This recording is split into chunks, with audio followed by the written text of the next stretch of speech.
Welcome, one and all, to the Team Rankstar Classic Season 1 tournament brought to you by Inked Gaming. My name's Lazergician. We got the one and only LordKosta on production behind the screen. And for now, I will be joined by the lovely Silverfuse. No, other way. This way. Hi, Silver. Hello. I am excited. I think we're going to have some really, really good games today. How you feeling today? I'm really excited. Just looking at the rosters for there's a lot of innovation going on, and I was a little surprised about that. So it's really cool to see some new stuff. Yeah, me too. I was looking through the deck lists before we were getting all the tech sorted and whatnot, and I actually saw more Doomcrag Warrior than Aggro Warrior in lineups today. And I think that's probably a good indication that we're in for some really exciting matchups today. Speaking of which, the first one that we're going to be looking at is going to be I Like Pasta versus Karakhan Zool. How do you feel about this matchup? These are two amazing aggro players. Both attended QuakeCon, and they both make very precise decisions on every play that they make. And these aggro matchup versus aggro matchup is just so much fun to watch. So I'm expecting to see some really high level play and critical decisions that decide games. So I think I'm probably most excited for today about the fact that we have a new card from the Isle of Madness to reveal as well. We got a chance to check this out. It's a really fun card. I think you're all going to be very excited to see what this has in store for you. So, moving right along, I think we should look at some deck lists. What do you think? Oh yes, for sure. So I think, why don't we start with I Like Pasta's deck lists, if we can find those real quick.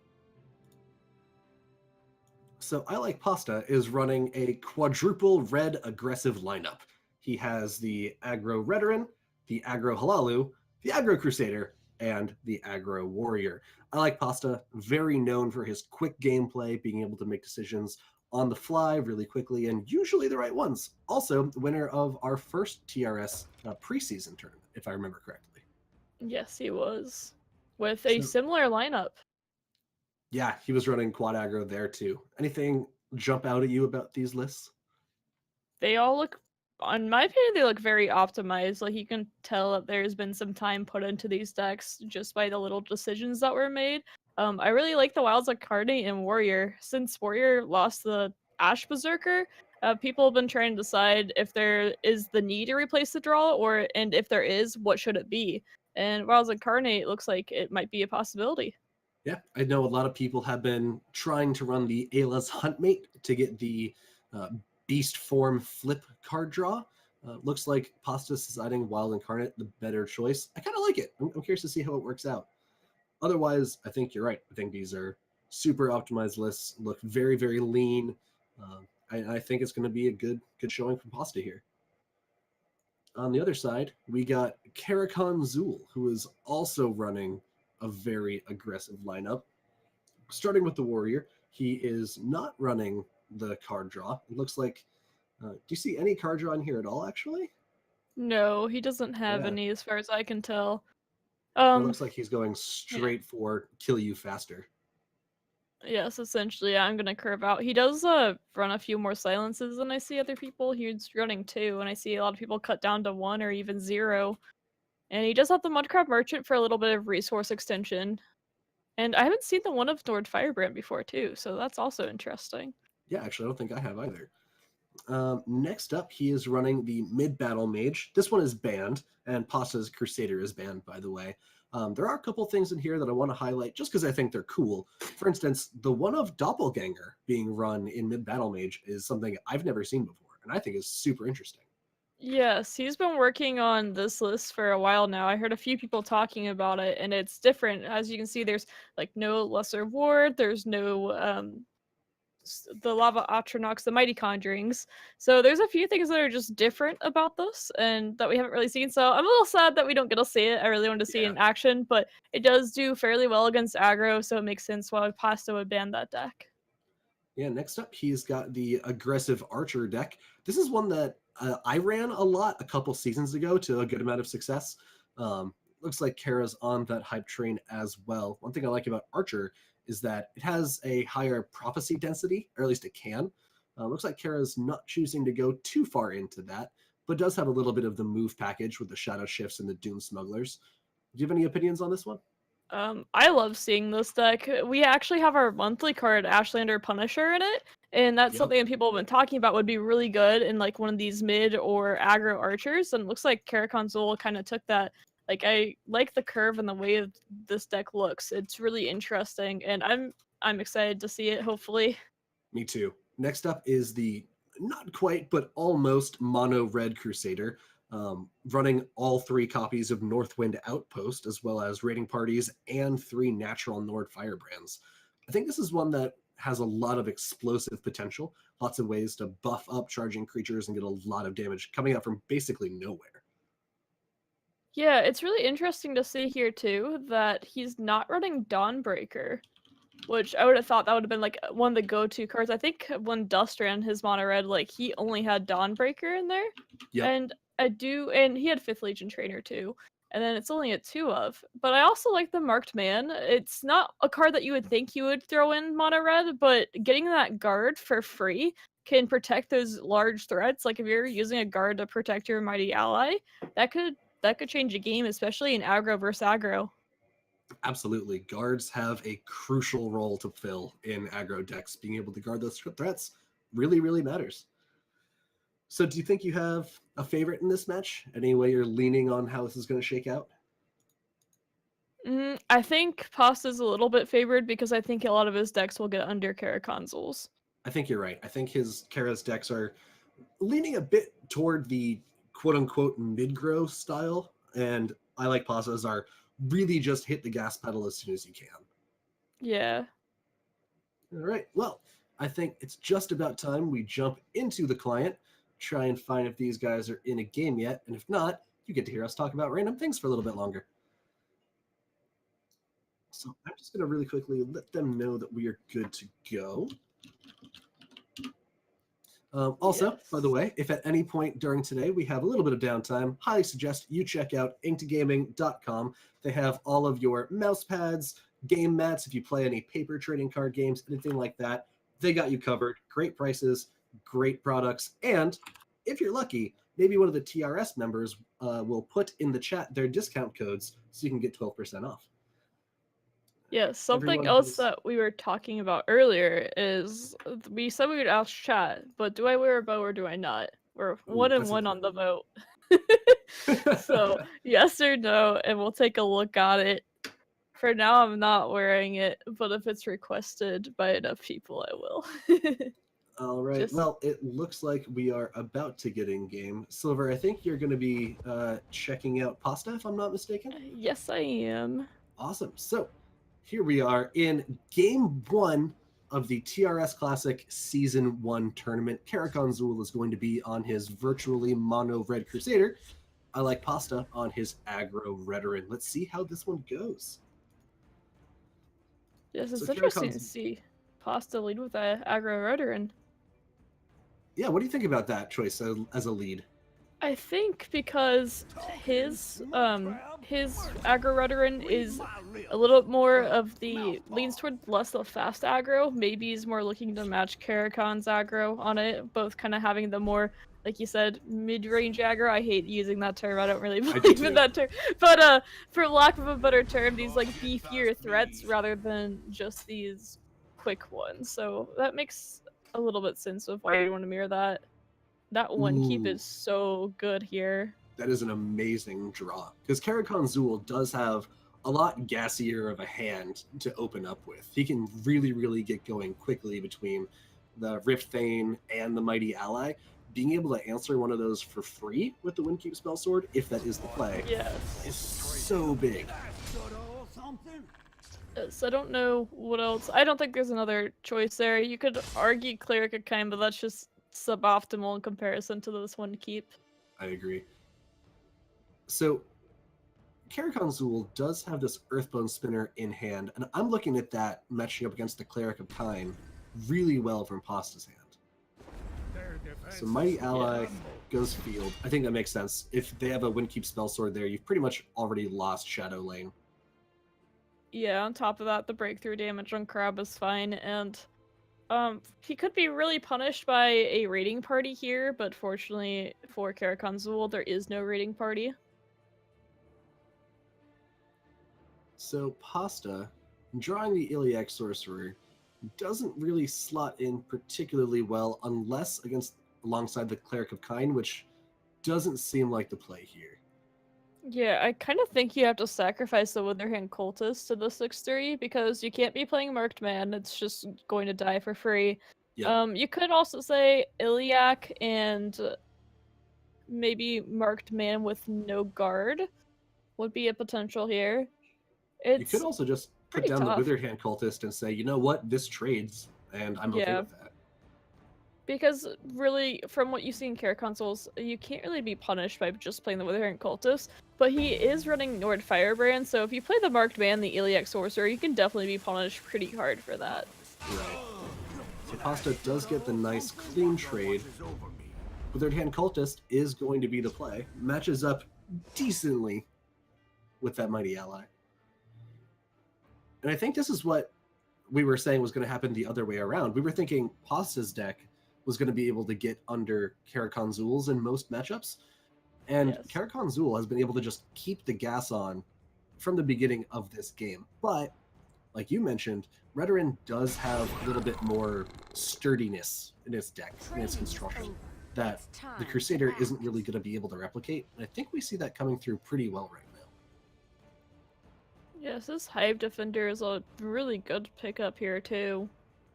Because most likely he's going to want to contest this 5th Legion trainer. He could make the choice to go take over the field lane since it's going to be a clean lane, but you don't know what Karakhan has in his hand. We know that he can't be punished too hard for not contesting the 5th Legion trainer, but if Karakhan had more of the token style cards in his hand or the raiding party, but instead we know that his hand's a little bit clunky.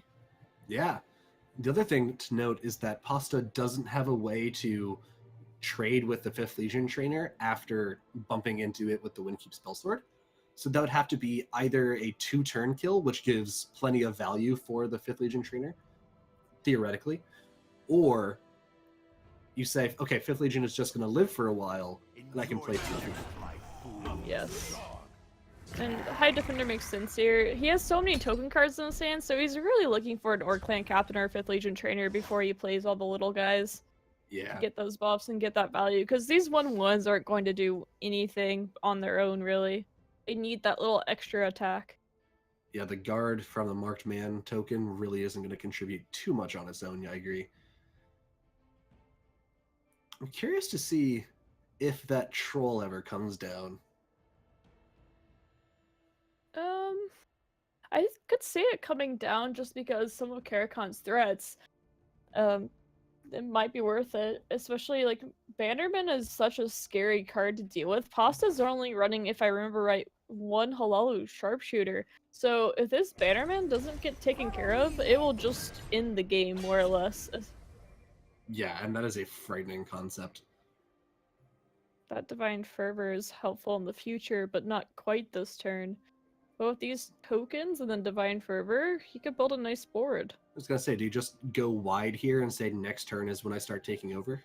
I think you do. At the same time, you want to contest this Bannerman as best as possible, because you don't know if Karakhan has buffs in his hand, and 2 Nords, just free raiding parties over and over again, is insanely scary. Yeah. The more that card is allowed to do, the more turns it gets to swing, the longer it stays alive, the more that threat compounds.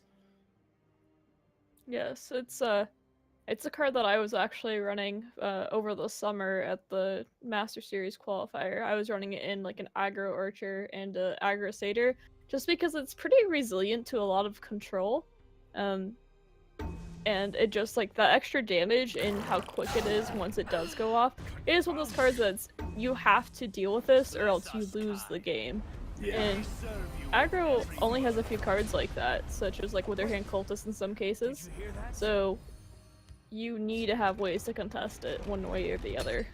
You know what I loved running it in? Merrick Battle Mage. That was so much yes. fun. Old school mid-VM. That was great. So Pasta is going to keep behind one of those guards, saying, all right, I can just guard up the 2 lanes now, probably have somewhere to put it later. little does he know, Karakon does have the Nord Firebrand that can be buffed up in a couple ways, so that Bannerman can hit pretty much any target at once. Yes, that's once again pretty scary concept. I think you trade the Bannerman in and then just use some of the Nords to take control here. Yeah, I'm looking at that Earthbone Spinner either on the Cleric or on the Wardy Boy. Iliac Sorcerer, there we go.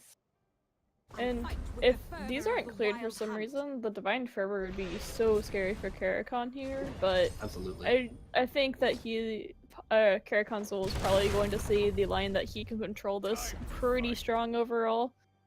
And he also wants to protect this Bannerman as well, which is one of the more important things, is once this Bannerman keeps going and there's nothing Pasta can do about it, that's going to be the game.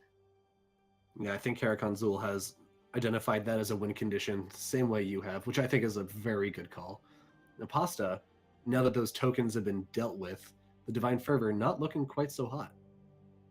No, it's not, and it's in some ways becoming one of his... Oh, it's not his only choice. I think you almost have to just Mountain Tyrant here. It feels very gross overall. Yeah. It's not really fun to do, but you have to get rid of the Bannerman somehow, and at this point I think that's your only chance to get rid of it, because playing a makeshift defenses and a Witherhand Cultist or just playing a Divine Fervor isn't going to do it. And you did see Karakon Soul just play a Silence down, so that might be an opening, hoping that there's some forced trades here. However, you do know he has, like, he has a bunch of cards in hand, and Pasta definitely knows that there's a chance that those are buffs, which we also know that Orc-Clan Captain Nord Firebrands are going to be taking care of it. And he does know that there is at least one Nord Firebrand in Karakon Soul's hand because of the Bannerman. Only one of them was played last turn. So I want to highlight one of those things you just mentioned, is that Pasta knows that Karakon Zul has trading options from hand in the Nord Firebrands.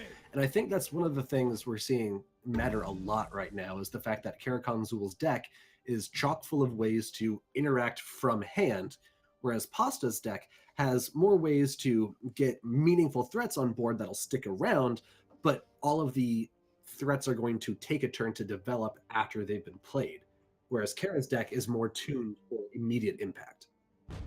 So Pasta took the line here, and thinking of it, I think it's the correct line of he's saying, all right, well, I can't just trade in and I can't play something really slow. He's like, I just need to race, is his decision. So he's trying to put as much pressure on the board as possible. We'll probably see this Iliac get taken care of, since Karakon Soul saw this aggressive line from Pasta and knows that, all right, racing, that's what we're doing right now. I need to take care of these few things and set up lethal in 2 turns. And Karakon Zul has so much potential damage. Where does he have it right now?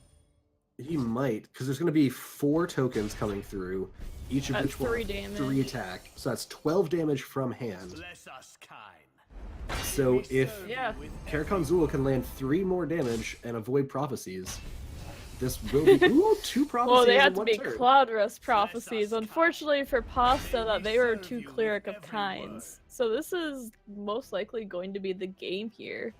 Xkara just has to sack off a couple of creatures. I don't know if he has a Morgul Gatekeeper in this deck. I don't think he does, but I don't believe so.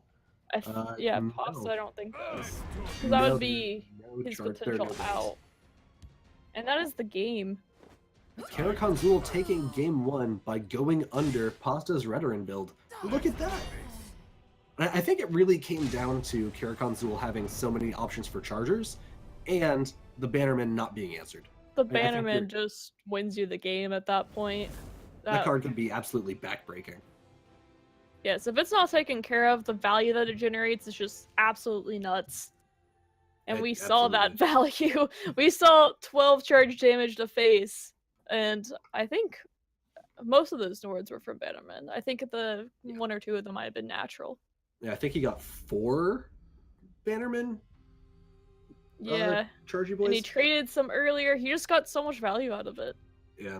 So that will leave I like Pasta with Halalu and Aggro Warrior. So if you're Pasta, which one do you run back in response? Well, that deck is gone for Karakon, and you know that he has a lot of these like mid-rangey decks. I think you go with the Halalu. I can imagine that, because I think Halalu probably has the most explosive potential and try and get under the deck the most consistently. Yes. I think you have to go with the Halalu for sure. I think you're probably right. So do you want to take this moment to explain the format of this tournament really quickly? Yes, it's the last hero standing, which means if you win with a deck, you can keep playing with it. And if you lose, then it's gone. So, like, for example, Pasa's Redoran deck is gone. We won't be seeing it anymore, at least for this round, depending on who wins or loses.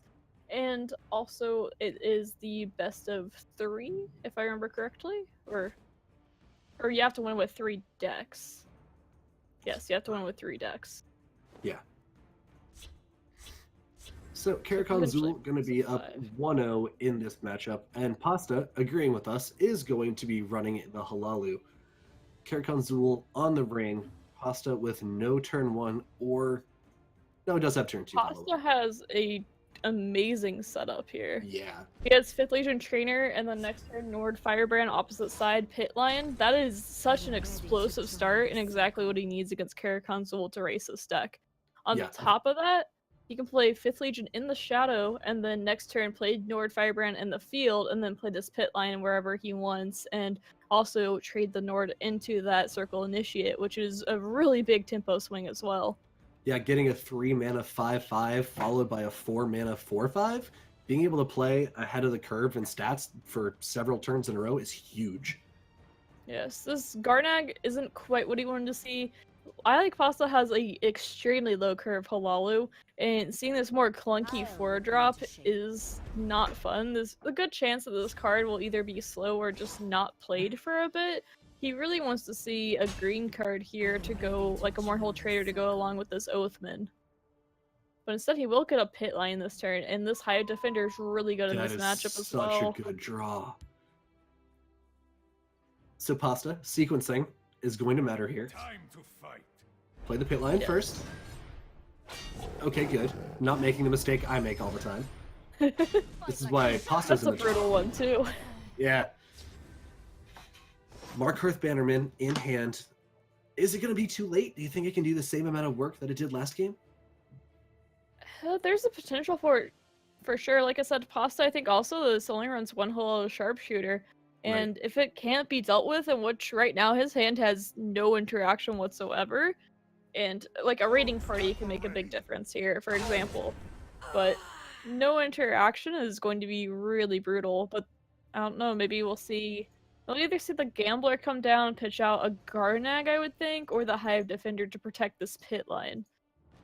And Pasta needs to decide here, does he want to race or does he want to trade and control? Because that'll really be a turning point here if Pasta does decide to race. Because if that's the case, then this Bannerman has a higher chance of going uncontested. Yeah, I think you trade here with the Circle Initiate and you play the Hive Defender to protect the Lion. Right. I think that's probably the play too, yeah. Which makes a lot of sense. Do you just Earthbone? Ooh, that Nord Firebrand matters a lot for next turn.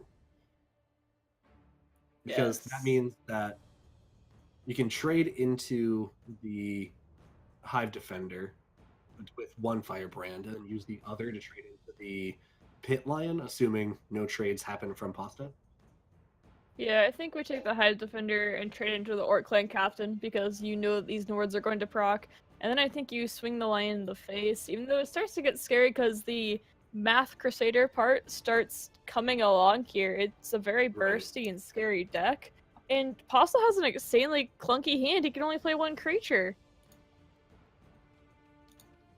And which creature should it be? Because this is a weird one. Because the Withered Hand Cultist has solid stats, but you know isn't really going to offer you any value. You're not particularly low on cards. I guess you could Corner Club and then ditch the Garnag and look for some answers. Yeah, I think you do have to do that. It's sad because we know there is a silence on hand, but of course Pasta doesn't, and I think I don't know, there's a potential for it, but I think what he's looking for here instead is a way to take care of this Bannerman. And Once the again, Garnet he does saw what line up happened well. last time. On top of that, Ring Bannerman 2 games in a row is so brutal. Oh, that's a really, really good draw. And that's one of those benefits of two-color decks, right? You get to have a leaner deck, get to cards a little bit more consistently, and see them more often. Yes, that is. The card quality isn't quite as strong in the 2-color, but if you get them consistently, it is just extremely good. A second Bannerman could be nuts. Yes. I mean, yeah, we could definitely see it too. I think I would play it. There's an argument you could also just play it field because you can trade into the Hive Defender. Okay, going to go for the card advantage. Because you need... I like Pasta has to trade into that next turn one way or the other. It's a very low tempo play overall. However, Karakonsul is setting up more or less the Math Crusader part of saying, oh hey, I have all these buffs, I have all these Nords, and you can't really do anything about it because all my damage is from hand. And then if Karakonsul plays the Marked Man, could theoretically protect the Bannerman for another turn. Yeah, most likely will too, which that is really, really rough. Interesting. Goes with the Ambusher instead. I think that makes sense because that means that it protects the Bannerman basically just as well and leaves Garnag with only 1 health, making it a lot easier to trade into next turn. Yes. And what we'll see here from Pasta is almost an ensured Clara Club on the Witherhand Cultist, Oathman, and see what happens after, which is overall not a bad turn for him. He really wants to see a Nord. Really bad here. Or a Unfortunately, that's not it. Yes, Hollow Sharpshooter would be great too. He just wants to see a way. Let me kill this Bannerman, please, please. Just this one time. Flying Spaghetti Monster, guide me. Oh, there it is too. The Hollow Oh my god, he does Sharpshooter. get it! So that's going to be a full Shadow Lane clear after the Sharpshooter and trading. And Karakonsul is probably shaking his head right now. That is... The king of top decks just got top decked. And that was the one of Halali Sharpshooter too. Alright, well the Earthbound Spinner does cleanly answer Garnag, so that's something. And let's not forget, Karakonsul's Math Crusader has an absurd amount of burst damage possible. Yes, it's still, I mean, it's definitely not out of the game, but that was still pretty brutal for him to lose that Bannerman that way. However, he knows his future Bannermen are going to be just fine because that is Pasta's only silence. Correct. Deciding to keep the guard back. I think Karakonsul looks almost like he's going for a card advantage route because you can predict that Pasta is going to break at least 1 rune here, giving you a little bit more card advantage to work with next turn. And again, Karakonsul's Chargers do offer a good amount of interactivity. So I think I like this play. Yes, and I think Pasta's seen the line of, hey, I got a race now. This is it. There's a chance we could see the Cleric of Kind trade here. It's a pretty tough decision just because you don't know how much burst is in Karakonsul's hand. I guess he knows that there is a Nord because of the Bannerman if he's been counting that, and Pasta being as high level player as he is, I'm assuming that he is reading that hand of Karakonsul. Right. And a Marked Man, and the makeshift defenses as well. So he knows at least 2 of the cards. So 5th Legion Trainer, probably, I would agree that that should come down. And then you have the 1 Firebrand to trade somewhere of your choice. And then do you guard up? Nope, Markarth Bannerman is going to be the play. So that means Karakonsul needs to trade at least once. Probably twice with the Firebrand as well. Set up some defenses, I think. Yes, this makes sense there. That makeshift defense is really nice because it can trade into both of the creatures in that field lane, but the Petidus Oculatus agent could make that a null point. Well, I'm assuming we'll see the Mud Crab played first and see what happens there. Let's roll the dice, Pasta. What do you got? I still really wish I could see it in spectator mode. Me One day too. we'll get it. Do do do do do do do. All right, so this is the fact that we haven't seen anything yet means that these are going to be two interesting cards. Yes, looks like a Drace Renegade, and is A that Conjuration Tutor. Alright, makes Huh. sense. The Drace Renegade is here to stop damage, though, and honestly, it's not gonna do much when we have 5th Legion Trainer and soon-to-be 2 Nords out. Then again, the Conjuration Tutor wouldn't do much either. No, oh, it's definitely the right choice. I do not disagree with the choice whatsoever. Yeah. However, it's not exactly what Pasta is looking for. So Pasta can just put down both creatures and say, all right, I'm going to try and win the next 2 turns and hopefully not lose between now and then. Yeah, I think you agent and then go face, say that you need to win next turn, and I'm really surprised we see that as a guard there, though. I actually think I would have considered playing it in the shadow, but just because you do want to contest that, but at the same time, he's hoping for less interaction, I'm thinking. Right. So I'd have to think about that one for a bit of if I would want that guard in the shadow or in the field. I guess he does need the lethal too, so he wants to protect those 2 threats, but I need- oh, actually no, never mind. It's definitely the right thing because you don't want to allow the Bannerman to trade into the 2/3. Now that I look at it, I was like, wait a second here. Right. You want to get that Bannerman gone. So Kirkon Zool has 2 chargers with 2 5th Legion trainers available. So that means Ulfric's Housecarl dies, as well as the Penitus Oculatus, and then another creature in field. That's a pretty good clearing, actually. Oh yes. And then behind that, you can develop either a guard in the Ambusher or another Markgraf Bannerman to refuel next turn. I think you would go the Bannerman for sure. That is the 3rd I think so, Bannerman too. Yeah, 3 Bannermans in what, the top 15-ish cards at most. Ooh, he does not go for the Bannerman. He instead goes for pushing more damage here. Actually, too, the guard makes sense just because you don't know what's in Pasta's hand, and who knows, that 3 damage plus 2 burst, that could have definitely happened from Halalu with, like, raiding party and some kind of buff. Oh yeah, Halalu has plenty of possibility for burst. However, Pasta's hand is so sad here. Yeah, that's not exactly a gas hand. So, Yes. do you trade into the 5th Legion, or do you just slap it on a mud crab, go face, and say, well, I hope I pick something up next turn? That's so hard to say because you're so worried about Karakonsul threatening lethal here. Once again, I talk about raiding party a lot, but the amount of burst that card allows. But however, you're trading to the 6, so there's 8, 9, 10, 11, 12, and then 2 raiding parties would be... Nothing. Holy crap, that'd be 20. That still wouldn't be enough damage, so I think you do go face.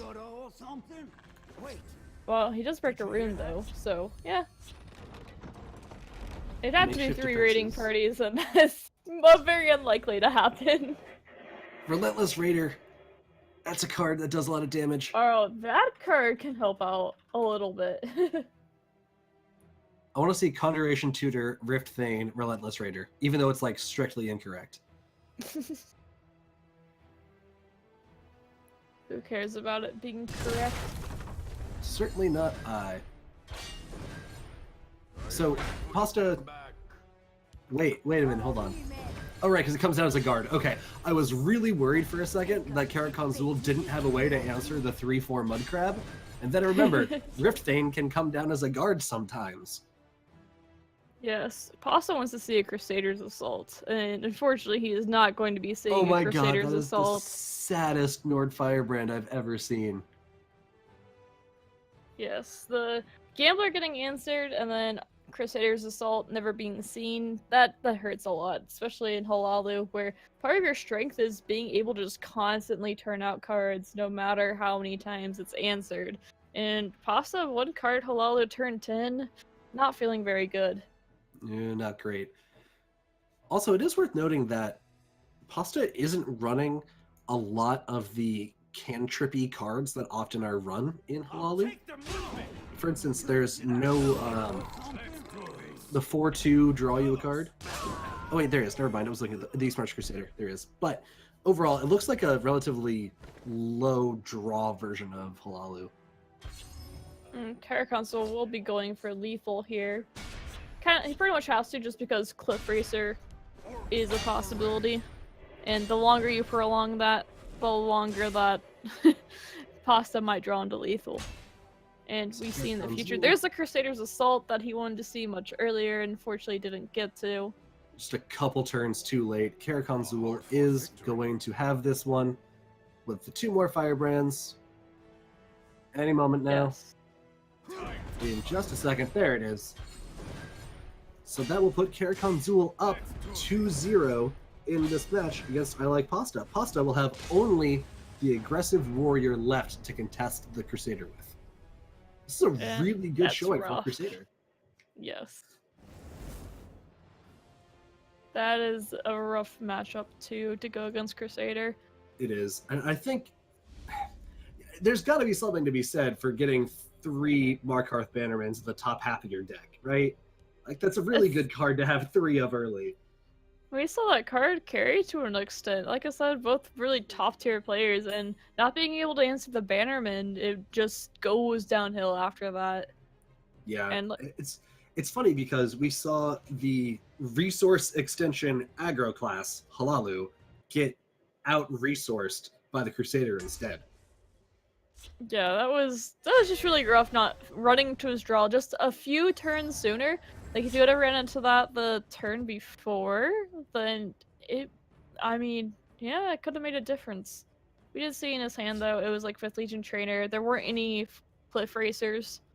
Cliff Racer, like, Crusader's Assault into a Cliff Racer would have just flat out won him the game. There's definitely the possibility of it there.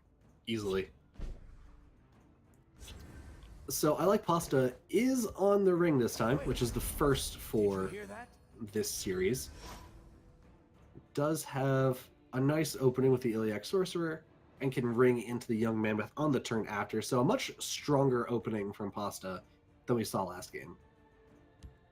Yes, the Iliac Sorcerer is really nice to be able to contest here. It's not easily dealt with without using resources that don't want to be used, and it locks out the Ambusher here as well. Instead, we'll see a guard and the 4/2, which makes sense. I mean, turn 2, 4/2 with Breakthrough. That's not a bad stat line. It's all right. Yeah, and a nice O2 guard to protect them. We can see the work that these Bannermans have been putting in character, or sorry, not Bannermans, the Marked Mans, which is something I said earlier, that we don't really see Marked Man thrown into these red decks that often, but pretty much every time it's done the exact job that Caraconsul's been wanting it to do, and that's protect one of my threats for cheap. Yeah, this is kind of I think this is the first time that I've seen such a heavy red investment do this well in a long time, since the Northwind Outpost nerf. What about Dust? What about Plunder? Plunder value is real. That is true. So what do you think about Pasta's position here? He has 4 different 3-drops that the ring could lead into. If you have your pick of this litter, which one are you leaning towards? I think you are kind of forced to do the Morkel, yeah, because you have to trade, and then you want to take care of those 4/2 somehow. And you just hope he doesn't have an Orc-Link Captain. Well, and Caraconsul, in fact, does not have a way to answer, so gonna trade immediately. Makes sense. Their defenses will crumble. And this makes sense as well. It's really his only play. Yeah. But you know what lines up really well against a 6/3? Haunting Spirit. Haunting Spirit looks so good here. And on top of that, it could go on the 3/1, which I think you take this 3/1 and you go face. I don't think you trade with the Bannerman just because it opens it up to a Nord Firebrand. Instead, you want to hope that you can get the Spirit buff onto it and then pop that ward, and that is just disgusting. Oh, that would be such a huge play. Pasta agrees with us. Always feels good for my end. Double Relentless Raider is pretty solid, though. That's a lot of damage that can come through right now. Very scary. Who needs Bannerman? I have 2 Raiders. That's 10 damage, 11, 12, 13 damage turn. That's not bad. It's rough. It's really rough. He's half health on turn 4. However, I Like Pasta does draw one of my favorite aggressive cards in the Candle Hearth Brawler, which is looking really, really nice A here to me. must. There, yeah, I don't think there is another option here whatsoever. I think you have to trade or put the Bannerman, trade in the Spirit, and see what happens. It's kind of funny because you kind of want the Spirit to actually land onto the Brawler now. Yeah, Where how before things we're have talking changed. about- Yeah. So let's see. Spirit going to run in. Where does it land? And it goes on the Iliac, which is huge Iliac. And then Pasta's left here thinking like, wow, I really don't want to give Karakon any cards, so I have to trade into this 1/1 and make a 12/4 Iliac. Raiding party is really nice. Because that means Yes. they can trade into the Candle Hearth Brawler for basically free. Keep trying to push out damage. You don't play the second Firebrand, do you? No, not with Divine Fervor in your hand. You want to set up lethal next turn. Yeah. Are we Oh. seeing this math red satyr from Karakon's will just kind of get around and go under everything or interact with the board better? It has a lot more flexibility than a lot of things we've seen. Oh, he decides he wants that damage, which makes sense because, I mean, another brawler is his only interaction as well. So I think you brawler Barrow Stalker here. Do you swing with the Iliac? Never. I wouldn't. Never, ever, ever, because the burst from Karakon, I mean, there's Orclan captains and raiding parties and Nords, and there's Oh just my. so many things. Yeah, there's so many things that just make you insta-lose the game. Like, Karakon Soul's likelihood of drawing to lethal is gotta be, like, over 80% or something. Just a random arbitrary number, but it's something extremely high. Maybe, probably higher than that with breaking 2 Right. runes. It's a lot. So you 3 definitely runes. Candle Hearth. Do you probably throw down the Barrow Stalker field also? It depends. It's hard to say because you want to find like the winning line versus the I stay a little bit alive longer line. So, because Barrel Stalker 2, if it hits face, it gives another rune. So it's really hard to say, or it gets double traded into. It's a tough Oh, no, decision. why? Oh, he goes. And Okay. oh, he doesn't draw into lethal either as of now. Maybe he does pull it off here. Maybe I was wrong on that assumption. I just felt like maybe I'm just used to my RNG of just being like, oh damn, I lost. I So, gave a them Barrow cards and Stalker- I lost. Yeah, there's really no bad place for a Barrow Stalker to come down here because field means you get to try and get your health back next turn. Shadow means, okay, you need to have even more stuff to get through Shadow Lane now. So I'm perfectly happy with that going field, or Shadow rather. But then, what's the follow-up for Karakon Zool? Because Orc Clan Captain doesn't feel great. Doesn't feel bad, doesn't feel great either. We Yeah, stand it's united. a little rough, but I think it's a must. Yeah, it's really rough actually. Because now he's a little bit scared of this potential lethal too. He's saying, hey, I gotta race you though, so you either kill me this turn or that's the game. Does Pasta have... Oh, Pasta He has does. lethal here. Yes, 'Cause it's you Orc can- Captain Woodwork. Yep, exactly. So And Prophecy 1, Circle Prophecies Initiate, don't matter. not gonna do it. A double Morkwool would matter. If you got a Morkwool in each lane. Yeah. No, 'cause then you still have no, the breakthrough. breakthrough. Yeah. We stand united. And that's the game. And Pasta did see earlier that he had to swing and take that chance with the 12-4, or else he was just going to slowly lose. And unfortunately for Karakon, he couldn't get cards that capitalized off of that force swing from I Like Pasta.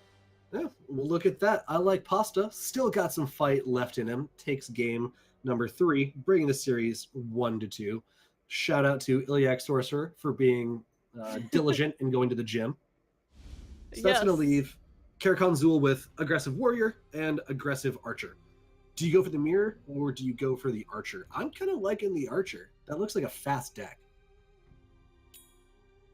It's hard to say. Something that I like about the Archer is that it does have those shadow shifts, and it does have the just different ways to interact with the lanes and move the lanes, so you can Right. get around sowers and such. So there's a potential that you take it, but it's hard to say too.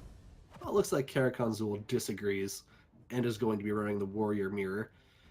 I like Pasta with a Sorcerer and Siege Catapult and Ring. That's a pretty good hand.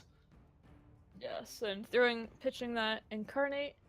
I mean, this could just be a game of who high rolls the other one to an extent. It's either going Right. to be a lot of fun, really intricate, lots of small decisions, or Pasta's just going to be like, alright, ring catapult, ring whatever, ring something else and just go. Okay, Wow, that's a that's really actually a good. really scary start. Oh my god, they have the same opening hand. What they do? Oh my god! Wait, Oh wait, hold on. Are you guys watching the same people? Are both of you watching the same Yeah, hand? I was like, wait a second here.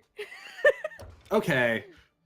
We're professionals, guys. We've done this before. I We was know what gonna we're up say, to. this is insane. What if we That just would've spent the been- whole game freaking out about it until we see like Karakonzul play something different?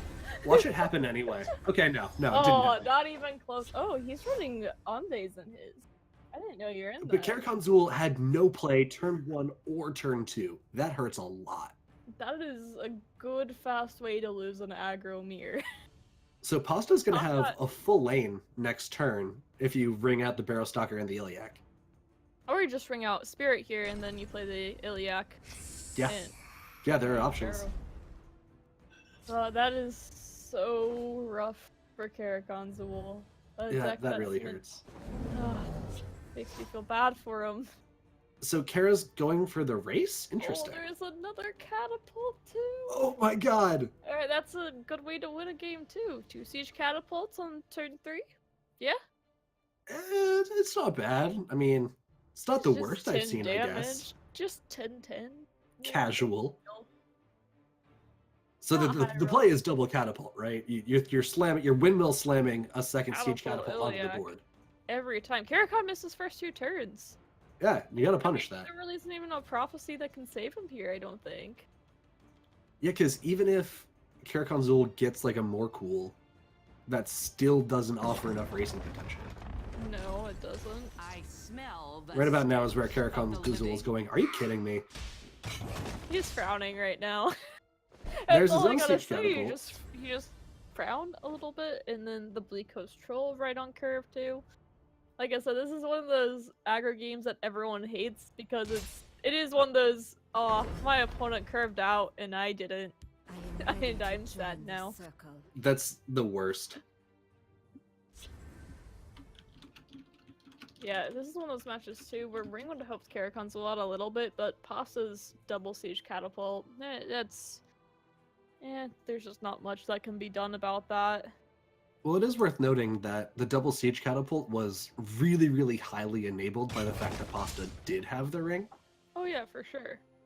I don't think the game hinged on the Honest- ring by any means, Yeah. but it helped. I think if Ring was on Karakonzul's side, it would have made a bit of a difference, but not. I think the draw variance here was much bigger factor than the Ring. I think so too. The lack of a 1 or 2 drop is really, really Wrong brutal. place for a midnight stroll.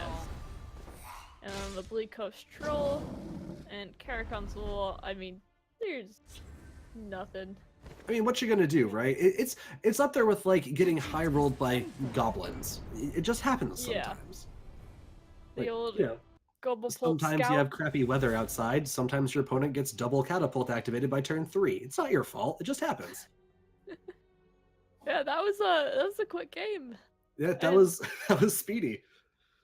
Yes, I I mean- much prefer the fun like Halala Crusader games where we get to see these more critical like reactive decisions and proactive decisions. Instead, yeah, that one was just That was warrior doing Yay. warrior things. So that's gonna leave I like Pasta trying to get a third game with the warrior aggro, Karakonzul on the archer for the series. Who do you favor? I think Assume no Pasta's- high roll, like average case.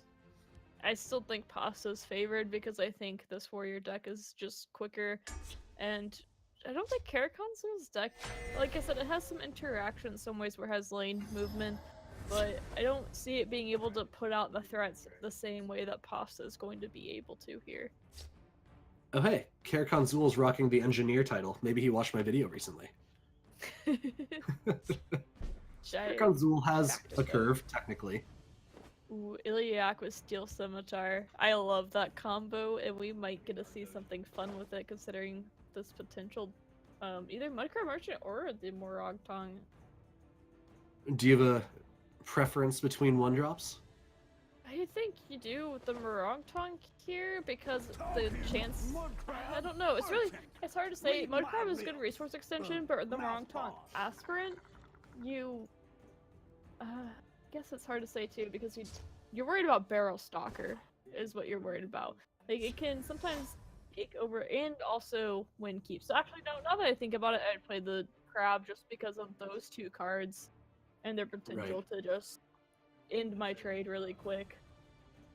I can't tell if I love or hate that Caraconsul took the Sanctuary Pet, because it is an insanely strong tempo tool, but Give him a given Blood Caraconsul's Dragon. hand, I don't know that he's going to have time to get ahead on tempo. It's kind of funny too, because the Sancfet is almost like a damage control in some ways. Yeah. Because the Syncfet takes away interaction, but at the same time, the likelihood of Syncfet being played onto the Blood Dragon, it's gotta be pretty high. Yeah. So like, I don't know. I don't think it's necessarily a bad choice, but I'm not sure if it's one I like either. You just wanted their colors to stick to their themes. He takes the green card, Pasta gets the red card. So I guess Caraconsul could end up using the Sanctuary Pet next turn, assuming that there's a trade happening? Was that the thought process, maybe? I don't know. Potentially. And this is rough too, because Pasta's like, why do I have to trade the 6/3 into a 4/1? I put so much work into this. And then probably just be playing a Mammoth in the field, and it's just gonna get Syncfet. I don't know. Caraconsul might have the ability to control this game out. I think you might be right. More mid-range, so I think he has the potential for it. And then later, this belligerent giant's potentially throwing out sowers and such. He might just be able to pull it off. What does Caraconsul have in the way of draw and resource extension? There's Corner Club Gamblers, there's Shadow Shifts. That's about it. So I'm just curious to see whether or not Caraconsul can get a resource advantage over the course of the game. Because, don't get me wrong, controlling the board is great, but at what point can Caraconsul turn the corner? I guess one of the big things is Gambler has almost no interaction because Pasta, I think he runs one sharpshooter in this too. If I remember right, it was like one sharpshooter in most of his decks. And yeah, you're correct. There's he one. only has the Wilds Incarnate for draw, and that's a one of. So who knows where that is? Yeah. So I feel like Caraconsul, if we want to play the long game, Caraconsul is going to be favored. The other thing is, I like Pasta is not running any Underworld Vigilantes, so anything that Caraconsul throws Shadow is going to be completely uninteracted with, barring the one Halalu Sharpshooter. Yeah, the interaction is a little bit rough. When Caraconsul are playing these decks that you would like to interact with a little bit. You don't need a lot, but just a little bit here and there, like the Syncfet is really hard to deal with for Pasta. And he's probably wondering, he was maybe considering to play the Troll, but I don't think you do because you want to ring out the Blood Dragon next turn. Right. Protect So Caraconsul gonna say, alright, this gives me a growing threat, one that I can use to race with, and one that Pasta doesn't have a way to interact with right now. Which Caraconsul does know that that Pasta has the Blood Dragon, so he's probably ready for that to come down. Which he maybe will be using a Morkel Gatekeeper just to add that attack and make it, if he goes phase 2, like an 8/4. So the Blood Dragon is forced to trade with it. Could also see Mudcrab Merchant to Bleak Coast Troll here, though, from Pasta. And I think that's probably a fine play as well. I almost would rather do that, in my opinion, because that means that you have a way to trade into that with the Bleak Coast Troll, and the Blood Dragon can be unanswered the next Yeah. turn. And I guess too, you kind of hope that you draw into like maybe an Orcland Captain. So with other things, maybe the Mudcrab Merchant could take care of any 2 health or less creatures if you draw into some into a kind of buff. Right. Hard to say though. It's not an easy choice. You could also make the argument for the Mudcrab and the Mammoth.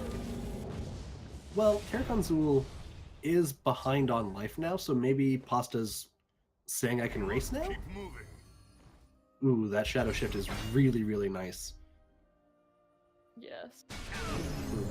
That's a lot of damage. Well, I mean, it takes off a lot of damage, does a little bit of damage, and then sets up the 8. Yeah, you just know that too, Pasta. Where's the interaction? Nowhere to be found. With that breakthrough too, it's just really brutal here. I think you almost have to Mudcrab search. If you could find a ping in Mudcrab, that would be game-changing. That would be absolutely backbreaking. The other option is you could put up the Gatekeeper, but then you just get broken through for a ton of damage. And then Cliff Racer can clean up also. No, Cliff Racer would value trade unless you put it on yourself. I really like the Mudcrab and Shadow here, see what I get, and if I don't get what I want, then I throw a Bleak Coast Troll down. Alright, the moment of truth. Is there a ping? Is there a Dawn's Wrath? Rapid Shot, Firebolt, Reverb Strikes even. Crushing something. Blow? Yeah, there's so many potentials. Ice Storm? Fireball! Fireball would have been Ori. insane! Somerset Ori and Elena Banach. Okay. So, interesting. She's actually okay, really obviously good you pick here. Elena Banach, but what do you think Elena Banach goes on? What are you looking to try and ping off with that? Maybe a Cliff Racer? Just want a Belligerent Giant. Mm. Yeah, really, that is... Yeah, for that would those be who a don't good have the turn. deck list available, Karakonzul's top end is 3 Cliff Racers, 3 Belligerent Giants, Tazcad, and 2 natural Blood Dragons. Yeah, Blood Dragon 2 is a pretty sweet one to get that damage onto. Yeah. So I'm assuming we see the Mudcrab trade here, go face with the Troll, and then probably the Brawler into the Aspirant, and then Siege Catapult and the Shadow would probably be my play here. There's still a lot of decisions, but I feel like that controls the board pretty nicely. I mean, he is down to 18 health, so he's got to be looking to push damage here sooner rather than later. So I think you do have to trade the Mudcrab. You could also make the argument of, alright, screw the field lane, I'm going to go into the Shadow, I'm going to go face, and what would you set up here? Really, if you had one more mana, he could do so much more with the Young Mammoth, the Mortal Gatekeeper, and the Siege Catapult. But instead, he's kind of left with his awkward hand. You could also make the argument for Sower in the field. I personally like my first line the most, but it is a little bit slow with Brawler making a trade rather than... I just potentially, though, keep out the 4/4, but you do have to play around Shadow Shift. There's a lot going on this turn. It's actually a really complicated turn. I gave a few ideas of what I would do. I'd probably do the first one. I still think you needed getting more damage, but he's going more for the control, and he can only do that for so long. On top of this, he's just going to give Karakonzul another 2/1. So I feel like that's a really... To me, I feel like that isn't how I want to use Elena. I feel like this is too much of a slow play, and that he could have got more damage in and played the control route as well. Well, and it feels more like a 2-for-1 than it actually is after the Aspirant trades as well. Yeah. To me, it doesn't feel like good at all. No. So Karakonzul is setting up to race through field, which I like, I think. However, the play you were mentioning last turn, the Candle Hearth with the Morkul Gatekeeper, I think that's looking really nice here. Yeah, I think it might be a have to, which also, like I said, it's not a fun play for Pasta to make. No, it doesn't feel good. Not his game plan here. However, Karakonsul is, he's at 8 Magicka next turn, and we'll have 4 cards, and you know that one of them Somerset Ori. And obviously actually, no, you wouldn't be able to read the task guide quite yet, because Karakonsul uses Magicka pretty efficiently overall. And there is a prophecy. That is very relevant. That gives That Karakonsul is- a lot more to work with in terms of racing.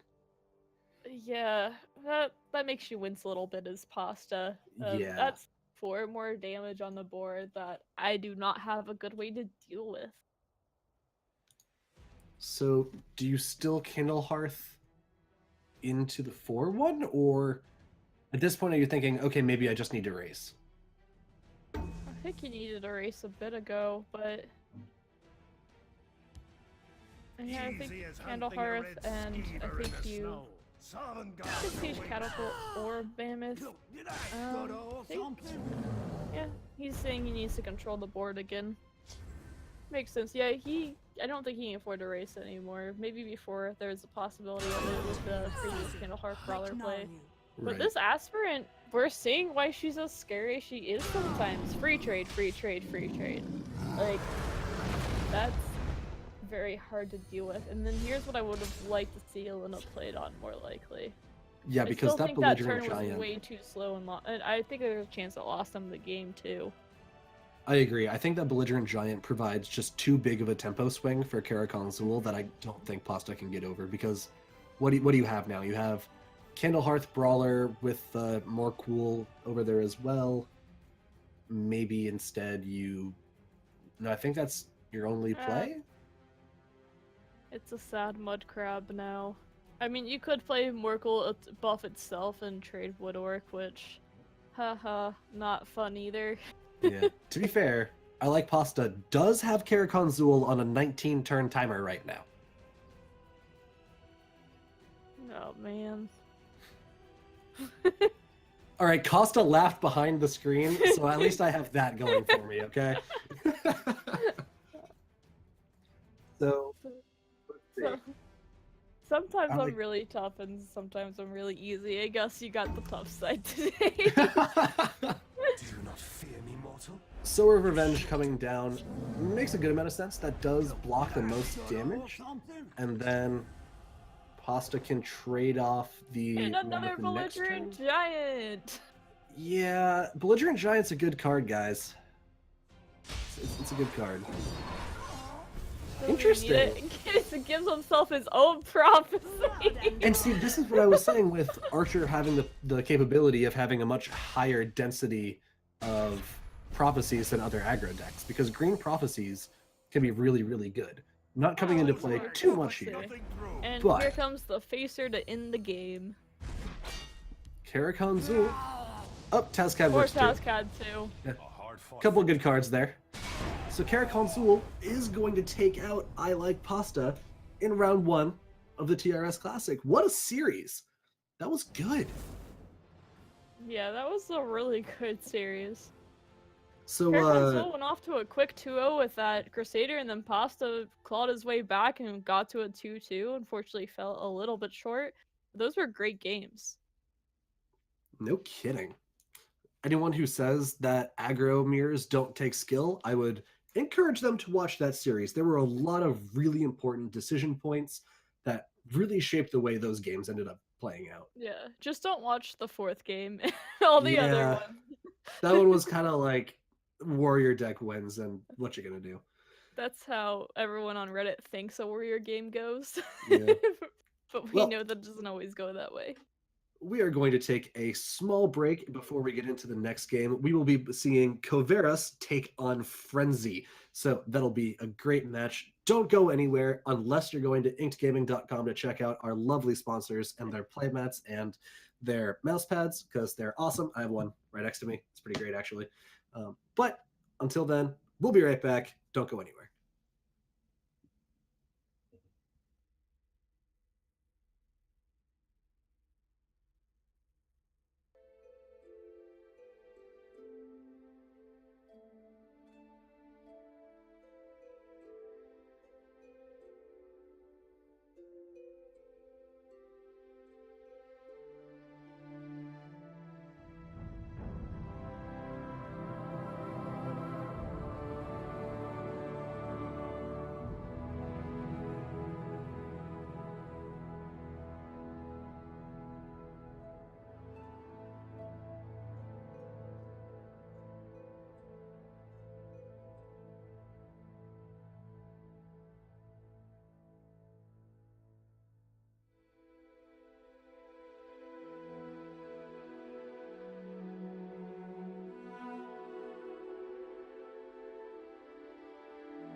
Welcome back to the Rankstar Classic Season 1 tournament. We just saw I Like Pasta and Karakonzul go at it. Karakonzul taking it in the end. We are going to get into the next match pretty soon, but before that, we're going to take a quick look at how the bracket is shaping up. So, that's not quite right. Hold on just one moment. We are going to grab the updated bracket in just 1 second. Hold, please. So we do know that Thulder versus Shady Harp, that Thulder took it. There we go. And So then, we can see on the bottom, Frenzy versus Fictional. Frenzy has taken that 3-0. We saw that Warrior 7 took it over Icarus 3-0. I bet that was an interesting matchup. Rocket Boy, sure. 3-1 over Chepre. Blood Warriors Guild being represented. If anyone doesn't know them, they're another team that are full of some really great people. They have a Discord server that you should check out. They're really nice people. Joe and August still ongoing, and Thulder took down JT Harp 3-1 as well. August ended up beating Joe. It hasn't been recorded yet, but I got a DM. There we go. Well, thank you. And then on the right side of the bracket, you want to give us this rundown, Silver? Yeah, so we had Indazoa taking down David Casey. We obviously know that Karakonzul beat I Like Pasta. And then we had Thalian Dark and Flomega, both on the Blood Warriors Guild. They went to 5 games, and it looks like Thalian Dark ended up taking down Flomega. Max 3-0'd Lazarus in space. Looks like Super Thanks and Dead Broke Nerd are still going at it. Through the Dolphin took down, I can't always say his name, Horiuchi? I think it's Horiuchi Fufu, yeah. Okay. And then looks like Fierce and Maddie are still playing, and Please Don't Hack Me took down Eternal You 3-1. Man, every time I look at this bracket, I feel like the tournament gets more and more stacked with talent. It's insane how many good players are here. Yeah, it really is. I'm really interested to see who comes out on top, just because of the number of insane players that we have in this tournament. Yeah, if literally any name in that bracket, you could tell me they're going to win, and I'd believe you. I'd be like, yeah, that makes sense. I could see them winning. So I think we are going to go into the deck list for our next match between Frenzy and Kovaris. Say hey to everybody, Natasha. You're on camera. So we're going to take a look at Frenzy's list first. He is running another aggressive lineup, starting off with the Aggro Warrior, running the 2 copies of Blackworm Necromancer that I know some people like using every now and again. That one is unfortunately banned, however. He is running the aggressive Halalu list. Is running a hybrid form, not really entirely yellow, not really entirely red Crusader, and is running a mid battle mage of his own. What do you think, Silver? Looks like strong lineups overall. Mid BM looks pretty classic. I've seen a lot of these hybrid satyrs going around too. He has a few more token pieces than I see some of them. Like he has Priest of the 8, which does require 2 yellow cards to draw, and the Helgen Squad Leader is a lot of fun. He has a weird top in my opinion. 3 Ulfric's House Carls feels really slow. Yeah. And then 1 Sharp-Eyed Ashken. I understand there's a lot of tokens and such, but I feel like you would only need 2. 3 just seems like there's a good chance it would clunk up your hand too often. And then the other ones look very standard decks overall, I would say, except he does run the Blackworm Necromancer and Warrior like you talked about earlier. But nothing else they're not really weird inclusions either. They're not exactly standard, but they're definitely seen sometimes. Next up, we have Kovaris's list. And he is running a little more balanced of a lineup. He has the very yellow heavy Crusader. This is going to be more of a token approach, go wide, buff him up, hope your opponent doesn't have Ice Storm, which, spoiler alert, Frenzy doesn't. Running the Abomination / Miracle Scout, where you try and dump everything into your graveyard as quickly as possible, and then journey to Sovngarde and build a monstrous board. Running the Aggro Halalu, And the banned deck for Covaris is this Control Uprising Telvanni, which doesn't run Nixox, which I found interesting.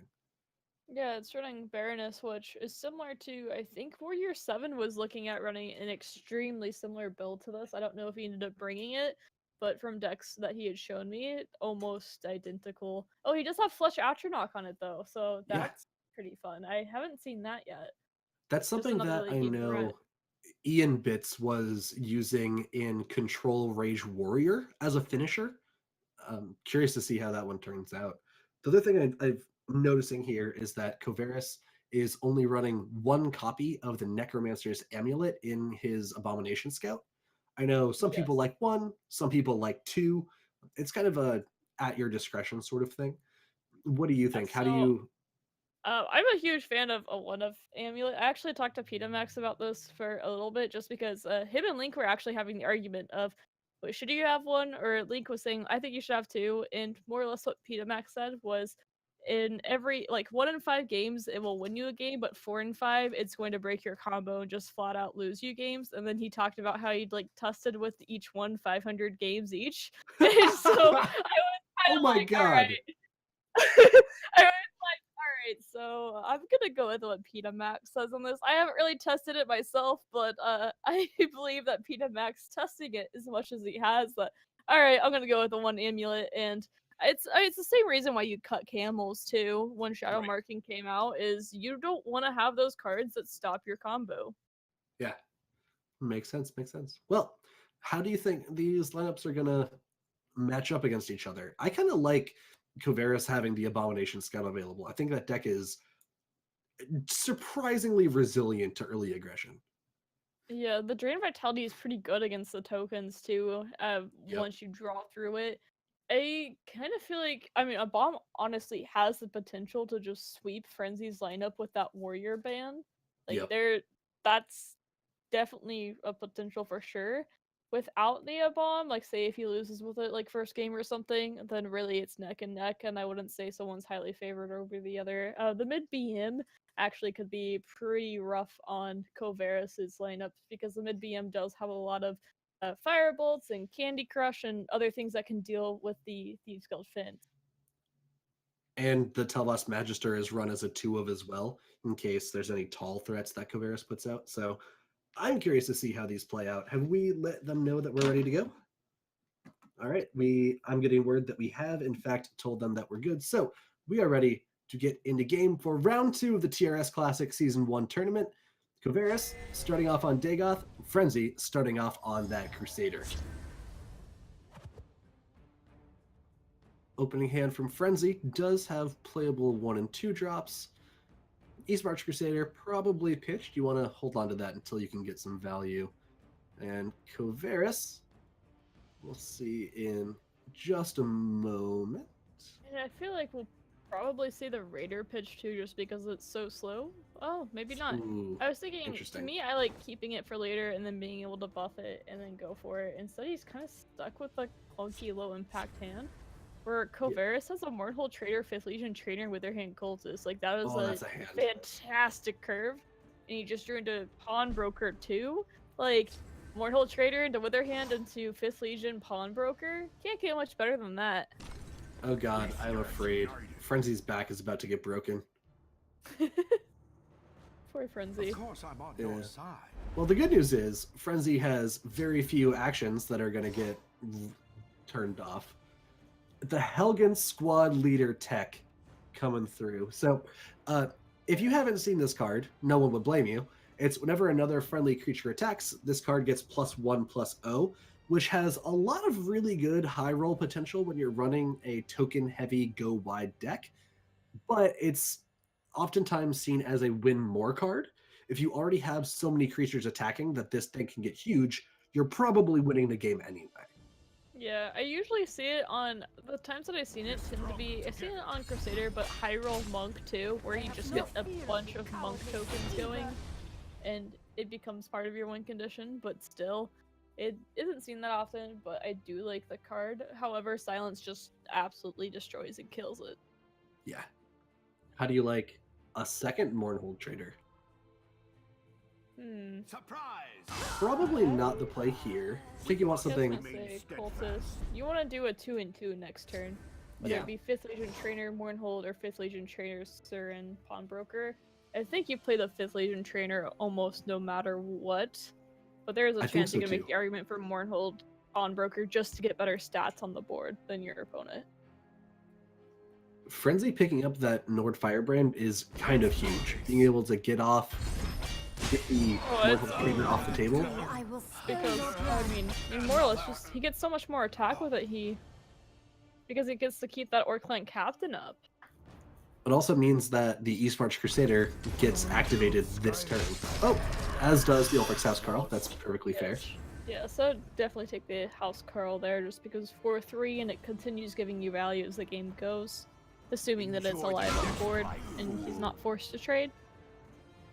Playing this Mortal Trader into the 3/1 is a little painful.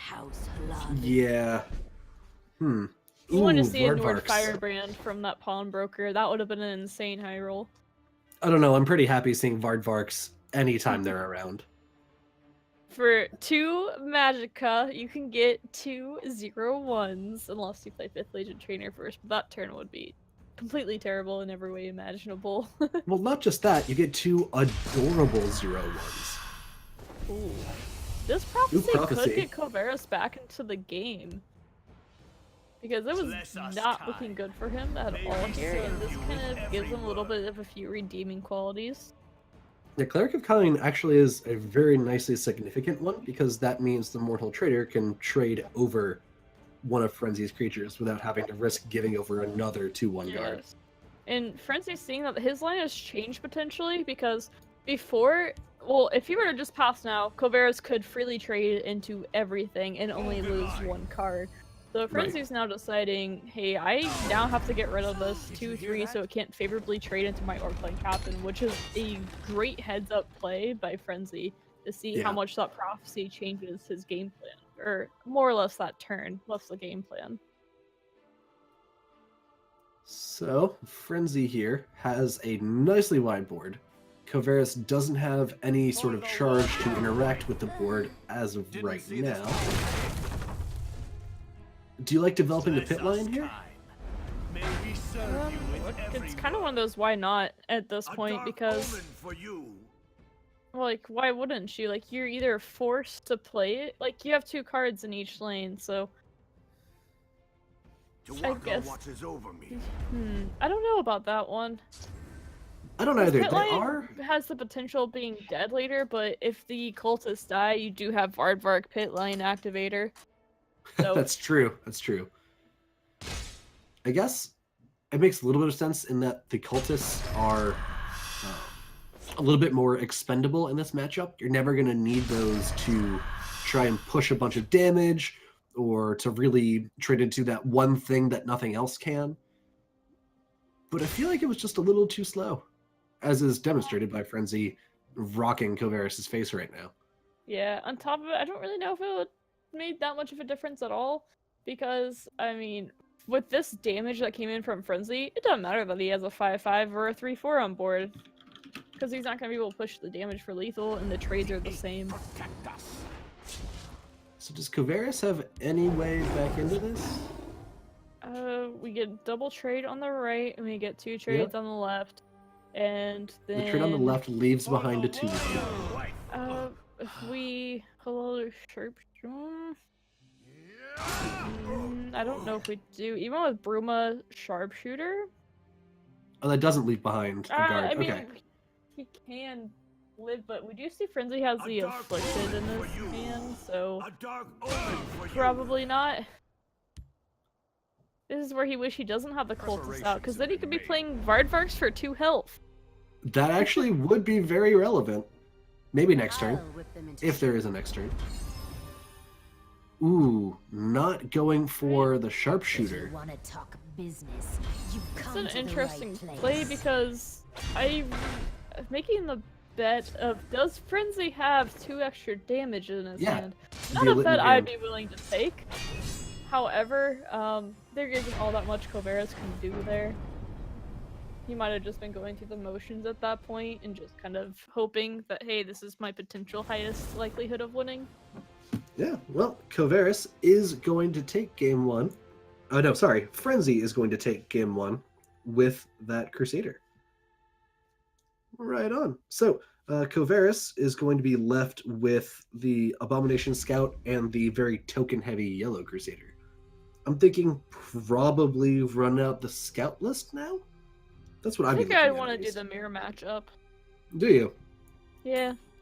I think I The- would, just because, I mean, a bomb is still really strong, but I'm still very scared of Crusader in general just because of how quick it is. Yeah.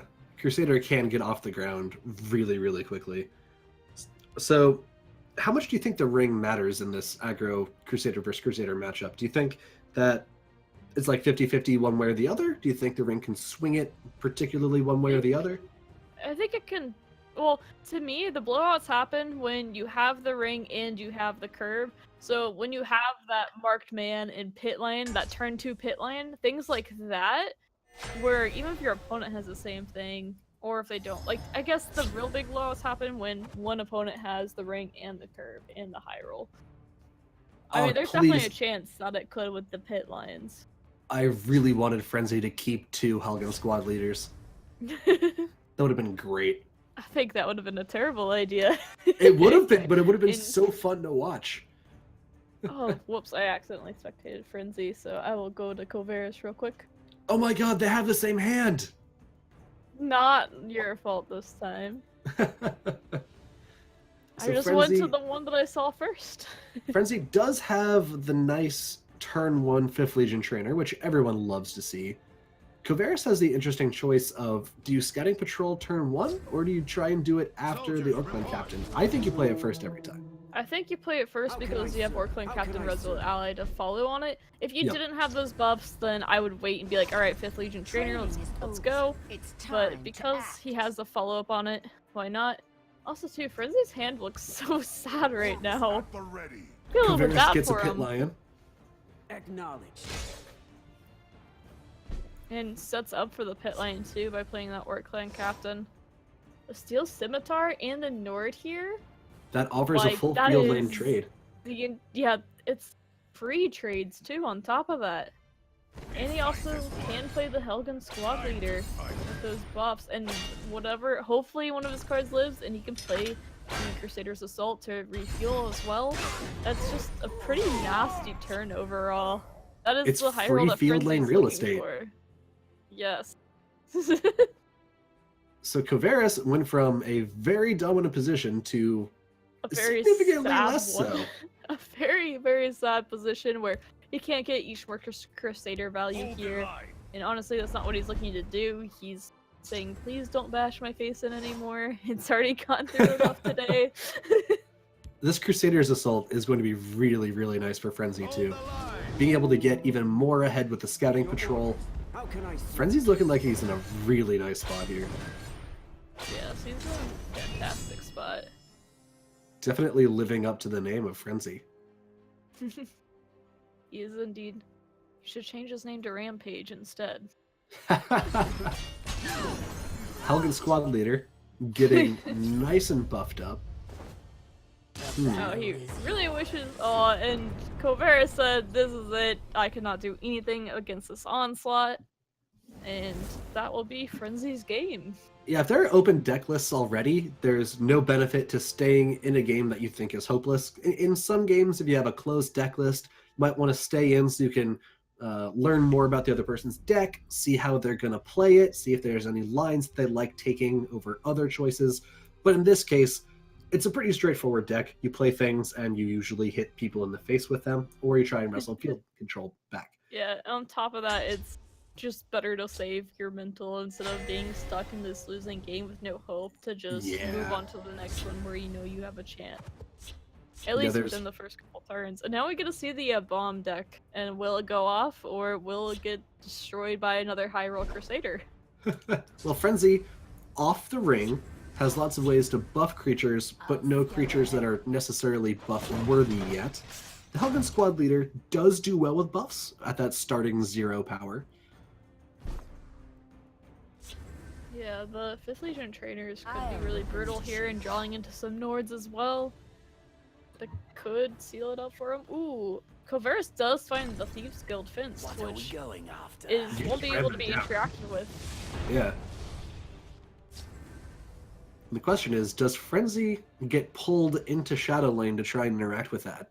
Or does Frenzy just say, no, you can have that, I'm going to kill you over here? It's a little bit of a tough choice. I think generally you kind of hope you draw into a Nord. Makes sense why you would also play the 5th Legion trainer, because then if you do see guards, hopefully you can trade into them and then draw into a Nord. Nords are very helpful, but Kovaris is going to he's going to be able to go off next turn That's with the Dwarven Spire and ridiculous. Disciple. Even with the Moon Sugar Smuggler in hand? Oh, it doesn't get any better than this. This is ridiculous. And he also Well- set up a trade on Carspire too to draw something else as well. Yeah. Oh, this is... Oh, it's so gross. Frenzy doesn't have anything to do about that. You can't even break a rune to get East March or Ulfric's Housecarl value. Bomb high rolls incoming. You cannot get any better than Fence, Moon Sugar, Disciple. There is the amulet, but he doesn't need it at all. Yeah, it's irrelevant right now. Who needs it when you can just Embarrassing. cycle through your whole deck? Frenzy, you're gonna high roll me? Alright, my turn next game.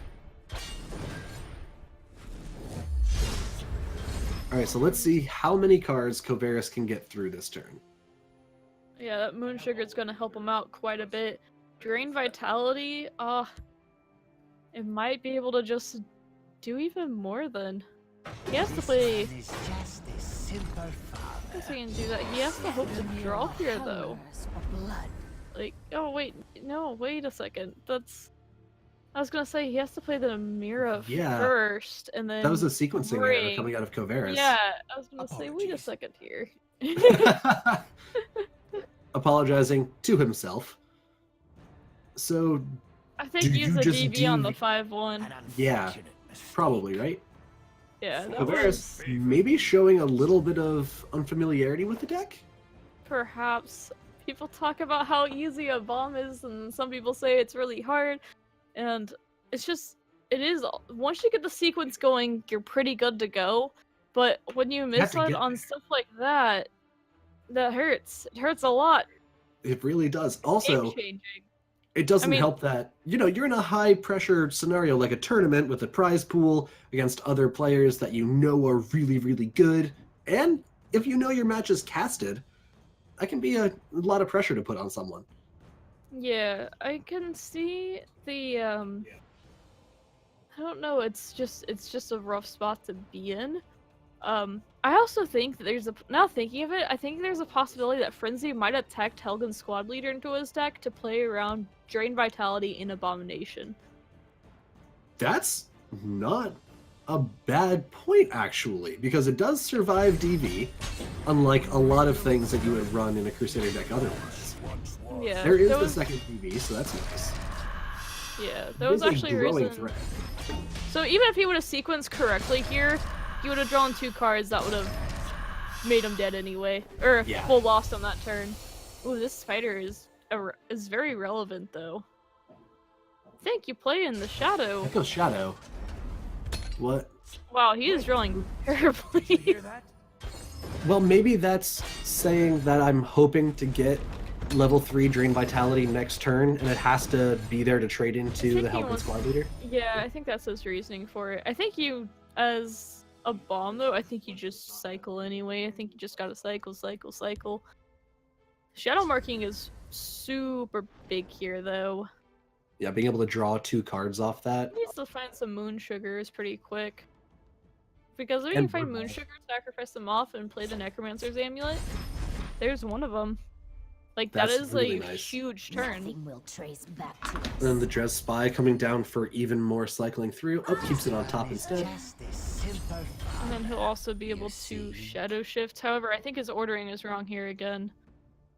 Yeah, because now the Shadow Shift doesn't actually accomplish anything. Yeah, he could trade into the 5th Legion Trainer, shadow shift the Namira and then hope for another shadow shift. So if not, he can trade in the Gearworks Spider. But the ordering in this game has not been where you want it to be, and it's one of the reasons that bomb does take some practice that you can't, or at least you have to think about it a decent amount beforehand. But he will be able to clear most things with DB, but after that, he doesn't have much defenses, and I guess it really depends on how his cycle goes. That is the entirety of the proactive defensive capabilities of Abomination Scout.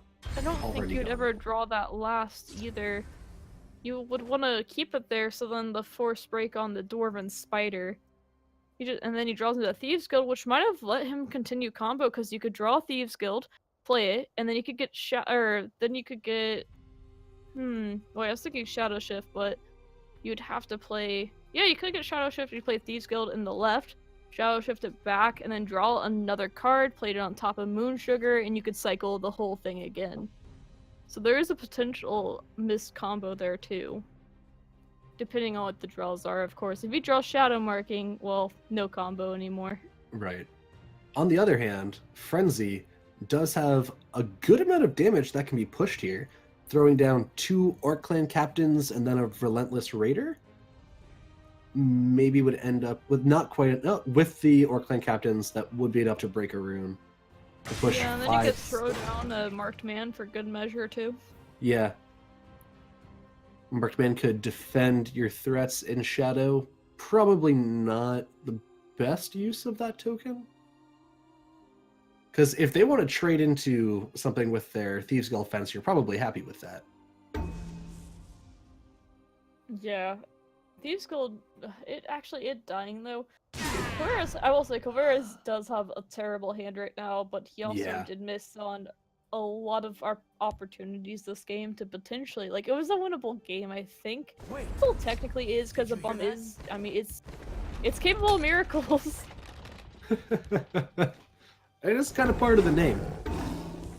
Do you... Interesting. Decides to plop down the Orc Clan Captain so that...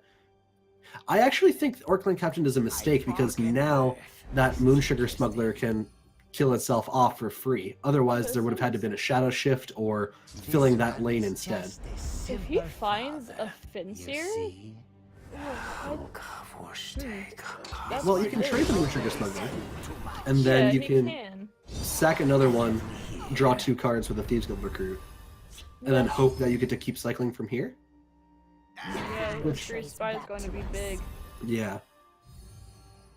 You can keep that because you can play it. What is it? Give Angle you on more the health. limb? Alright. And then there's always another free draw by trading the Gearworks Spider. And just get more Brotherhood Assassin draws. I mean, yeah, just draw Yeah, what you that's right. want. This game is easy. I'm ready for On anything. top of that, he does get a free trade of the Gearworks Spider into the 1/1. Right. So there's a lot of health gain. Pretty solid. I don't think you... Yeah, he can't anyway, but if he did have the option, I don't think you would Shadow Shift Namira just because that you have to have that engine going or else your amulet's useless and you can't do anything. So Frenzy has the option to put down a second Orc Clan Captain. How much damage would that provide? So there's 10, 13, No matter what. and then if you put down the Orc Clan Captain, that goes to 14, 15, 16, with a Relentless Raider on board that I think is exact lethal.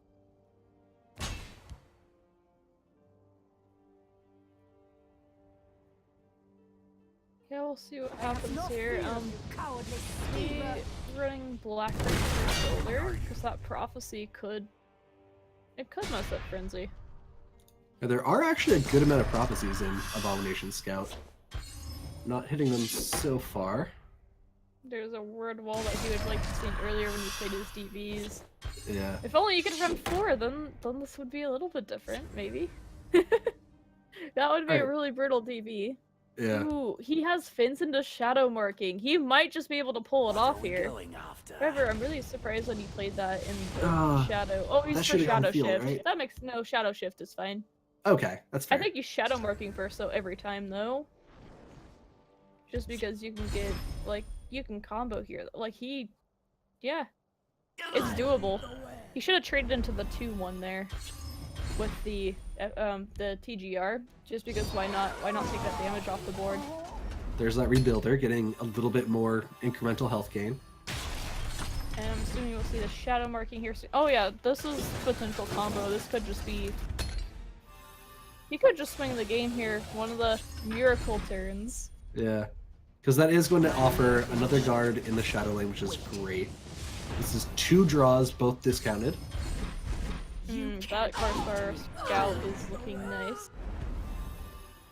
Another fence? I think you play the other fence and just keep going. Absolutely. And also it's noteworthy that Kovaris already has Journey in hand, so doesn't need to worry about overdrawing anything vital. Yeah, the only thing he needs to worry about is a turn timer. Yeah. That is your natural-born enemy when you're playing Abomination Scout. Probably shadow shift this last, the 1-3 to protect. Oh, I think you have to shift the 1-3 in the field. There's gear work, you've got to play it quickly. Will he make it? No, because the animation? Oh, maybe he will make it. Oh, I'm just behind on animations now. Yeah. There it goes. That's one of those things about spectator mode. They can take a second. I was gonna say, oh, this is gonna be really close, but no, he got what he needed to get done. He would have liked to play a little bit more combo like Dre Spy and Brotherhood Assassin just for that extra health gain. Would have been really nice for him. Can you check how many cards are left in Kovaris' deck? He didn't have many, he has 7 left. Okay, so that's easily comboable next turn. Yeah, Frenzy doesn't quite have lethal here. And Kovaris does have I need to look. another Disciple of Namira in hand to cycle with for next turn. Move we can't anticipate. Frenzy's looking for any outs here, which before attacking with everything, I think you would want to play Endural first, because yeah, the Orc Clan Captain, which he happens to even get it. Would that have been enough? I don't think so, but maybe. I missed it. We'll have to... I'd Me have to too. look back on it. I was just focusing on Kovaris' hand of, can he cycle next turn? Because that's what we all really want to see. Well, Kovaris can absolutely cycle, but the question Wait, is... he can't play Namira first. Exactly, can he cycle as well as play Journey? And the answer to that is Yeah. no. I was gonna So say, Kovaris do has to not play live. Namira first. Kovaris has to live one more turn. There is murder in the air. Oh, not exactly. He can just combo if he can get a Moon Sugar first, which he Like just that? did. Trace back Yeah, to just us. like that. That's easy game. Just have to find a few more Moon Sugars, and that's it. See? They won't even So see Kovaris my blade. power cycling, looking for really, really big Ooh, that cards to put Rebuilder down. is so good. Rebuilder is huge. I mean, here, unfortunately, the shadow marking just becomes dead. In some cases, like, yeah, you can do it, but at the same time, you risk giving your opponent a large creature. Yeah, that was really risky. I don't know about that one. But don't he hate does it. get 2 guards that are huge in response, which I think to not lose the game, he had to do that. That's very fair. Do you ever put one field? No, probably not, right? You're not No. worried about that much charge damage coming through in one turn? Yeah, I mean, I think it's just something you can't afford to play around. Right. At the same time, though, you could make an argument for one of them. Does Frenzy have the ability? So he has Raiding Party, he has Orc Clan Captain. He would have to draw into something else, and even then, so, Divine Fervor doesn't do it, like... I think this is in favor of Kovaris now after that journey, and he's gonna be able to play Disciple, and he has an Endural, and he has a Deepwood Trapper, and he's just gonna be able to go off after that. This fence here is pretty safe. Actually, he can die to Nord and Orc Clan Captain, but to me that feels like a really losing line for Frenzy, that like once he does that, Well, Kovaris kind of has done. Kovaris has enough magicka that he's probably going to be able to cycle a good amount anyway. Regardless, yep. Whether or not you're getting the discounts, I think that's an irrelevant point. I think at this point you have to be looking to close the game out next turn, maybe the turn after. Otherwise, Kovaris is going to have it. Yeah, I think Kovaris already does have it. I think so too. We stand But you always gotta play to your outs, right? For sure. I mean, it's still close enough where I wouldn't concede as Frenzy. You never know, too. Could Brick, although unlikely since he's running 2 Shadow Markings and we've seen him play 2 little Shadow Markings, distraction so might pretty much a prove Brick useful. is very unlikely. Well, Kovaris could also always do what I did when I was learning I'm out. Abomination Scout earlier this week, which is power cycle for health, realize you're about to run out of cards, panic, panic, panic. Oh shit, I just killed myself. So Yeah. I've you can always been outplay very yourself. close to doing that too. I've broken a rune because I did that, but I didn't lose, thankfully. Gas report is really hard for Kovaris, so there's not Moon Sugar.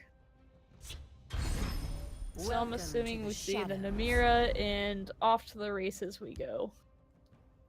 Cue Yakety Sax. This one is just as There's a fancy trade and then playing Doral. Trade it first. Trade it first.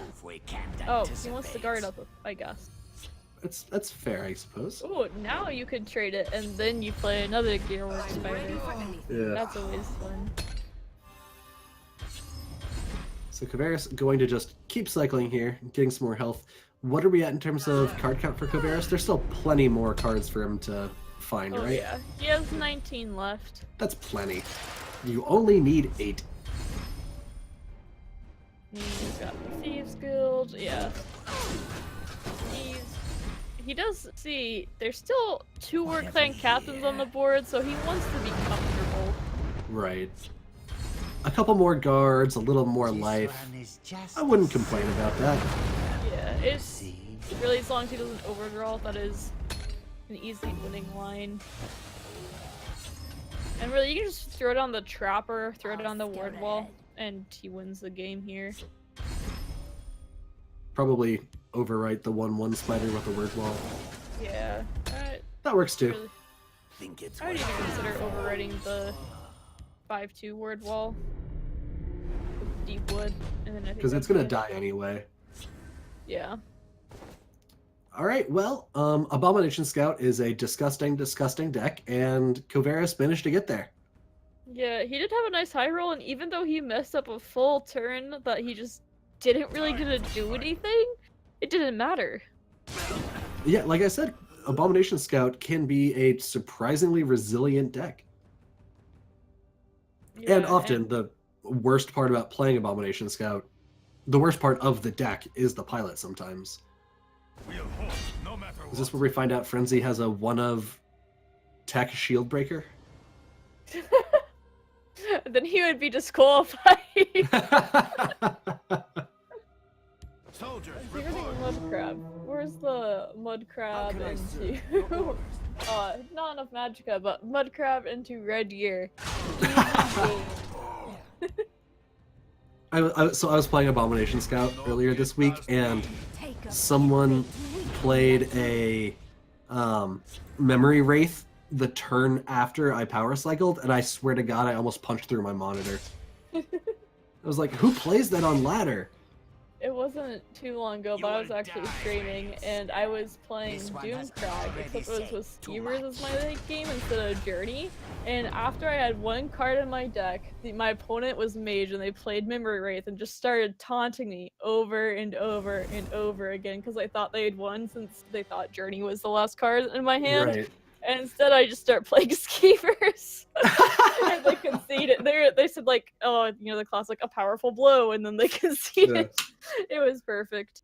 Well, Kovaris getting on the board. It is now 1-2. He will be on Abomination Scout for the rest of the series.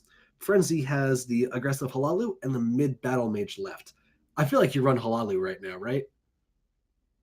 Really, I think mid VM does pretty okay against, because of the break. Like, so he's running Mighty Conjurings and stuff in it, right? Well, like, I will check. because Mighty Conjuring's really good with the breakthrough damage. The Yep, Cannon 2 of Crush those. Giant's really good. Firebolt's really good. So I could make the argument for running the mid BM just because it has more chances of having that damage. But Frenzy's saying, I'm Halalu and I want to just go under this stupid Abom deck. I'm Halalu. I'm going to do Halalu things. That looks like a hand to do Halalu things with. Well, let's see if Kovaris can So- get the Abomination reverse sweep. Pitching Yeah. a 5th Legion for a Cliff Racer. Interesting. I got a spectator bug, so I'll be back in a second. No. Right. That was something that I had talked about, though, that with the lineup Kovaris, or with the It's lineup Frenzy time to has, that act. Kovaris has the chance of a bomb just 3-0ing it. Yeah, And absolutely. Really, it's a deck that, I mean, when it goes off, there's no stopping it. Except for maybe the pilot. We must And the leave turn timer. The turn timer does a little bit, it works some wonders too sometimes. Yeah, the turn timer is real. Well, Kovaris does have a relatively slow hand, but that's okay. The first couple turns for Miracle Scout aren't really going to be too crazy anyway. Yeah, he needs to find his fence relatively soon. And really, he doesn't want to see shadow shifts, doesn't want to see shadow marking, because this cultist is going to be here for a bit. Doesn't want to see DV either. Doesn't have to worry about overdrawing Journey, however, it's, like I said, Dwarven Spider, Word Wolf, not good. Thieves Guild Recruit has the potential of finding the resources that he needs. Right. Do you just tempo out a Cloud Rust? I would be seriously tempted to. Well, maybe this depends. Alright, Black Reach Rebuilder coming down for Kovaris. That is going to gum up the lane a bit. Prove useful. Just get up a little bit on health. Cloud Rest does come down just as a good body. Yeah, I think you have to, because Mud Crab, who knows what you'll get from it. If you get nothing playable, that's a good way to lose your turn and your tempo on turn 3 by just playing a Mud Crab Merchant. As I'm Halalu. ready for anything. Yeah. Deepwood Trapper is a real nice draw for Kovaris. Because those are some strong powered cards, and being able to delay them for a turn, Yeah. especially for 2 of those creatures, is really great. And Kovaris thinking to himself, I can't wait to get rid of this Witherhand Cultist so I can play my shadow marking. Yeah. Halalu Oathman, not online. There's no green card on the field to activate that portion of the ability. You could just Yeah. play them both down just as a cantrip in another refill, though. Well, I guess you have to Mud Crab first and just... What happens? I guess you Just could tell say me who Oathman to and see what stab. you draw, but what are you looking for 1 mana?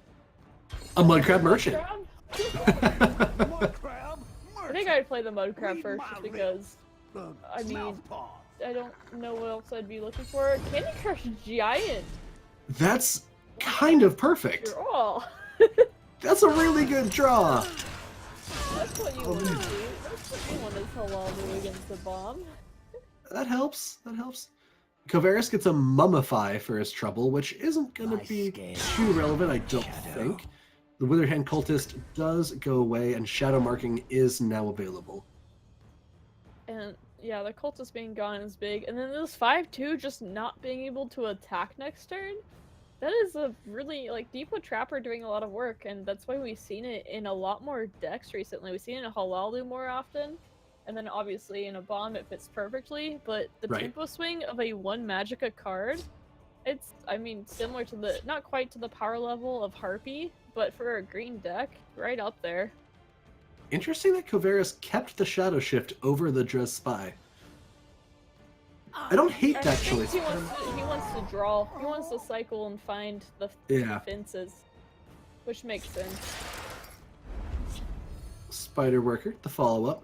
And there's a Moonsugar Smuggler, so that's one of those enabler pieces in hand. Kovaris has drawn a good amount of cards, still hasn't found any combo pieces. Yeah, I was actually spectating Michaela on one of our breaks, and in her last 25 cards, she's had no fences, no Namira, and that was looking rough. I don't know if she ended up winning the game or not, because she was against Giant Archer, so it really could have gone either way. But when you do brick, like I said, early Word Wall Journey, Dwarven Spider, you want those to combo with, not to be sitting there, sadly. Yeah, the zero-cost cards are really meant to be sack outlets. They're not really supposed to be used for defense unless you really need to. Time to fight. Frenzy understanding how a bomb and DV works, saying, hey, there's potential DV in the future. I'm gonna make sure to split my lanes up and to play a 3-3.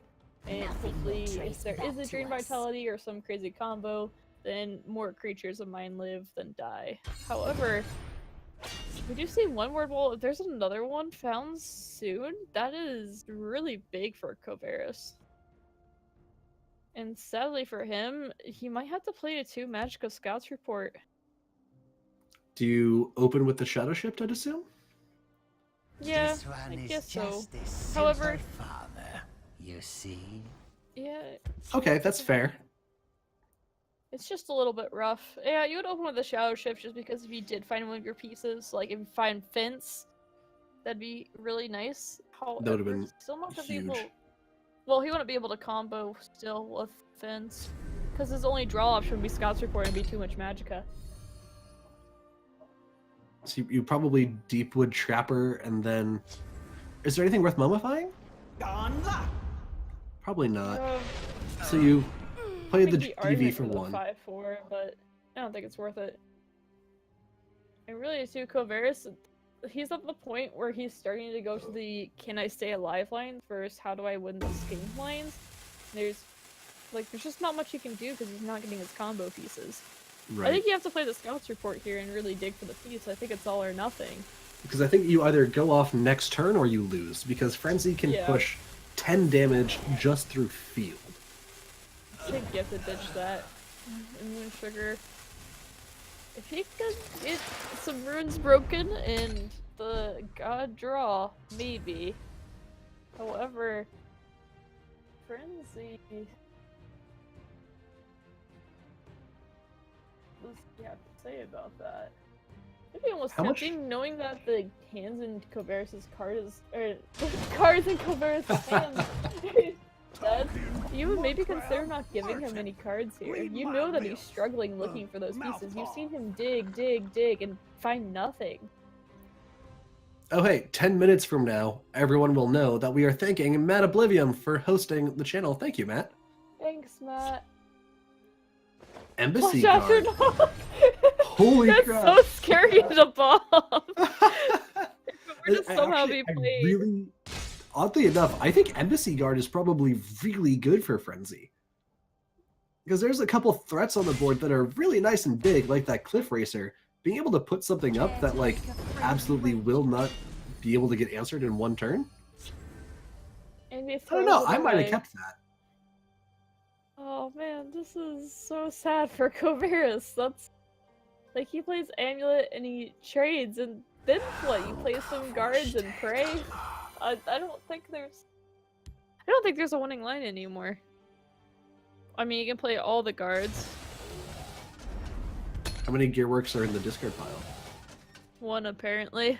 Just the 1, yeah. So there's 2 more guards to put down. You could technically mummify the maybe the Cliff Racer? Gambler. That too. However, it's still a 2 or a 3/2. And then you trade into the Drez Spy. Oh, to get the back, and then you can play 2 more guards. Transformation Trainer does not give the mummy a buff. I kind of thought it would because it is summoning another creature, isn't it? I think transforming doesn't count as summoning. Oh, it's transforming. Yes. that It's the makes same way sense. like activating beast I'm form ready for doesn't anything. proc. Oh yeah, that's true. It is a transformation. I think you still gotta play the other 2.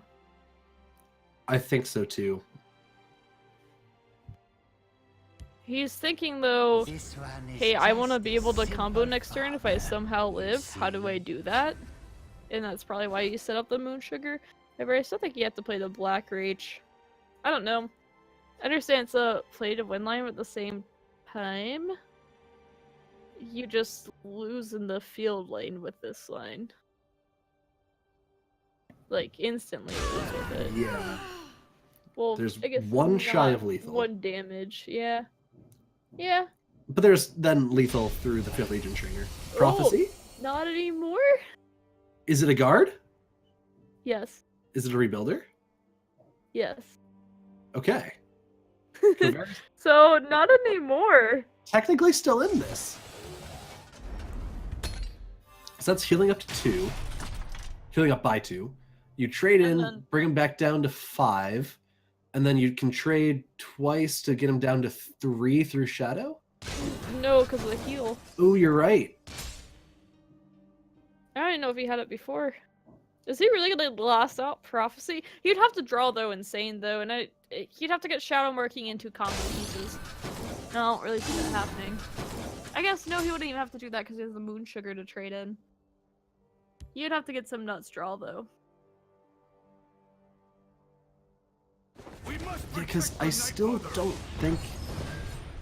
Yeah, Kovaris wouldn't have enough magicka to play both the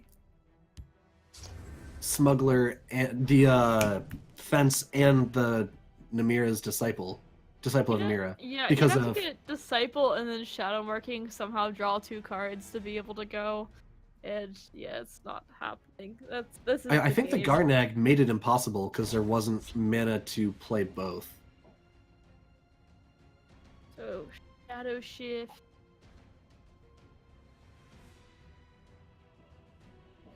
You have to Shadow Shift to trade something, I guess. I think so. You have to at least try and dig a little There's more. the fence, and a little too late. Yeah. So Gearworks Spider is going to bring back 2 others.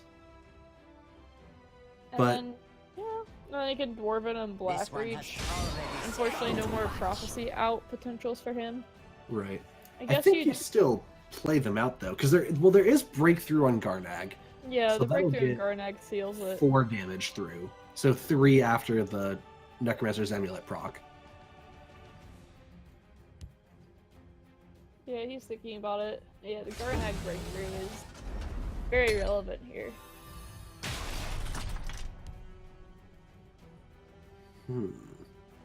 Oh, actually, What are we going after?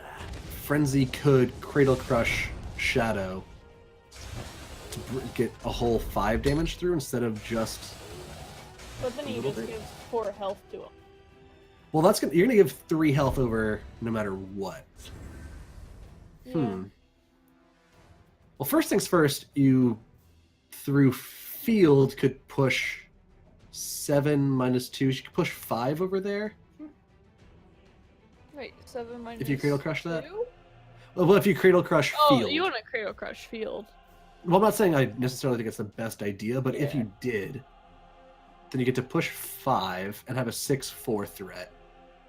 But I don't think you can let Kovaris have anything even close to a full lane. Honestly, I feel like if you just keep Kovaris Drawing the off of mirror combo, would- Yeah, drawing the Mira. I think. So if you play Crush. It's weird to see him not having lethal quite Right. yet, I don't think. I don't think so either. I haven't been looking at it probably as hard as I should. But there, trade, that no.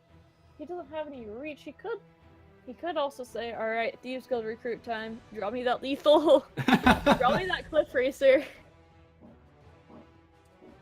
I think at this point, the most important part is making sure Kovaris doesn't get to go combo, right? Whatever Like if Thieves Guild into a Cliff Racer, Crusader's Assault, this is why you draw first. Oh, that's a little brutal. That would have won him the game. Would it? I think. Yes, because that would have given something like the I Mudcrab Racer. Merchant breakthrough. This is Or interesting. you're just in the Cliff Racer. That's true, yeah, Cliff Racer breakthrough would have done it. Oh, that's painful. I'm pretty sure that was a mislethal.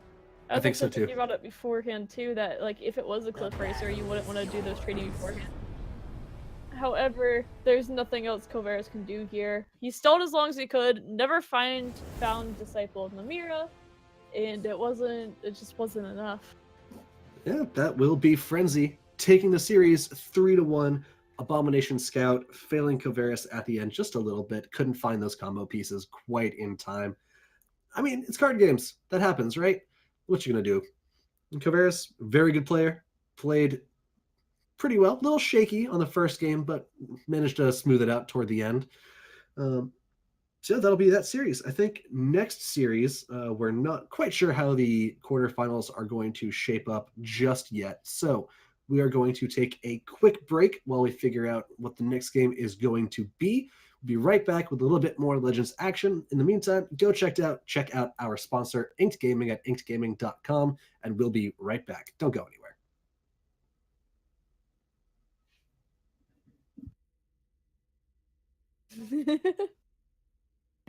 Any minute now.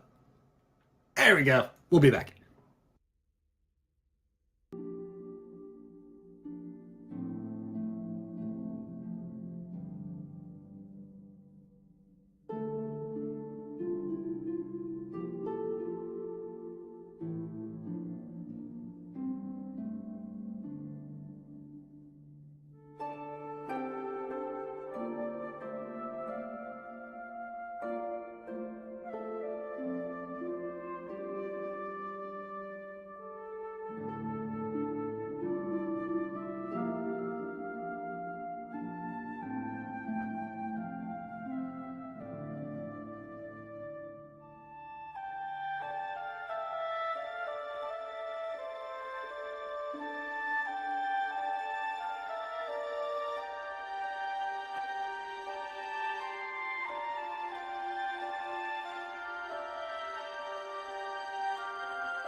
All right, so fun fact, Fuldir and Immortal August are in game right now for the round before the next match we're supposed to cast.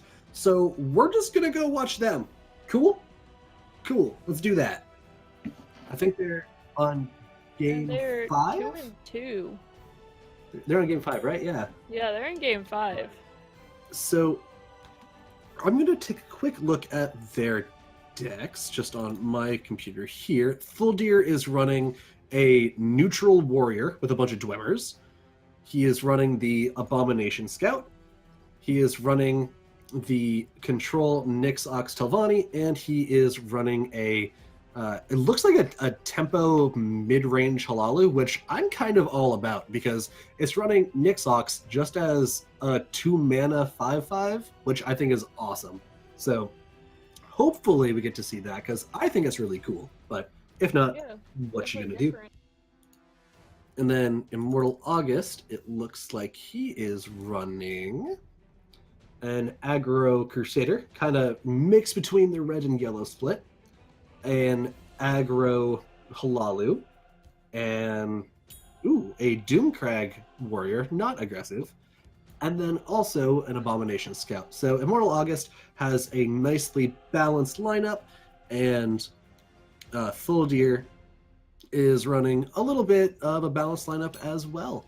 I'm curious to see what we're going to get to watch. I would love to see this, either the Tempo Halalu or the Dwemer Warrior. Because I think purple is the best color to put Dwemmers in, personally, because it means you get to run Siege Catapult, and the Dwemmers are really good at filling up a lane, and then Siege Catapult gets on something crazy like turn 2 sometimes. So I'd love to see how that ends up going. Let's check out what is going on. It is going to be the Halalu Mirror match.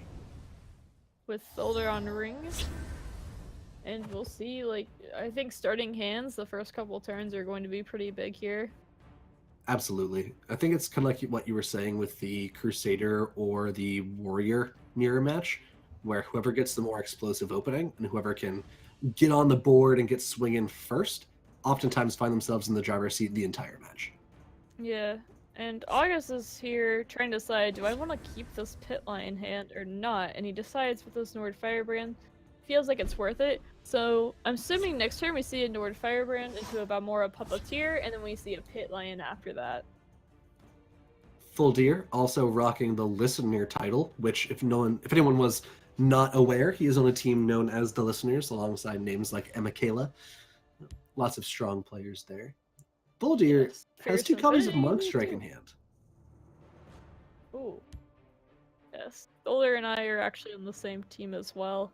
And Fierce Infinity and Jelly are also in this tournament. I do not know exactly how they've been doing, though. Yeah, the team has a lot of really nicely strong players. They're just good people. Immortal August just gonna open with a Swinging Firebrand and a Puppeteer. Ooh, this is a weird place for Thuldir.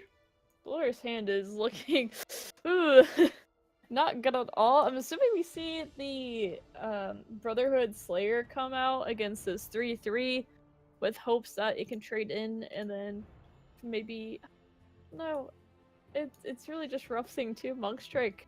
75 card consistency. I know, right? And he's running only 2 of them. Just Oh give man, me that a makes it name. even worse.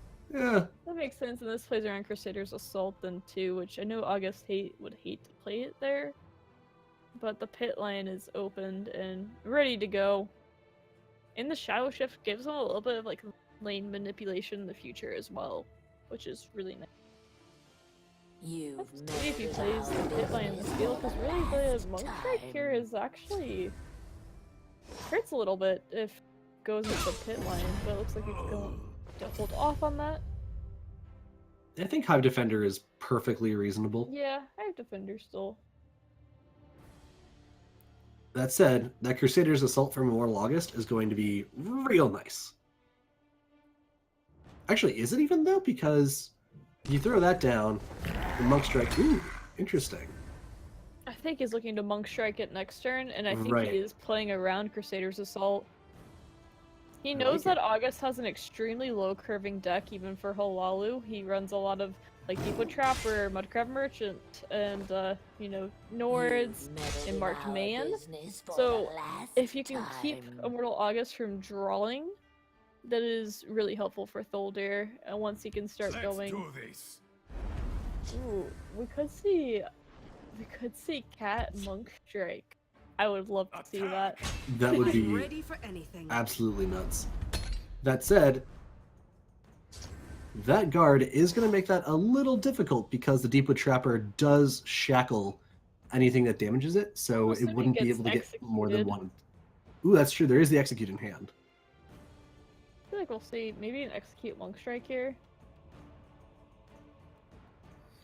I think we that's could also probably- see. No, there's no Shadow Shift in hand.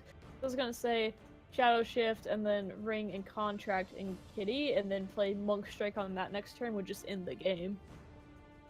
That's true. You could.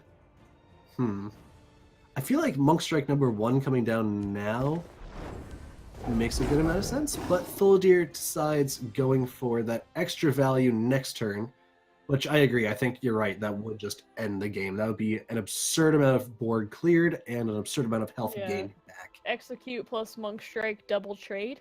Doesn't get any better than that. Yeah. Top of that, August has 2 cards in hand, so Thuldir isn't worried about getting lethal here overall. I mean, there's 10 damage on board. That's still definitely scary. The Oathman might find a little bit more resources here for August as well. Well, the Elfman is huge because that turns on the Sharpshooter, which means the Kitty can only attack once.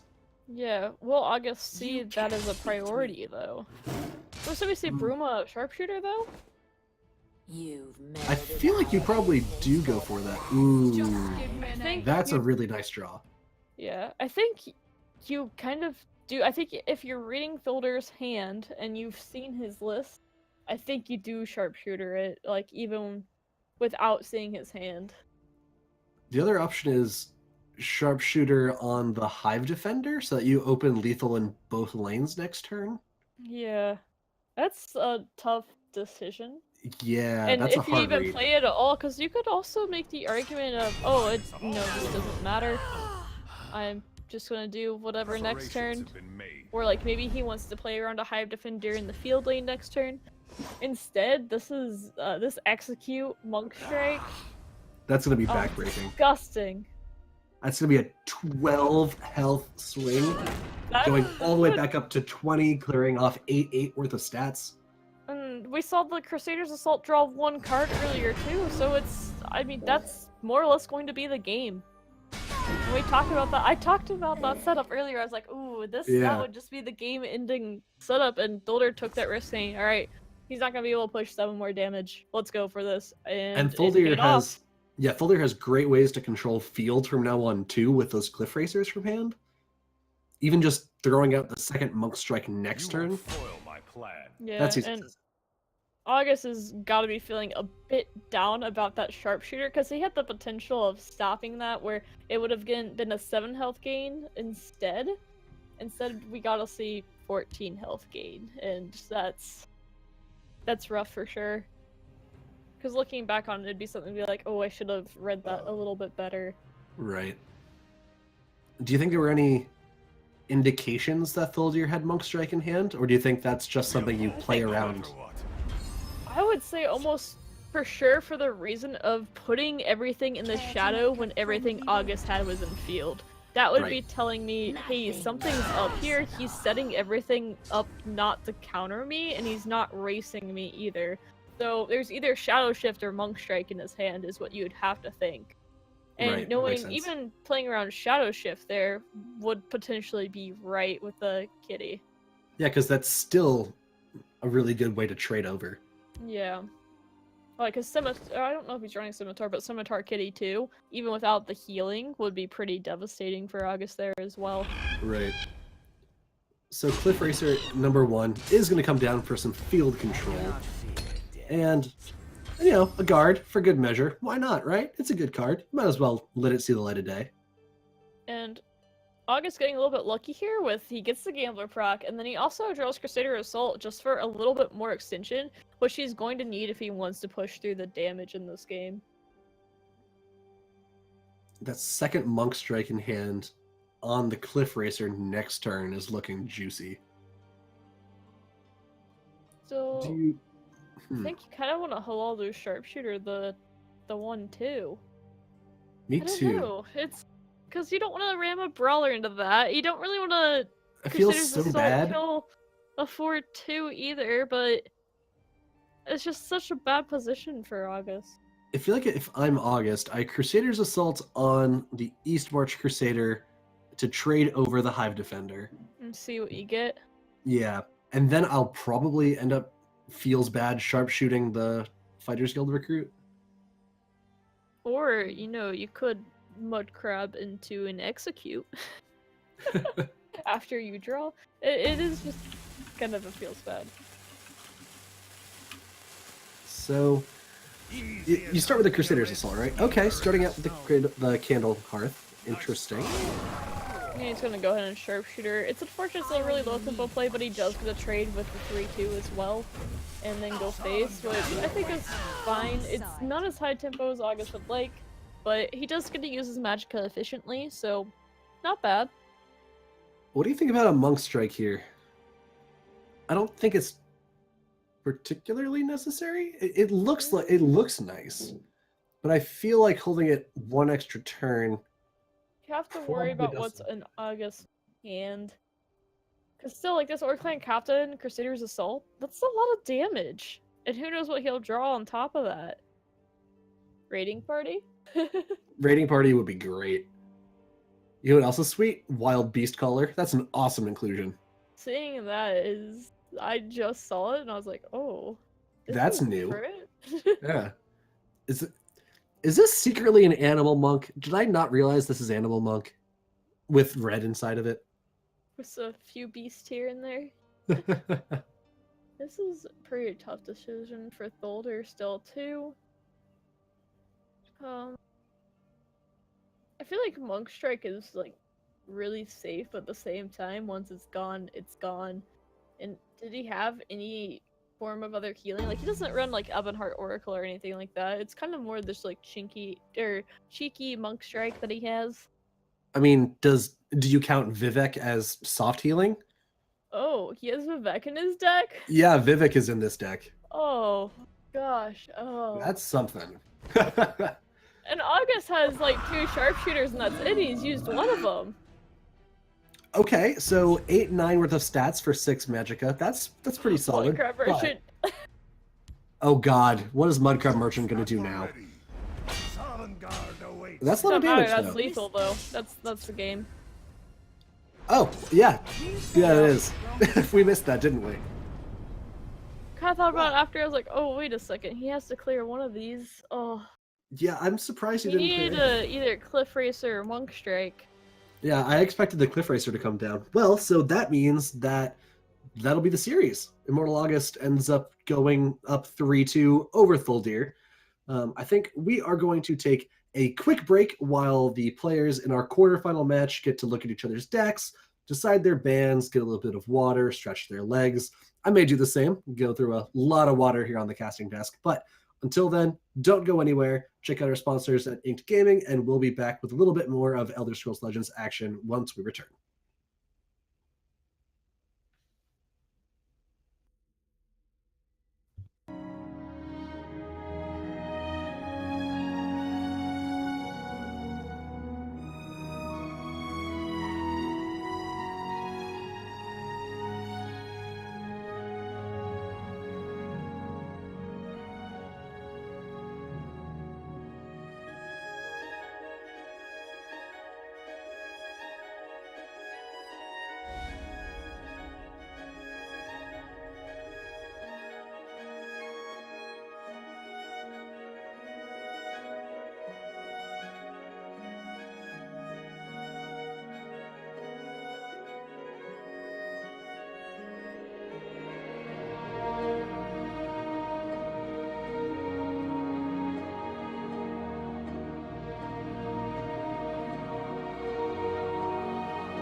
Welcome back, everyone. We are about to hop into a quarterfinals match between Immortal August and Rocket Boy. But before we do that, let's take a quick look at the bracket after the last round has finished up. We are going to check out the left side of the bracket first. We have Immortal August going over Thuldir, as we just saw, going up against Rocket Boy in the next game that we are about to watch. Warrior 7 going 3-0, 2 matches in a row. That's impressive. Yeah. And Frenzy taking down Covaris 3-1. That's actually shaping up to be a hell of a bracket. That's a lot of really strong players. I mean, okay, to be fair, everyone in this tournament is strong, so I don't know why I felt the need to point that out. But Warriors going 3-0 twice in a row is crazy. That is insane. Yeah. Warriors with Frenzy too. That would be quite a game. No kidding. On the other side of the bracket, we see Karakonzul has gone over Endozoa 3-1. I bet that was an insane matchup. Hatamax going 3-2 over Thalion Dark. Ooh, all the way to 5 games. Drew the Dolphin going 3-0 over Super Thanks. Also impressive. Maddie and Please Don't Hack Me. Looks like we don't have that data quite yet, but we will find out very, very soon. Whoa, that's pretty crazy too, because in the last tournament, I think it was Pasta, Indo, and Super Thanks were the top 3 or 4 in the last classic, and they're all gone before semifinals. Crazy, right? It's funny because we haven't had any particularly crazy new content since the last Rankstar Classic, and things have just changed. The meta's evolved ever so slightly, and some players come in, some players come out. Who knows? We could see someone we've never seen win before on top tonight. So we are going to really quickly take a look at Rocket Boy's decks. Starting off with an Abomination Scout, following up with a Rage Halalu, first one we've seen of its kind so far, today at least. Then a neutral package Dwemer Spellsword, or Sorcerer, excuse me. And finishing up with a really kind of classic style Control Tribunal, running just really nice bombs on the top end, lots of removal, lots of guards. We're not seeing any of the Genius Pathmage shenanigans, none of the Tullius's Conscription or Chantier of Akatosh, just a nice, old school, honest control deck. What do you think about this, Silver? Rocket Boy always brings different decks to the board, and I really like that and respect that. I think the Tribunal's targeting, expecting to see a decent amount of the aggro type play, which we've seen a lot of aggro still. So Yeah. I think that Tribunal is probably going to get banned from a lot, and then he was like, alright, well, you're either banning Abomination Scout or Tribunal, and either one you're going to suffer for a little bit if you leave these up. So I think those were 2 really strong decks to bring. And then the Rage Halalu too, that's one that I just haven't seen, and I personally haven't really gotten it to work the way I'd want it to. But obviously he's doing something right, and it's probably, I mean, he had a few games that were 3-0 though too, so I don't know, you just don't know what he played and what's been banned. And the Sorcerer, I haven't really seen anything like it. Like, I've seen Dwemer decks, obviously, but the cards that he decided to put in is different than what I typically see. Like, I don't usually see Endoral in Dwemer decks, for example, and yeah, I would say the rest of it isn't anything I would, not expect. He does have the Wilds Incarnate for that draw. I like his decks a lot. I'm really excited to see them. Me too. And it looks like the Tribunal is banned. Now, let's take a hop over onto Immortal August's list. I know, I wanted to see that too. I thought that'd be fun. August is running an aggressive Crusader list. This one, again, hybrid style, yellow and red, both pretty well represented. An aggressive Halalu list, the Doomcrag Warrior, and then this one is banned the Abomination Scout of his own. I'm interested to see this Doomcrag. Yeah. I absolutely love Doomcrag. It's my favorite archetype. I freaking love the deck so much, and he's been practicing it quite a bit.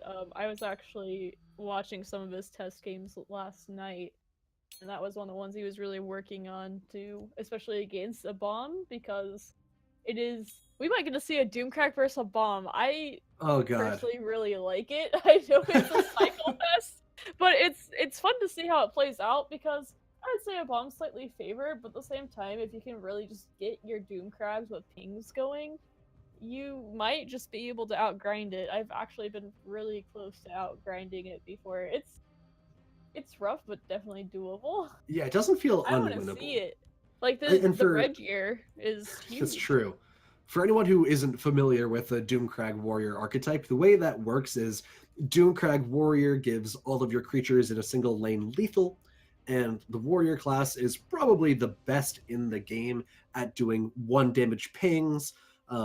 It runs the Skaven Pyromancer as a lane clear if you're in the lane with a Doomcrag Vampire, and it has the Disciples and the Shrines to Namira to just cycle really, really hard the same way that Abomination Scout does, but in a more killing stuff off manner, not in a killing your own things off manner. Sometimes And then has you the do, same though. win condition of power cycling post journey to get gigantic +5/+5 pingers on the board everywhere. It's a really fun deck, really, really highly interactive. It's one of those decks where you don't really get to just play solitaire. The point of the deck is to interact, which for me is just a lot of fun.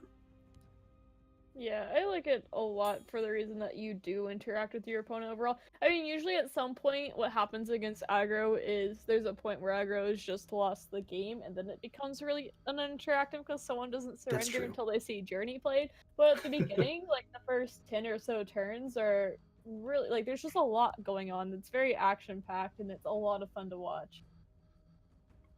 Well, let's see. That means the after bans, the lists are August with Crusader, Halalu, and Doomcrag Warrior, Rocket Boy, with Abomination Scout, Rage Halalu, and Dwemer Sorcerer. Do you have any favorites here? Any matchups you're incredibly excited to see? I want to see that Dwemer Sorcerer, personally. I first I think that Immortal August might be a little bit favored. However, Rocket Boy does have a bomb, and that could just be enough to win him multiple games and make the difference.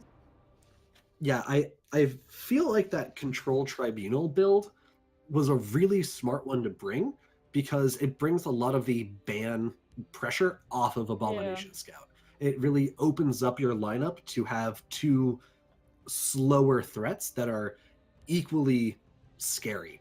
Now, having said that, we are going to go take a quick look at the art for the card that we're going to be spoiling later, just because may have been a while since you guys got to see what it is we're working with. We want to make sure that you guys have it fresh in your minds for when we reveal it later.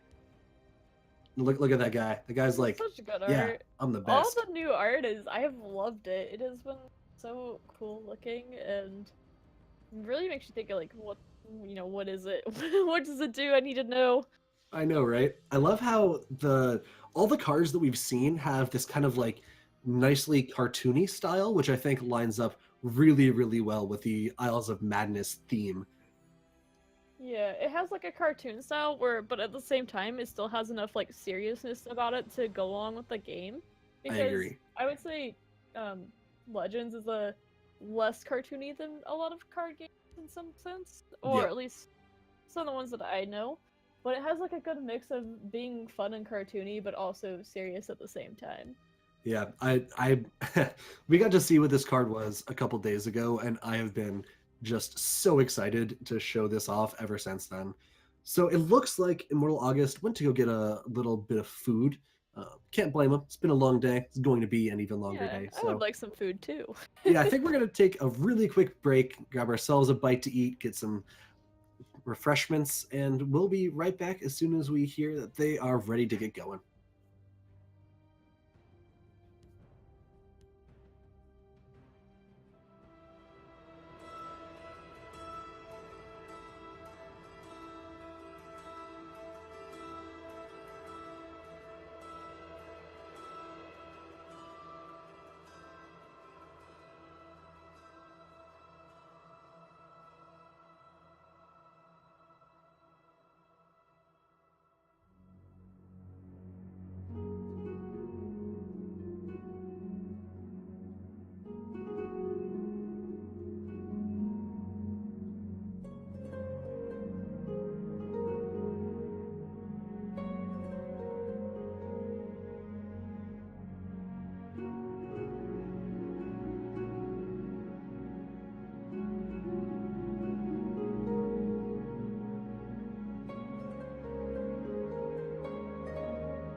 Welcome back, everybody. We are ready to get into the game between Immortal August and Rocket Boy. Sorry about that. We just had a little bit of internet issues on Immortal August's side, so we're going to get into game just as soon as we see that they have started it off. If you were Rocket Boy here, and you had Abomination, Crusader. Oh, sorry, look at the wrong list. Yeah, Abomination, Halalu, and Dwemersork. What would you start off with? Well, I've already seen what he started off with. I probably agree with the Lateralus start, just because it's a deck where you can play into pretty much anything and have a chance of winning. That makes sense to me. And it goes wide against Tombcrag too. Yeah, I like this. We've got the traditional aggressive Halalu versus the more controlling Rage Halalu. Only Yeah. one Halalu may stand, and which will it be? Find out now on TRS Classic. August Rocket starting with Boy's the hand. Assault again. Rocket Boy's hand looks a little slow, which is probably fine, not needing to get off to the races immediately. August does have that Mournhold Trader in hand, which is always a good start.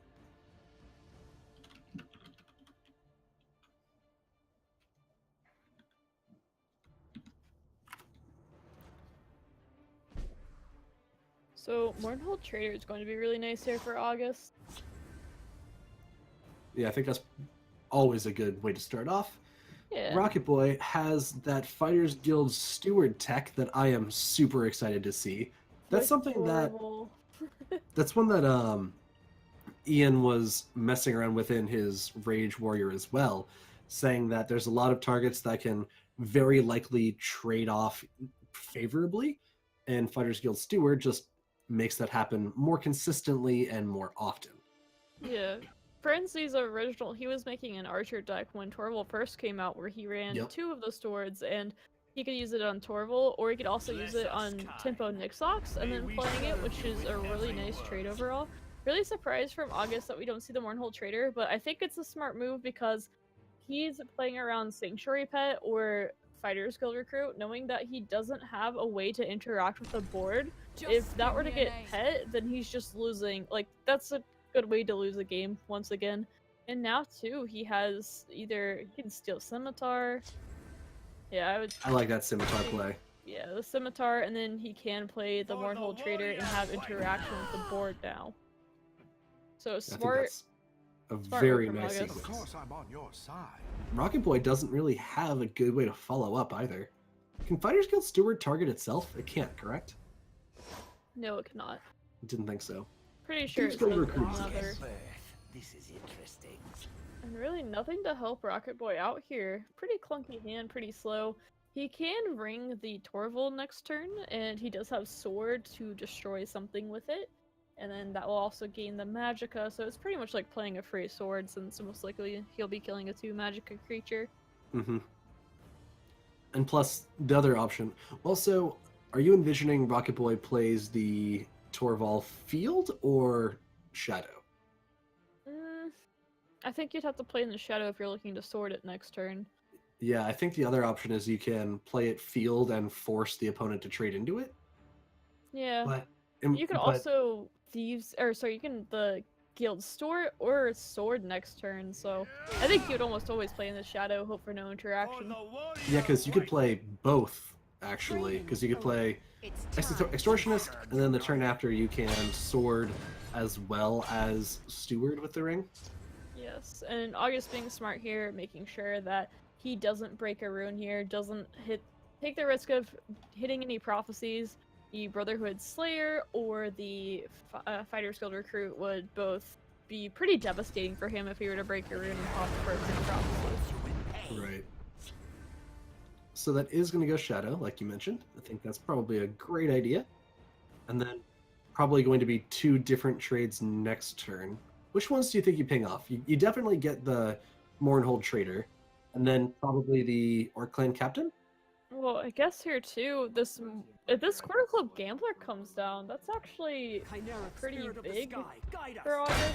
Oh, that it would just die, but I think August knows that this Torval's probably being set up for something, and I don't want to mess with it, so he's adding that extra health, and I'm assuming he'll be swinging face here, but who can really say? Right. I That is a think heads up play have to. because Yeah. yeah. Ooh, shadow seeing the- shift. He's seeing the ordering of what he wants to do it. Come at me. Shadow shift is a little nutty here because the Divine Fervor took a bunch of creatures out of sword range, Like a child. but now with the Shadow Shift or with an Archer's Gambit, actually Gambit's probably even better. Because you can So- Gambit over and then Oh, that sword is. one. Wait, Sanctuary Pet is huge too. try to see if he can rage here at all. If you Shadow Shift, that goes down to 4. His only 2 Magicka creatures, though. Wait, Shadow Shift goes down to 4, trade in. It goes 6, and then he goes to 7. See 1 off of it? I think so. Because if he could pull off a rage here and dump his whole hand, that would just. That would be eat the game. ridiculous. Oh god, that'd be so disgusting. I think he was just 1 off. I don't think he had a way of doing it.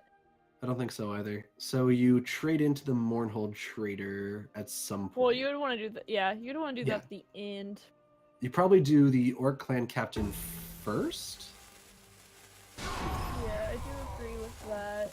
It's a and then pretty Steward. complicated turn. You have And then Steward you'll be into able the- to pet Gambit. And then you can clear the whole board with sword too. I will spare your blood. Yeah, you're right. Wait, You stop or- something, and then have to you be off. bring sword to kill off the other.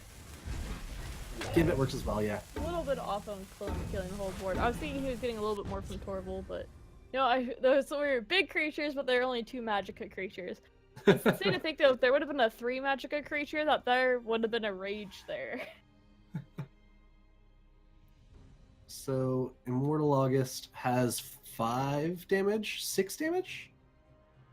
2, 3, 4, 5, 6. No, not enough Magicka for that. Yeah, that's really. He honestly doesn't want to even play anything here almost. You have to just play the Brawler because you see the Sanctuary Pet, you're scared of Gambit, you're scared of Sword. And hey, you know that you can't really play this Gambler. He's not going to ever be able to play this Gambler though. I mean, there's Alina, there's Rages, there's Swords. There's so much that Rocket Boy has to answer all of these different threats. Any one singular threat against a red-green package is never particularly safe. Yeah, does he have any ways to heal in this deck? Is he running Ebon Hearts or anything? I don't believe so. I will check right now. No heals. There's 2 copies of Bruma Profiteer, and that is it. Ooh. Well, he needs to find a Burma soon because Wait, I was looking at the Kalalu's wrong going to one. find the face damage at some point. I was actually looking at the wrong one. There Oh. is no way to heal in this there's 2 copies of Monk Strike and a Briny Elf. Alright, so we've got to find one of those. Yeah. Easy as Monk Strike would be a solid great. skeever in the snow.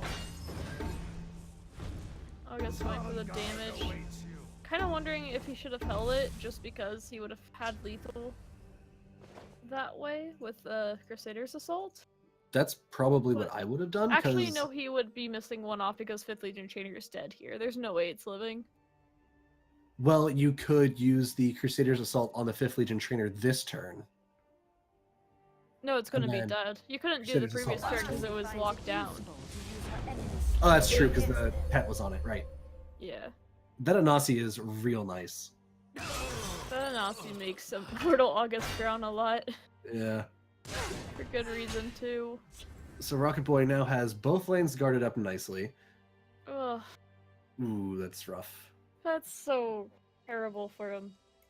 A Nord Firebrand would win him the game right now. So you pitch the Steel Scimitar probably? Because do you Gambit at all? I kind of think you have pass. I think so too. I don't see much of a reason to get rid of anything because you want, I don't think if you want to draw play a anything. charge creature, you want to be able to get it as high as you can. Yeah, well, on top of that, you don't want to give him creatures to play Rage into. That too. So I think you just pass and really Call it a sad turn. Yeah. about losing to to rage Halalu because of aggro Halalu. It doesn't feel good. Doesn't at all. And this is also too one of Immortal August plays this deck a lot. He plays it on ladder a lot. He's very experienced with it. So it's probably one of his pocket picks overall, where I know he's really comfortable with this deck. So losing it, that's probably also one of the reasons he leads off with it, because he's used to winning with it, I'm sure. Yeah, it always makes sense to lead off with something you're comfortable on. So that way you can get a feel for your opponent, make sure you get in the zone for the next round, Care to get your make mental in a friendly good ways. state.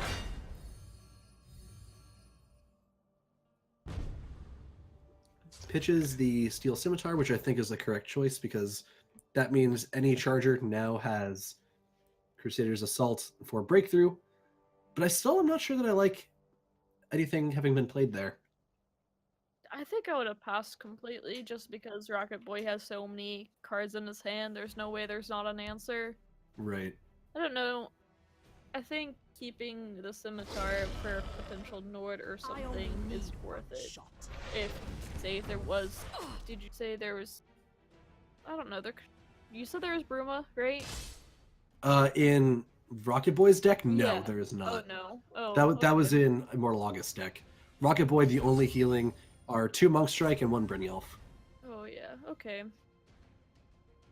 On the Oh, bright that's side, lethal. Oh my gosh, Yeah, yeah. with the So sharpshooter Gambler top was a play. I'm really surprised he didn't play like a Lina or something I there. yeah, me I too. don't think you can ever just be like, oh, Halalu has enough damage to kill me and I got 1 guard to stop it. Like, It'll yes, be August runs fine. he runs 2 silences, but still, I don't think you ever take the chance because you win if you don't take that chance. Yeah, that seemed don't- very, very greedy to me. Yeah, on top of that, I guess it'd be really hard to read Crusader's Assault, I guess, too. Not that it mattered in that situation. But you saw the Scimitar pitch. You would think there's not another creature, though, because the creature wasn't played, perhaps. Right. I don't know, it was a hard read to make, too. But, it's crazy how these games are like, alright, this person's stabilized, they got it, they're all It'll be good, fine, and then top deck. And they're gone. Well, that'll leave Rocket Boy with the Dwemer Sorcerer and with Abomination Scout. August, still going to be on that Halalu. We have not been seeing Halalu do particularly well against Abomination Scout today. There's been some No. wins and some losses. Have we seen anything do that well against it? I mean, we saw a win, but it was more because Abomination didn't draw well and not because the other deck was so Yeah. great against it. And in that vein, Rocket Boy is going to be running the Abomination Scout. Oh boy. That's a hand I'd be really tempted to keep. I don't know if I would. It might not be a good hand, but man, I would be tempted. Let me see, what is the hand from Rocket Boy? Double DV and a shadow marking. Pitched it for No, a DV, never. a Thieves Guild recruit, and a Moonsugar Smuggler. I would say you never keep that hand because you want to draw into DV later. Like, you want to Right. be able to cycle and draw into word walls in DV because a dead DV in your hand at the beginning. Alright, I pinged off your Nord. Okay, I pinged off your Bruma. And now I can't do anything. Yeah, I think you're right. I think it's strictly wrong. And Rocket Boy agrees and draws into a Thieves Guild recruit for his troubles to cycle on the next turn. Immortal August, however, does have a turn 1 2-mana play, either in the 5th Legion Trainer or in the Surin Pawnbroker. Probably 5th Legion, I would imagine. Yeah, for sure. He's probably deciding field or shadow because his shadow shift in hand into Surin Pawnbroker. So he wants to take care of the field. At the same time, he knows it's a bomb. So he knows he can trade better if a bomb's in the field than the shadow. Right. Oh, he's running Gavel in this? I didn't know that. Yeah, there are, I think, 2 copies of it, which I thought was Nice. really interesting. I have like Gavel for a bit and no one ever runs it. Gavel is that card that is probably the closest to like a constructed staple out of every non-staple card I've Yeah. ever seen. It's insane in Arena and then Oh, in Arena, it's just the best. Yeah, I've ran it as a one of, and it took me so long to convince Earlmeister to run it for a bit. Fight like a child. I mean, if Earlmeister's down to run it, then it's probably solid. The guy'll try anything once. I might Shadow be seeing marking. Crusader's Assault here in the future. No, there's nothing played though. So, Immortal August gets a Fighters Guild recruit. Rocket Boy finds that Thieves Guild fence. Really what was important. Yeah, Rocket Boy's gonna be able to go off pretty soon here, and August isn't gonna be My able to do anything business about is it. None of theirs. So, when you see this hand, how does Rocket Boy set up to go off for the next 2 turns? What is the due diligence work that you need to get done here? He has to make the bet, does August have a silence in his hand or does You he can't not? defeat me. And There's a plan. I think I would just be playing a bunch of my creatures in the shadow, Wanna talk hope that they're not business? interacted with, Come and to then the right place. I think I'd be looking to go off on turn 6 perhaps. I'm not super great at a bomb and setting it up, but he has all these moon sugars. Actually, I'd be playing moon sugars and Thieves Guild, or sorry, Thieves Guild Fence. I think I agree. I think you do 1 Thieves Guild and then the Moon Sugar Smuggler. This one is Yeah. This just turn. a simple And then next farmer. turn, You see, this one is just a you simple play down farmer. something You see, and then start sacking off Moon Sugar Smugglers? I think you might as well play the Karspire here too if you're Rocket Boy. I'm so used to just looking at one person's hand on my screen. So I was like, oh wait, he has all those moon sugars. He can do a lot more with this. Yeah, can you combo next turn completely? Plays Fence. That's like -1 Magicka. And then he played a 0 Magicka and then Namira then another 0 Magicka. If my math is correct, it's something like that is what he'd have to do. So he's not gonna quite get there.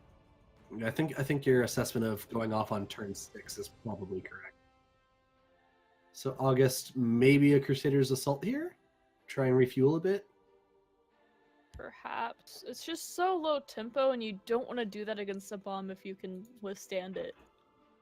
And seeing this setup by Rocket Boy, you know there's something up his sleeve. Like, August Right. has seen a bomb go off enough to be like, oh no, that's 2 moon sugar smugglers. My My I know fighting where sucks. this is going.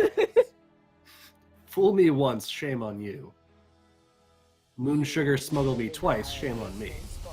Black Reach Rebuilder coming off the top is actually really, really nice. That's going to be an effective 6 health swing, but that does give August a reason to use Crusader's I'll Assault. profit from your death. Oh, no, Says, nope. which is very fair. If you... Bushwhack? That's actually kind of relevant in this matchup. That's actually... Yeah, because that means that anything can attack into a Disciple of Namira or a Thieves Guild fence. And here we go. For blood. Yeah, because now you can sack Oh, the no, other wait, Moon Sugar hold on. Smuggler with the Dress Spy? But that's, yeah. Oh, no, you do that, and then you play Yeah. the Thieves Guild fence, and then you He sack actually something else. gives him enough to trade here, which is kind of, that's poor Immortal August on that one, because playing the fence actually made it easier for Rocket Boy here. Not the fence, the Fighters Guild. Yeah, that gave Rocket Boy free sacrifice outlets without having to work toward filling up the lane and also having enough magicka. I think I play Dre Spy here over on Golem because I want to make sure that I can continue my combo and that there isn't a shadow marking that's going to break it.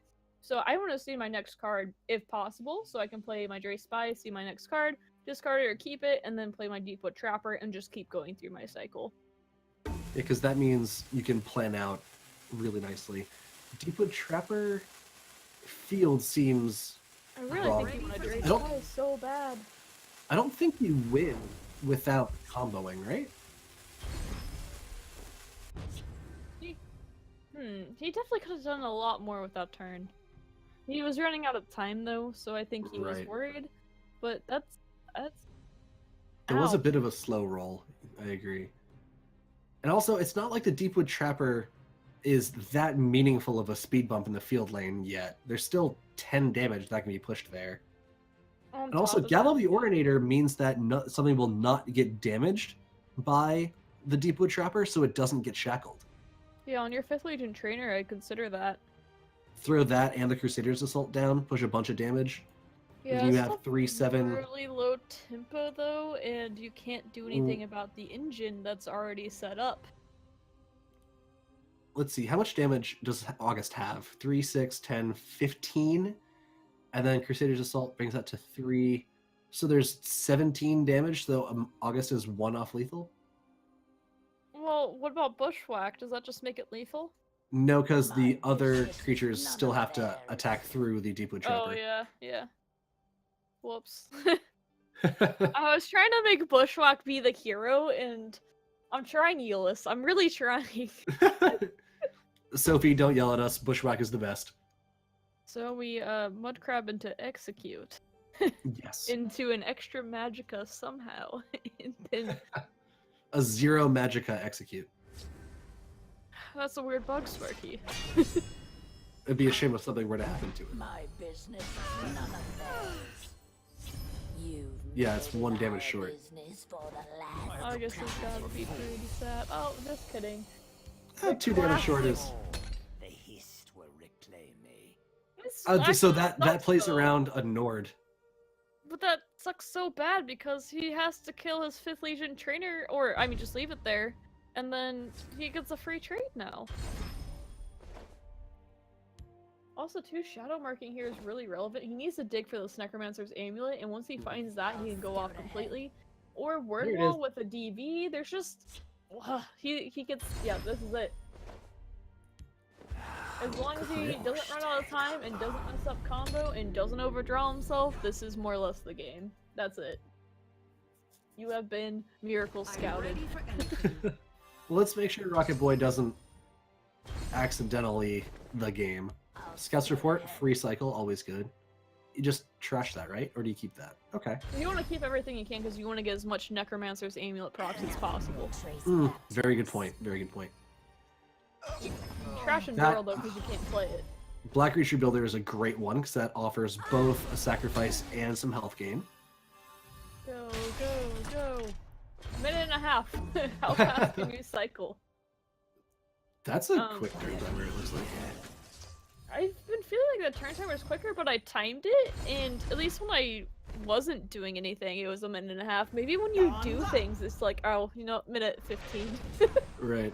Well, there's the Drain Vitality level 2 and level 3 coming down on the field lane.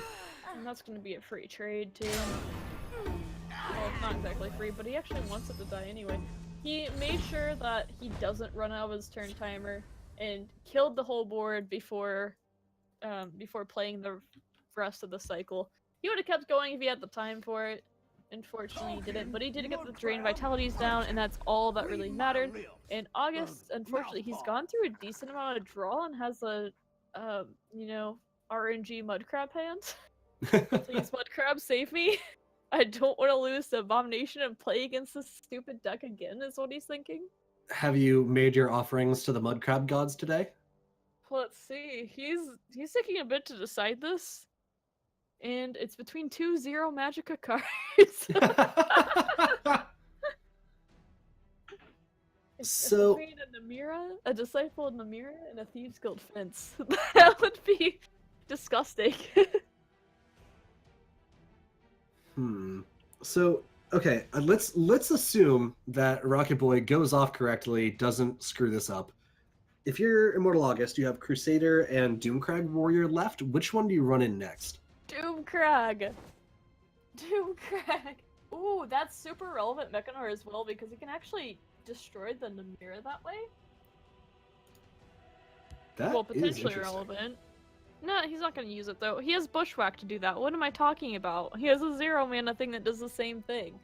Bushwhack is a pretty great card sometimes. Arrow in the Knee I is think he has the interesting. Mudcrab. I can actually see why that was a weird choice now, though, because Arrow in the Knee sucks in that you can't attack. Mechanar's Will makes it easier for Rocket Boy to start cycling. Yeah, developed I think- Pilgrim to Rocket Boy. That's actually kind of relevant too, just because of extra heals, Actually, isn't super relevant because we see Rocket Boy's hand and we know he's just gonna cycle through his entire hand, and there's nothing August can do about it. Oh hey, Rocket Boy's running a second Necromancer's Amulet.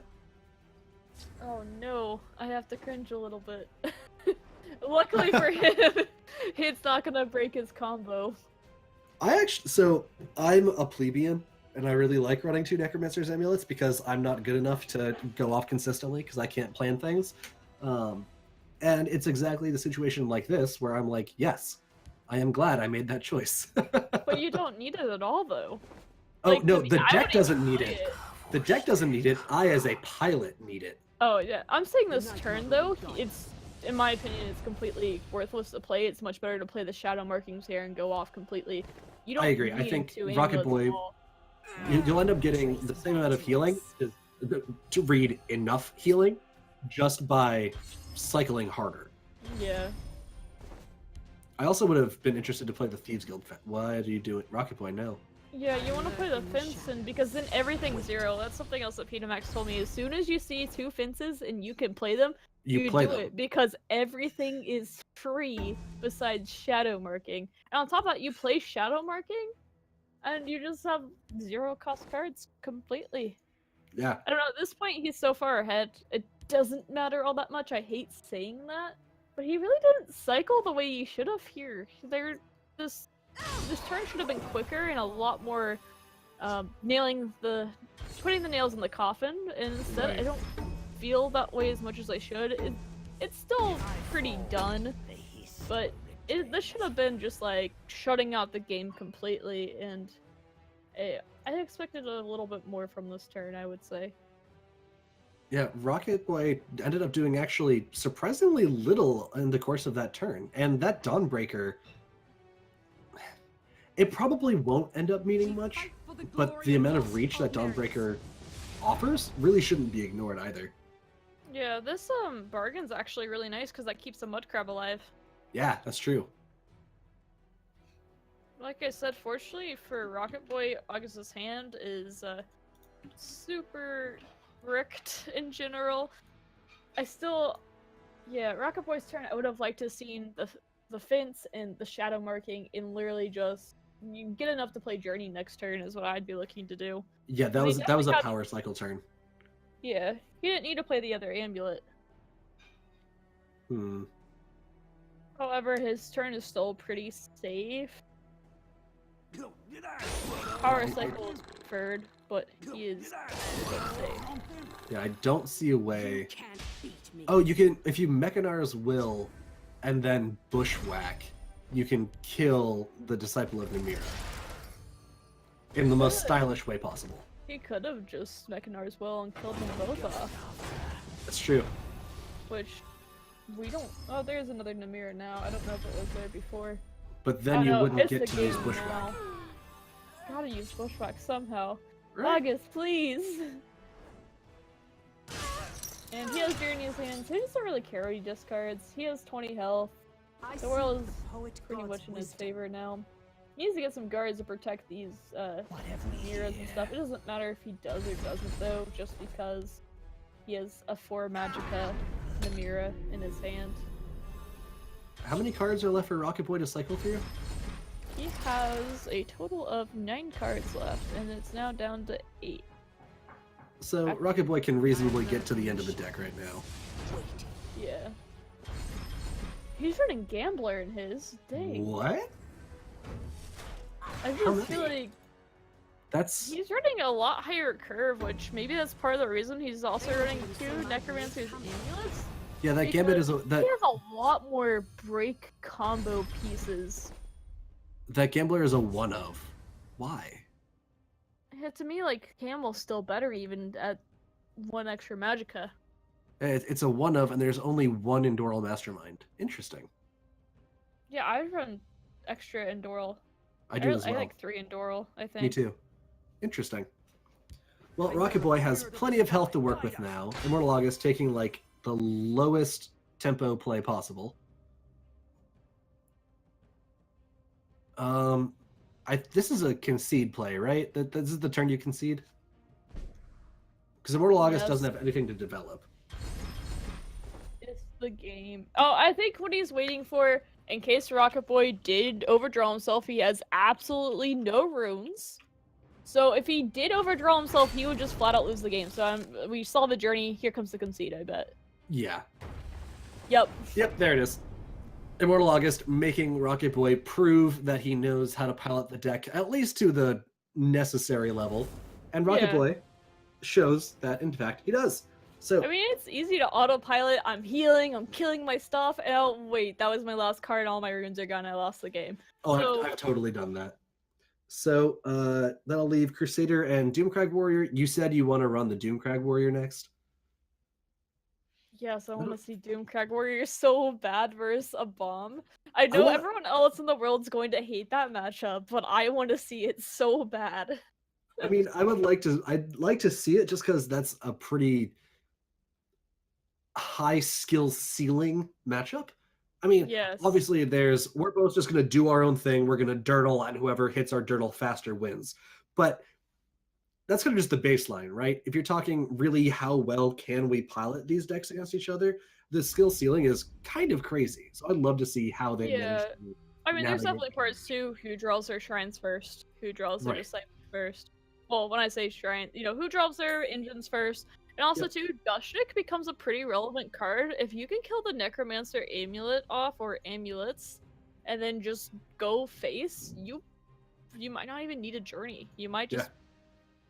probably unlikely, though, just because a bomb has so many guards. Your Barrow Stalkers are going to do much against them. Do you think there's any world where the Doomcrag Warrior just takes the beatdown role?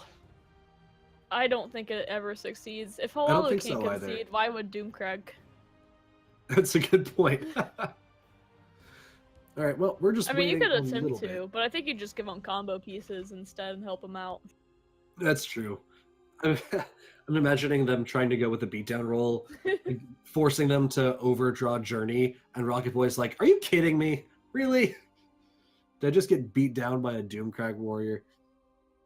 So we're just waiting really quickly for them to get into the game. Looks like we got a little bit of a pause from one of the players. So how do you think the Crusader list that Immortal August brought matches up against the Abomination Scout? Just in case that becomes relevant. It's a kind of red-yellow split version of the deck, not particularly token heavy, not going to be running Northwind Outpost, just that kind of nice middle ground. I think a bomb is still slightly favored, even though I think so, Crusader too. is fast. Not fast enough, not enough interaction. I mean, a lot of people misunderstand that a bomb is an anti-aggro deck. It is meant to say, oh, you're just gonna try to smash face? Well, I'm gonna just put my little engine over here in the corner, and you're gonna watch me heal up and play a bunch of guards, and you can't do anything about it because you have no interaction. Disciple of Namira doesn't count as undead, correct? It can't be killed by Dawnbreaker? No. Nope, she cannot. On No, Dick that Man would be can. something. Barrow Stalker can. Doomcrag Vampire can. That's fair. All right, so we There are are a going to lot. be getting into the next game between get it? Rocket Boy and Immortal August. Dang it. No Doomcrag. I wanted the Doomcrag so bad. Well, maybe next game if this one happens to go in Rocket Boy's favor. Ooh, Rocket Boy has Disciple of No Namira showing. on the opening hand. Can't show any biases. Yeah, of course. I actually like them both, so. But I do want my matchup, but I don't want. I don't know. Oh my god, Holy Rocket crap, Boy's that opening hand hand. is all combo pieces. Yeah, you only want one Thieves Guild fence. That feels a little heavy. This is a little, yeah. Yeah. However, Immortal August hand, it's okay, but it's not anything to jump for joy over either. I mean, I'm always happy when I see a turn 1 5th Legion trainer for myself, but Yes. yeah, there's not that explosive of a follow-up. There's not really anywhere to go from here. What he needs to do is top deck a Nord, a naked Nord. Ah, he didn't get it. A But a Mudcrab naked Merchant Nord isn't would have been bad. nuts. That would have been crazy. Yeah, that'd be a good way to beat a bomb. It would. You can't defeat I think you play both. I think you play the Ambusher in the field and the Mudcrab in Shadow. I think so too. Develop as many threats as you can, while also Actually- enabling Pit Lion next turn. Yeah. So I definitely would have played the Mudcrab first. Come on, August. Pseudo draw first. Oh, that Dremora Premium Dragon Markinez. aspect looks so cool. Why have I not seen this before? That's actually a really good draw for August too. Yeah, because Goodbye Fence, maybe? Yeah. It's very low tempo, but at the same time, he has a decent amount of damage on the board. I think, though, you want to be ready for a Divine Fervor in the near future, so you might go the beat down past Pit You Lion. can't defeat me. Yeah, I wouldn't want to use up my ring charge when I have Divine Fervor turn 4 next. That's just me. I think you go face here. I think so too, and I think you drop Pit Lion Field, probably? Field. For Yeah, Valenwood. because you have the aspect to deal with the Exactly. routine later. And And you know do that you wanna- Namira can't be played quite yet unless you top decked it, which would be... feels bad. How do you threat assess here? Do you think that Dragon Aspect is better used on a Disciple or on the Thieves Guild fence? Which do you think is a bigger worry? What are we going after? Well, probably the... I'd probably say the Disciple, just because you can reduce your cards all you want, but if you're not drawing any, you're not reducing I'll any scout either. ahead. Yeah, that's third Thieves Guild fence. Do you do it? You don't do it, right? Oh, you do. Interesting. Oh, it's a 1 cost. That's true. So you can just play that now, I mean, what's Immortal August gonna do about it? right? Alright, he plays Orclan Captain in a raiding party, and he can get rid of one of them, or a Nord. But still, though, that's not the game plan he wants to go for. Imagine if Rocket Boy, like, found a DV here, too, and killed that 5-1. That would be huge, too. Yeah. So I can understand the Fighters Guild recruit play, because if you leave the Thieves Guild fence, that means you're guaranteed able to find one to play alongside Disciple. Yeah. So that's fair. And then so he gets traded then. Yeah, I think you do have to play a little bit defensive and not get too ahead of yourself. It's almost tempting for August to use the aspect onto the 1-2 and go face. It's still solo tempo though. Yeah. It's not really worth it. I think instead you play the Orc Clan Captain and you ditch the 5th Legion Trainer and then you hit 2-face and then you play the Rift Thane.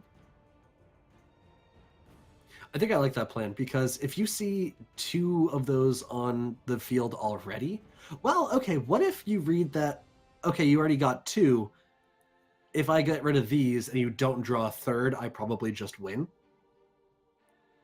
I don't think so. Because at this point he's reduced, I don't know.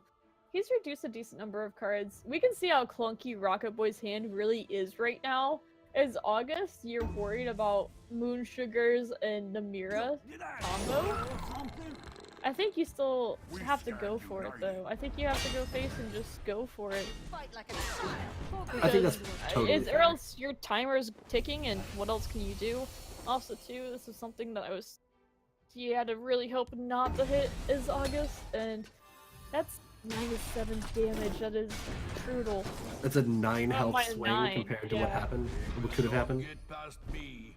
I'm sure he's So- not very happy about that. I can hear That's it now. still a ton of damage that Immortal August can push Divine next Fervor. turn, though. Because none of Rocket Boy's guards are going to be big enough to survive a Dragon Aspect. So that's 16, 20 damage He has- that can yeah. get through. He also has a lot of clunky cards in his deck, as far as we know. So you can play the Thieves Guild, and then you can play the Spider Worker and the Scouts Report, and hope he can go off of that. He needs to find Moon Sugars really, really bad. Yeah, absolutely. But if he runs into Gambler, and he runs into more... Amulet could be hit or miss if it's helpful or not. You'd have to find the Moon Sugars first. If he does find Drain Vitalities, though, there's the Moon Sugar. If he finds the That Drain helps. Vitalities, though, that could help. But he needs a Carve Spire first to draw more. He needs a Carve Spire and then play Moon Sugar on top of it. He also needs to not Not die. Word Wall. Not Word Wall.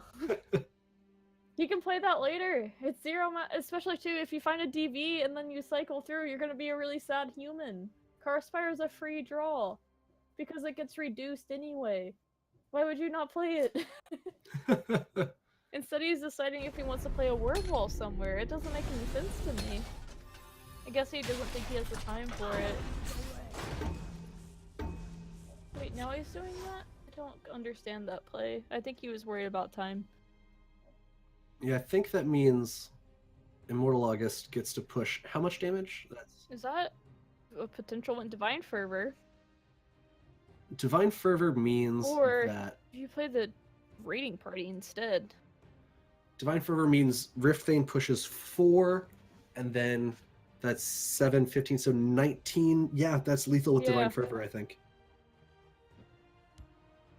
If I did my math correctly. So there's no amulets to worry about. That's usually Right. the really easy thing to forget. Oh, they have amulet, and I just destroyed myself.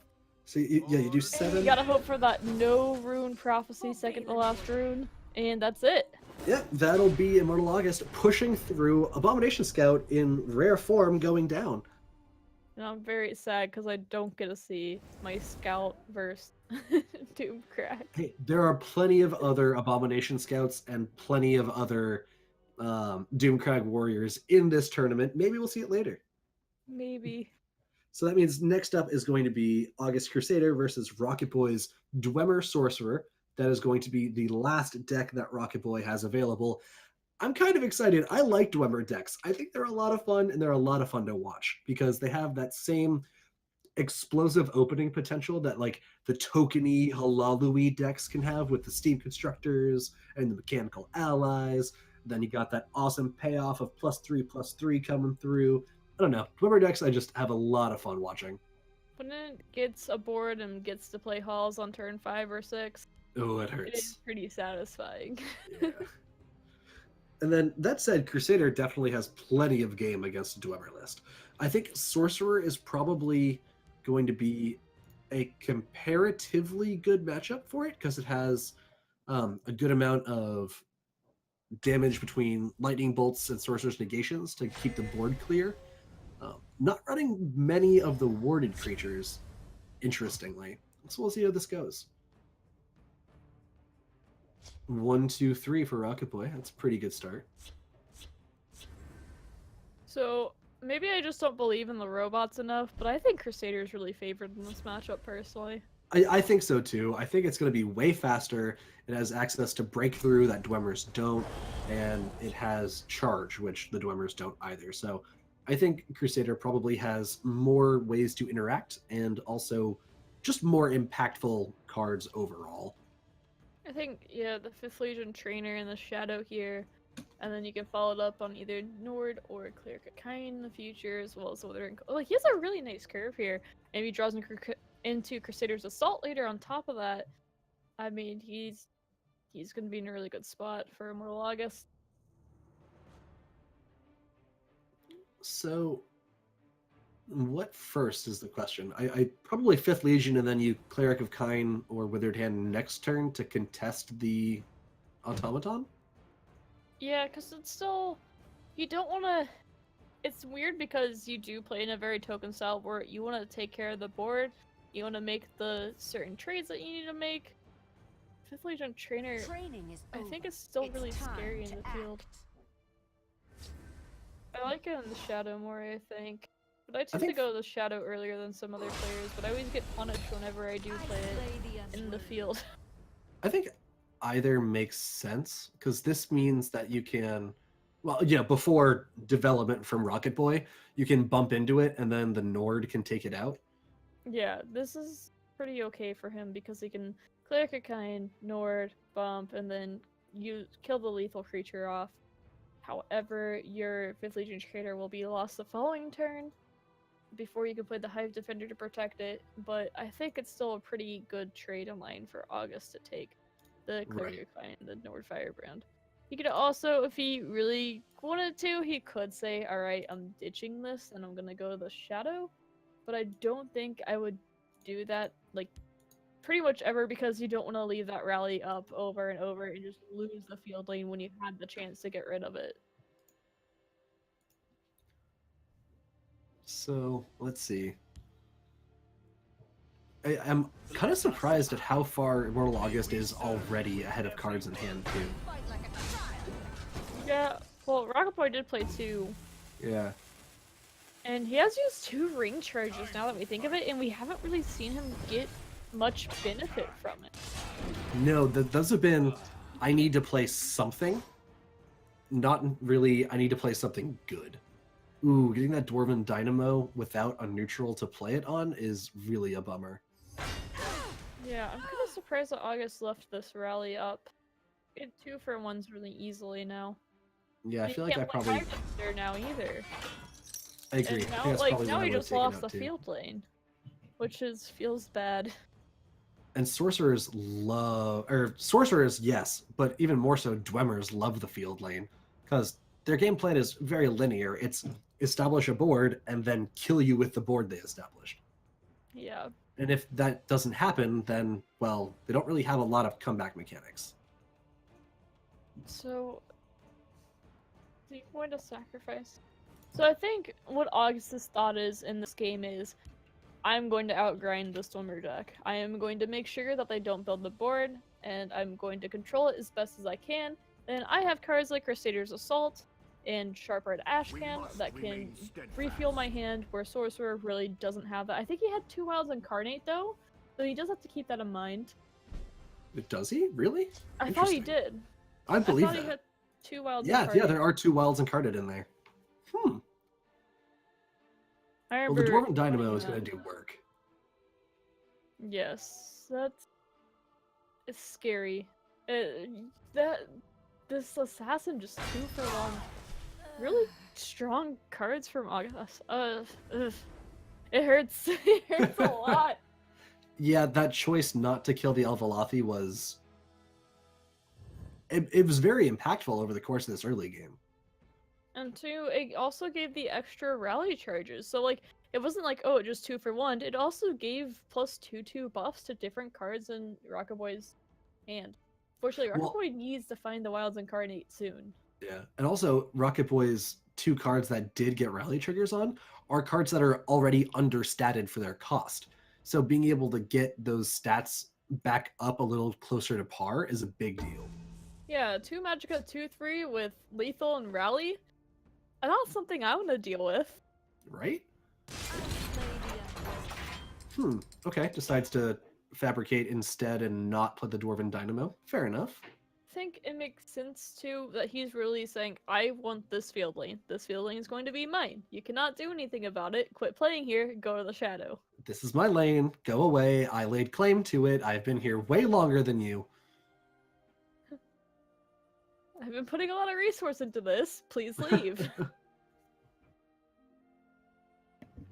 Well, August doesn't have really great answers to this field lane. Oh, if that Hive Defender comes down, that feels so bad.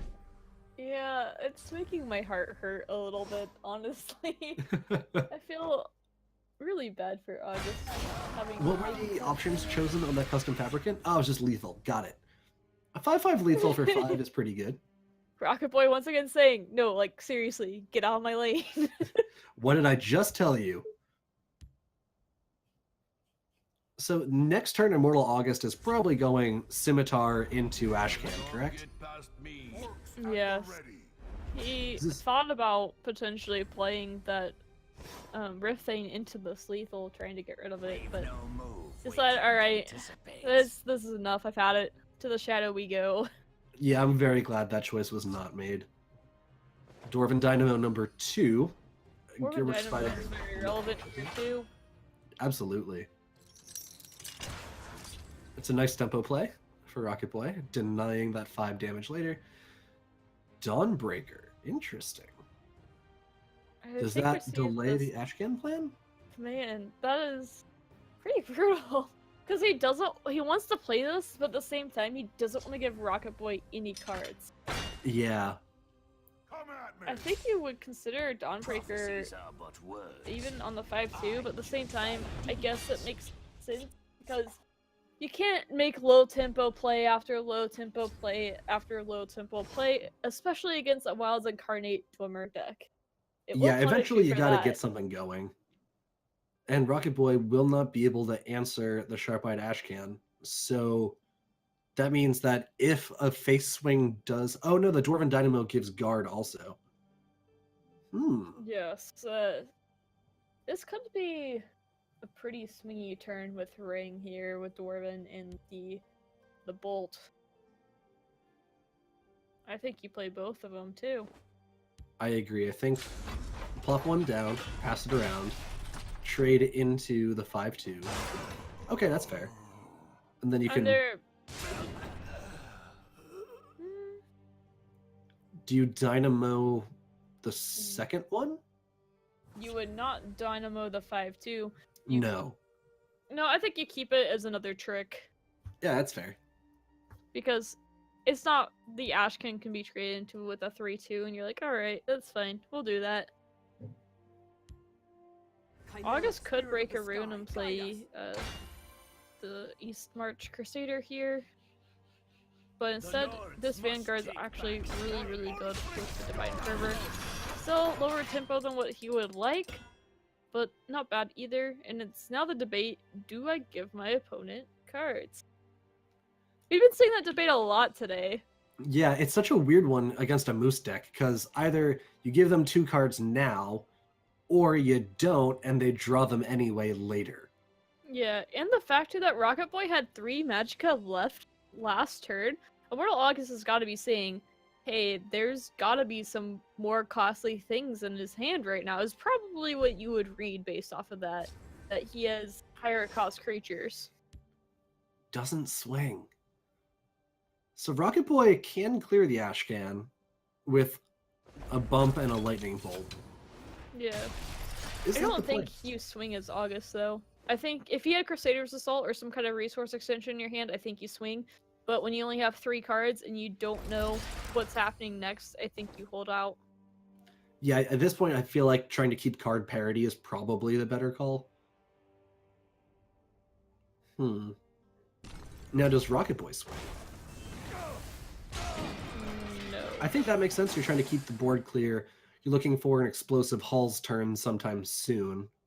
Although Rocket Boy hasn't drawn all that much, so it's reasonable to think it might not come anytime immediately. Yeah, August is just kind of hoping and praying. Alright, not gonna give him Halls. Not gonna give him Halls. Not a Hall's turn. See, there's Wilds Incarnate too, because Wilds Incarnate here would be brutal. That would be insane. Rocket Boy would get way ahead both on board and in cards. I have many important things. So Rocket Boy is going to clear off the Cloud Rest, probably. Yep. Does not break a rune yet, still keeping card parity. That's not what August wanted to see. So August has to attack and draw here, right? I think trading... well, if he trades, there's 10 damage on board. Most likely it would be used as a breakthrough to clear. That would give him runes, though. Oh, this is one of those aggro matchups of, yeah, there's pretty skill intensive between on small decisions and what you do about them. Right. I don't Spirit of the sky, think he's guide worried us. too about still giving We his obey. opponent, what do you call it? Halls. Greetings. Giving your opponent halls loses you games. Yeah, if Rocket Boy got Halls here, that would be an absolute blowout. I like this ambusher though to try to get rid of this lethal creature and perhaps take back that lane. The lane that they worked so hard and fought for, and too many lethal creatures from Rocket Boy for Mortal August to be able to do anything about it. Yeah. Dwarven Spear could be really, really nice onto that Stormcloak Battalion. Vanguard? Which one is it? Yeah. Well, he's gearing up for a Hall's turn that just hasn't come quite yet. And it's going to be Ready so for scary it. when it does.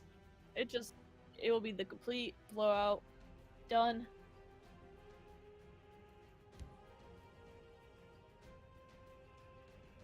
So, interestingly, Rocket Boy looks like he's hovering Sphere field lane?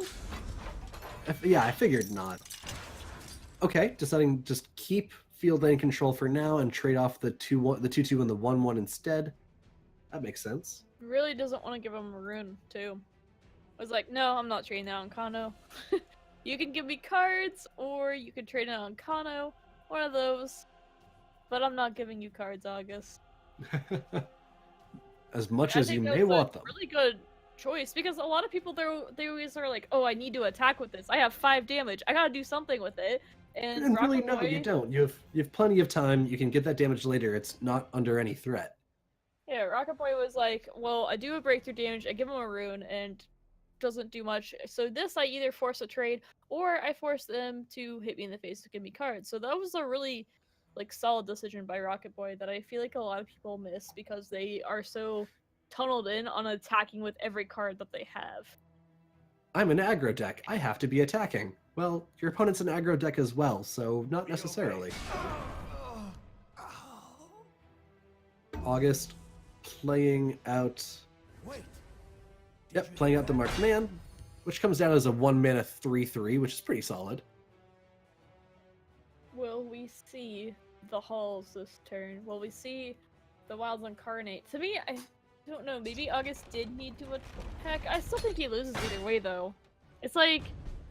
It's one of those lose-lose situations. You either give him cards or he gets Wilds Incarnate at some point and outgrinds you, which is funny because I was expecting August to outgrind, but he's not drawing his draw cards. He didn't get a Crusader's Assault. It's funny how that'll make it a little hard to grind out someone out, huh?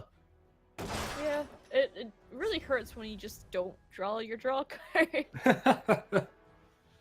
However, these are trades here, which make a weaker Hall of Dwemer in the future, and August could get it still. Like, it's definitely not over. He has 2 Divine Fervors. If he gets a Crusader's Assault going, that changes the game completely, really, really fast. Yeah, imagine if he draws 2 raiding parties off of that. That is an absurd amount of stats that can come down really quickly. Yes. Well, August, choosing what to do with that makeshift defense, really debating, do I break that rune and we both get a card? Or do we keep playing the board game? It's rough. As a viewer, I really want him to just go ahead and attack. As a player, I don't blame him at all for taking this slow, because a large Hall of the Dwemer turn is the way he loses. Yeah, it's rough because he wants to use this East March Crusader, find what he's looking for. And I think at the same, I kind of think you do attack for the reason of Wilds Incarnate. It's gonna come at some point. Hall's gonna come at some point. Right. At some point, you can't play around at all, and you have to go for it. It's a really, really tough breed, though. You know it hasn't happened so far, so you cross your fingers and hope it doesn't happen the next couple cards either. Right. So August can Lightning Bolt one down, trade into the other, and be left with 3 0/1s. And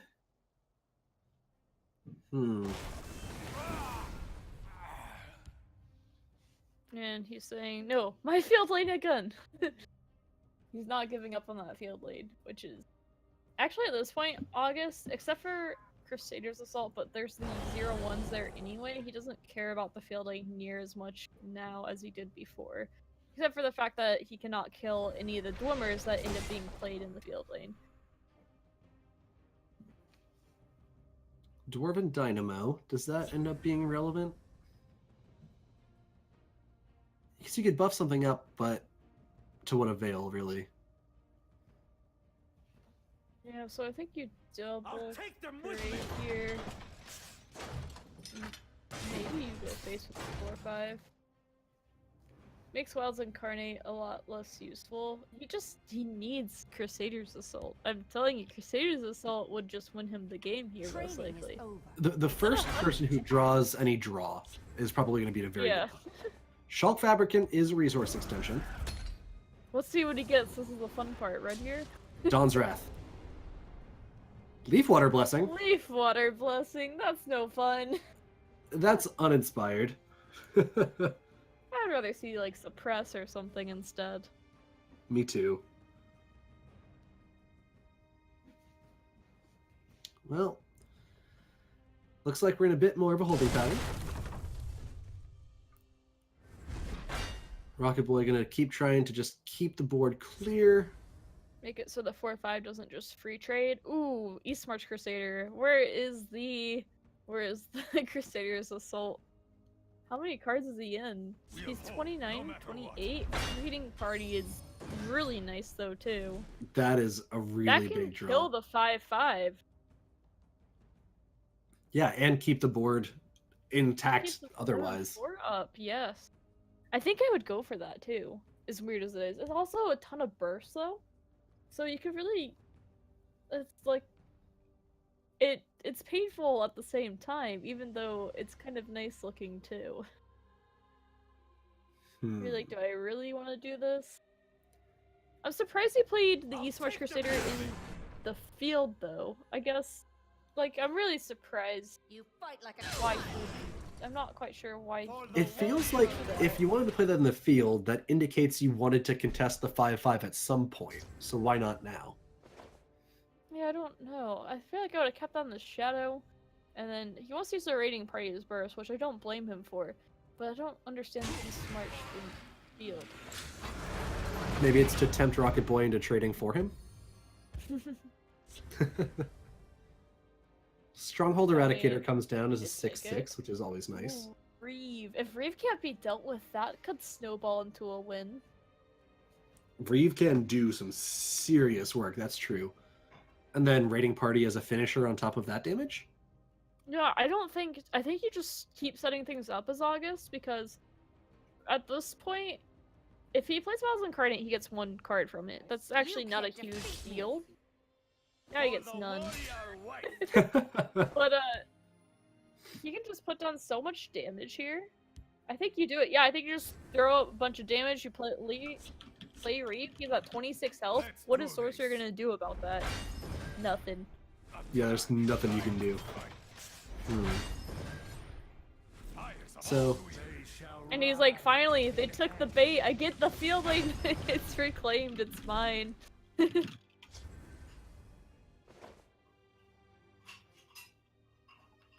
so Reeve does 2 damage, and then 4, and then 6. So how many turns of just Reeve attacking would it take before the game ended?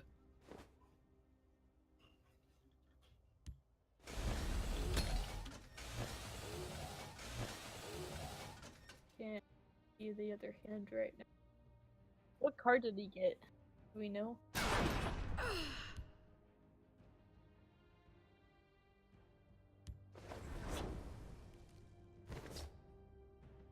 Oh no. Whoa, that's a lot of gear. Alright. That is many a Gearwork Spider. Assassin's Ritual. Is this... I just thought this game was over and then this happened. He's gotta get rid of the... The ritual is actually really relevant too because it just forces 2 Nords to be dead. Yeah, that was a lot of damage that just got prevented there. Has to forcefully break room too. You probably just play the Wither Hand Cultist, right? Yeah. Because he gets a Nord, then he can ram it in, and then the... Sorcerer's Negation turns Reeve off. This is a game. It is indeed. Yagram Bagarn is resource extension. Oh, what do you get? Oh, you can get Dwemer. You can get the Dwarven Sphere. Sorry, yeah, of course you can get Dwemer. But I was like, Dwarven Sphere is really, really good because now its stats would be fixed and it prevents the damage. However, I don't see how Rocket Boy wins this game when August is sitting at 26 health with 2 Divine Fervors. And sometime, I'm telling you, sometime he's gonna get Crusader's Assault and that's gonna be the game. Or Rocket Boy would get Halls of the Dwemer, and that would be absurd as well. Oh, there'll be 2 Dwemers that would get it though. Oh, that's true, you're right. Oh, never mind. Now we get more. I'm really surprised that I didn't... He's going for the... Crusader's Assault! That is game-changing. Absolutely, because that means either one of them can push 6 damage on their own. If he gets another Crusader's Assault, he wins too. Nord wins. Or a charge. Or East March. What are you gonna draw for us? East March works. A Nord! All right. Immortal August will take the series 3-1 over Rocket Boy. Look at that. That was a nail biter of a game. Grind.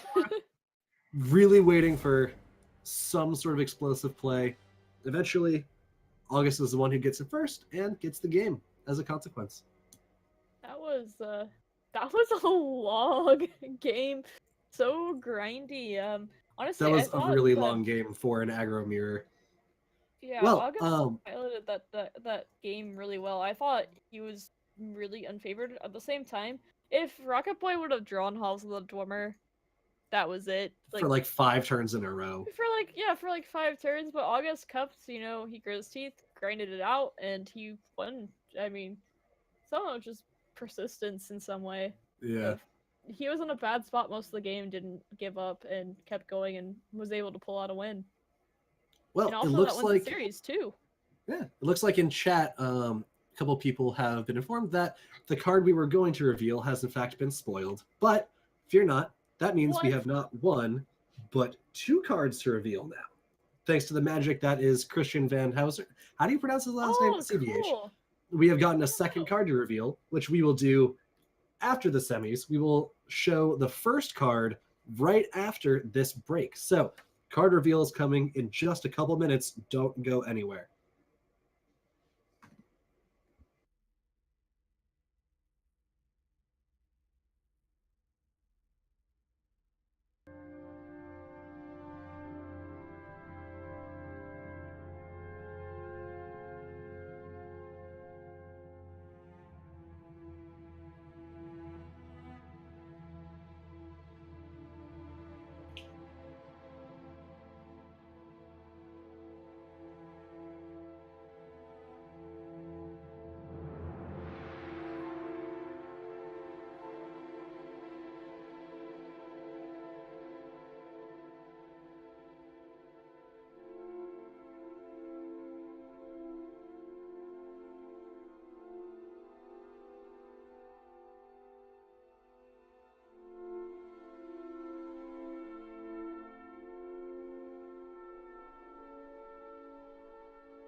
Welcome, ladies and gentlemen. We're here for the TRS Classic. My name is LordKosta, and with me I have our two magnificent casters, Silverfuse over there to my left, right side, something like that, and then I have Lazergician on this side over here, and we're all very happy to have you. And without further ado, because we have been stalling quite a lot with this card reveal, I mean, the Russians apparently got it before us. We were stalling so long that they just went ahead and got it. Like, come on. Oh god. This is what happens when you wait too long. Well, yeah, let's take a look at what it looks like. Let me just find it here somewhere. Drum roll, please. Drum roll, please. Where did I put it? Look, the problem is I have like 60 scenes for this tournament, so I have to scroll through. I put it. Everyone's deck list. Yeah, every Format. single deck list is here in my scenes, and then not only that, but I also have put the card further down deliberately to, So we you know. didn't accidentally spoil Yeah, it. so I don't accidentally spoil it. Oh, there it Too is. bad. So, 3, 2, 1. Are you ready? And it is Thadon, the Duke of Mania. I know, some people had already called it, some people who have played Oblivion and Shivering Isles, but this is the man, and he looks magnificent. So, Lazergician, what can you tell us about the Mania lane? So, as was described in the article that Bethesda put out a little bit earlier, Mania is an additional effect on the lane you play this in. So, if you are playing this in the Shadow lane, it becomes a Shadow lane and a Mania lane. It does not overwrite it. Similarly, if you're in the Field lane, it's only Mania. And in the Mania lane, if you have the creature with the highest health in this lane at the start of your turn, then you get to draw a card. And I know some people, Bones, cough cough, is going crazy about this card because this could finally be card draw for Spellsword. Spellsword has a lot of creatures with big butts that have a lot of health, and Mania rewards that really, really well because Spellsword likes to control the board, they like to have high health creatures that they can trade efficiently with, but they don't have any card draw. Well, maybe they do now. Maybe What about you, they Silver? do. What do you think? Sorry. My mind goes to Spellsword too. Maybe like a one-of in Tribunal or something. The interesting thing of it is that the lane becomes Mania. When it dies, it stays Mania, correct? Yes. So it's, I mean, that's an effect, and I really want to see the effect. Like, I want to see what it looks like on board, like what color it is, or if it's like shiny and stuff. That's kind of Because what I'm that more is the focused on. important thing, ladies and gentlemen. This is what we focus on here. I mean, hey, if it mesmerizes everyone, then you won't complain about it then. But yeah, my mind goes to Tribunal and Spellsword. To me, like, I don't know if Mage quite has the creature, like, health that I would be looking for it, but, like, I feel like you can find it. You probably could in Mage, too. Pretty much anything that has more of the top end, and maybe even a mid-range Spellsword, for all you know, that it could work for that, too. Yeah, Maybe like a mid-range mid-range Spellsword. Redoran build? Oh, Ooh. Spellsword. But Redoran, like, what would the mid-range part of it be? I have no idea. I'm here to ask questions, Silverfuse. Well, I mean, I'm sure someone could come up with it. aside from the analysis, what I can tell you is that I have prepared a little bit about the lore. So who is this Thadon and why is he dancing on a table? It turns out he's a wood elf or a bosmer who lives in the realm of Sheogorath, the Mad God. He's one of the main characters of the Shivering Isles storyline in Elder Scrolls 4 Oblivion, not Legends. Come on. And he is all about the life of joy, ease, and merriment. He loves to sing, to dance, and to paint.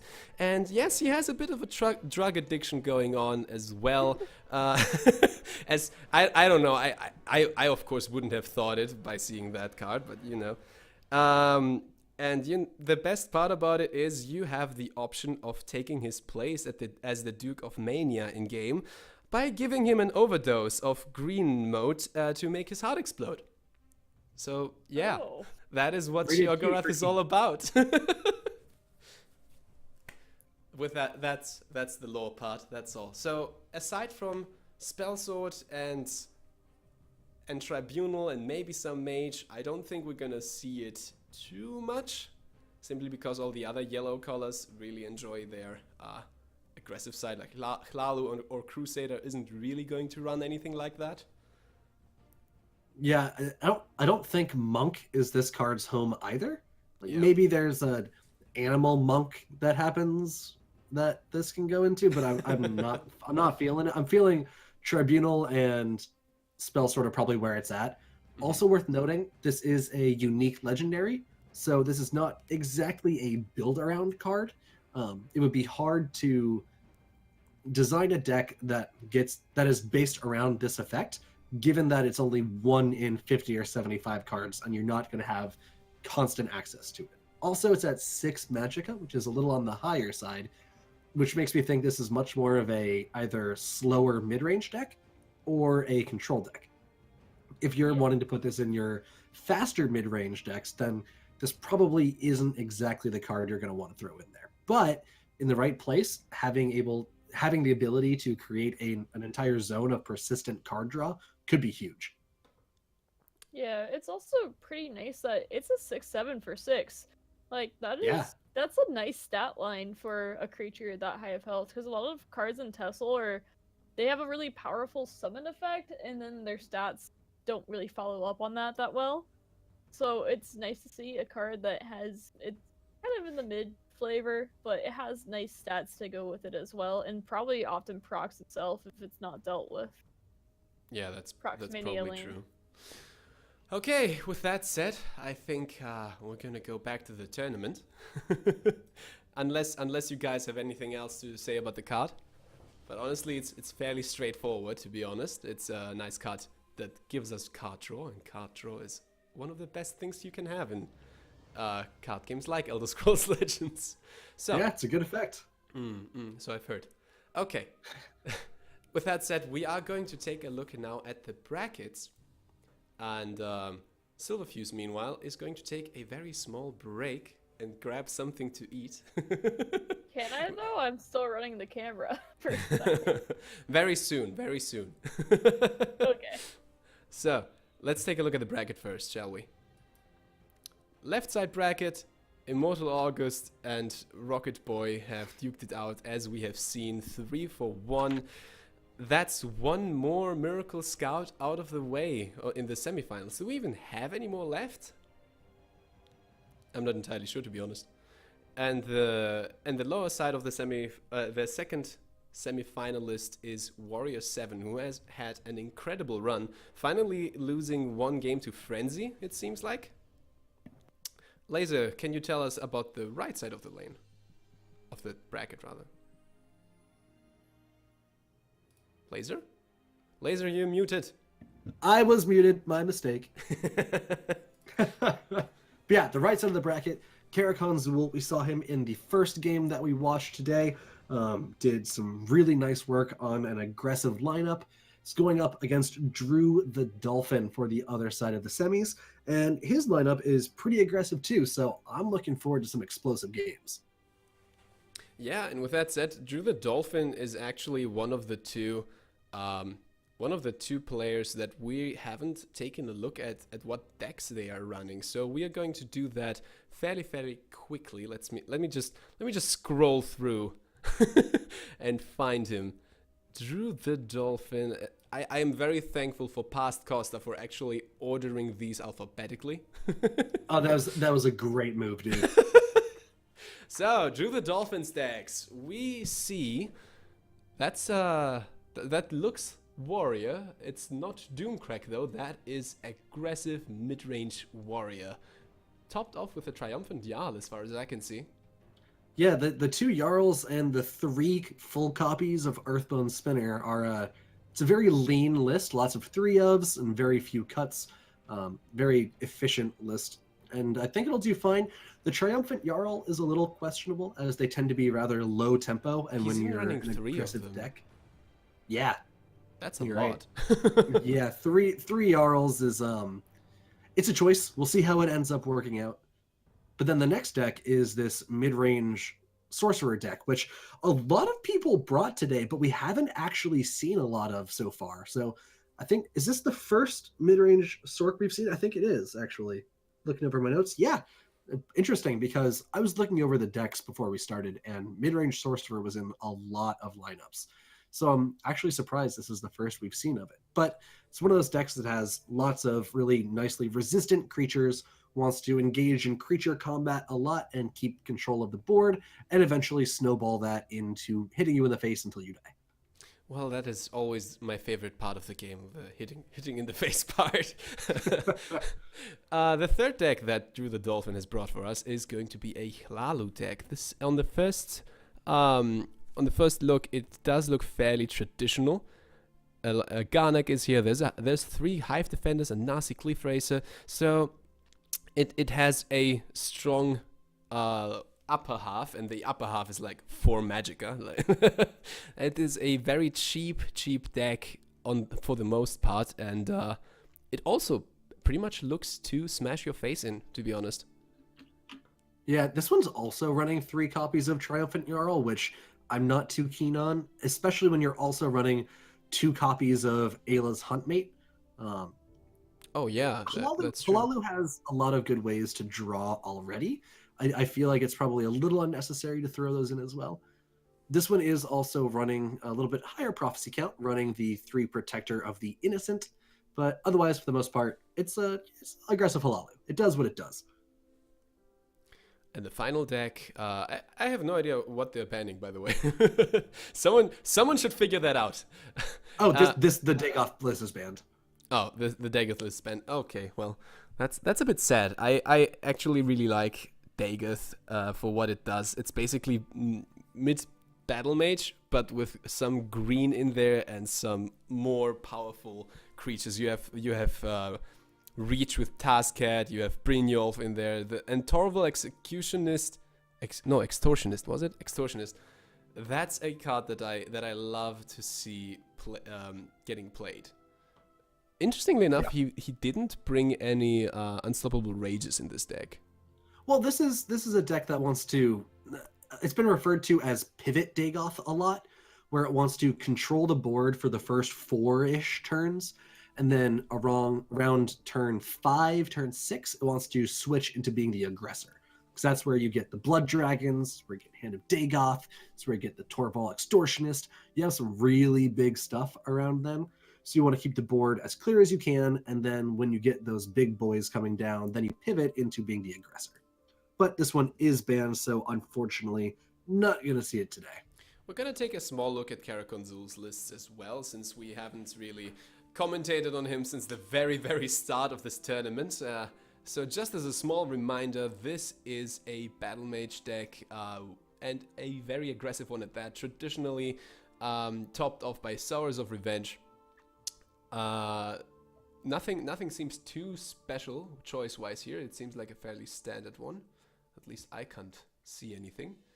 Yeah, no, there's nothing too wonky about it. It has the 2 Earthbone Spinners, the 2 Silence Effects, which is relatively normal. The 1 Shadowfen Priest as well for some support removal is a little unique, but for the most part, it's pretty stock standard. Mm-hmm. And the second one being a Battle Mage deck, a bit of on the higher side here. You have Aspect of Racine, Supreme Atromancer, so this is still a pretty aggressive deck, but more on the slower side. This is going to make sure to take control over the first few turns, and then the big boys are going to come in and just smash your face in. Yeah, this one is also banned, so this is not a deck that we're going to be seeing. But interesting that it's been banned twice now. A lot of people don't want Kara playing this deck. Interesting. So what can you tell us about the third deck, really quickly? Yeah, this is the aggressive Archer deck that we saw do some work earlier. Has a really heavy red count and has a relatively healthy prophecy count, adding in the 3 Daring Cut Purses alongside the Morgul Gatekeepers. Has the Morag Tongue Aspirant for early lane board control and can do some really, really nice work. Has a good plan for keeping board control in the early game with some nice movement package, and then lots of ways to get high tempo plays in the late game with Cliff Racers, Giants, and Tazcad to close the game out. Okay. And then the final one being the Red Crusader, which has taken quite a lot of lives, if I remember the start of the tournament. God, it does so much damage. It's pretty insane, to be honest. I will make sure that the players know that they can start. However, this might take a few moments, as it seems one of them has taken a small break. So that's it. What do you think? What do you think of the matchup, really? Who are you going to give it to for today? This one is very, very volatile. It's going to be whoever gets out early is probably going to have a nice edge.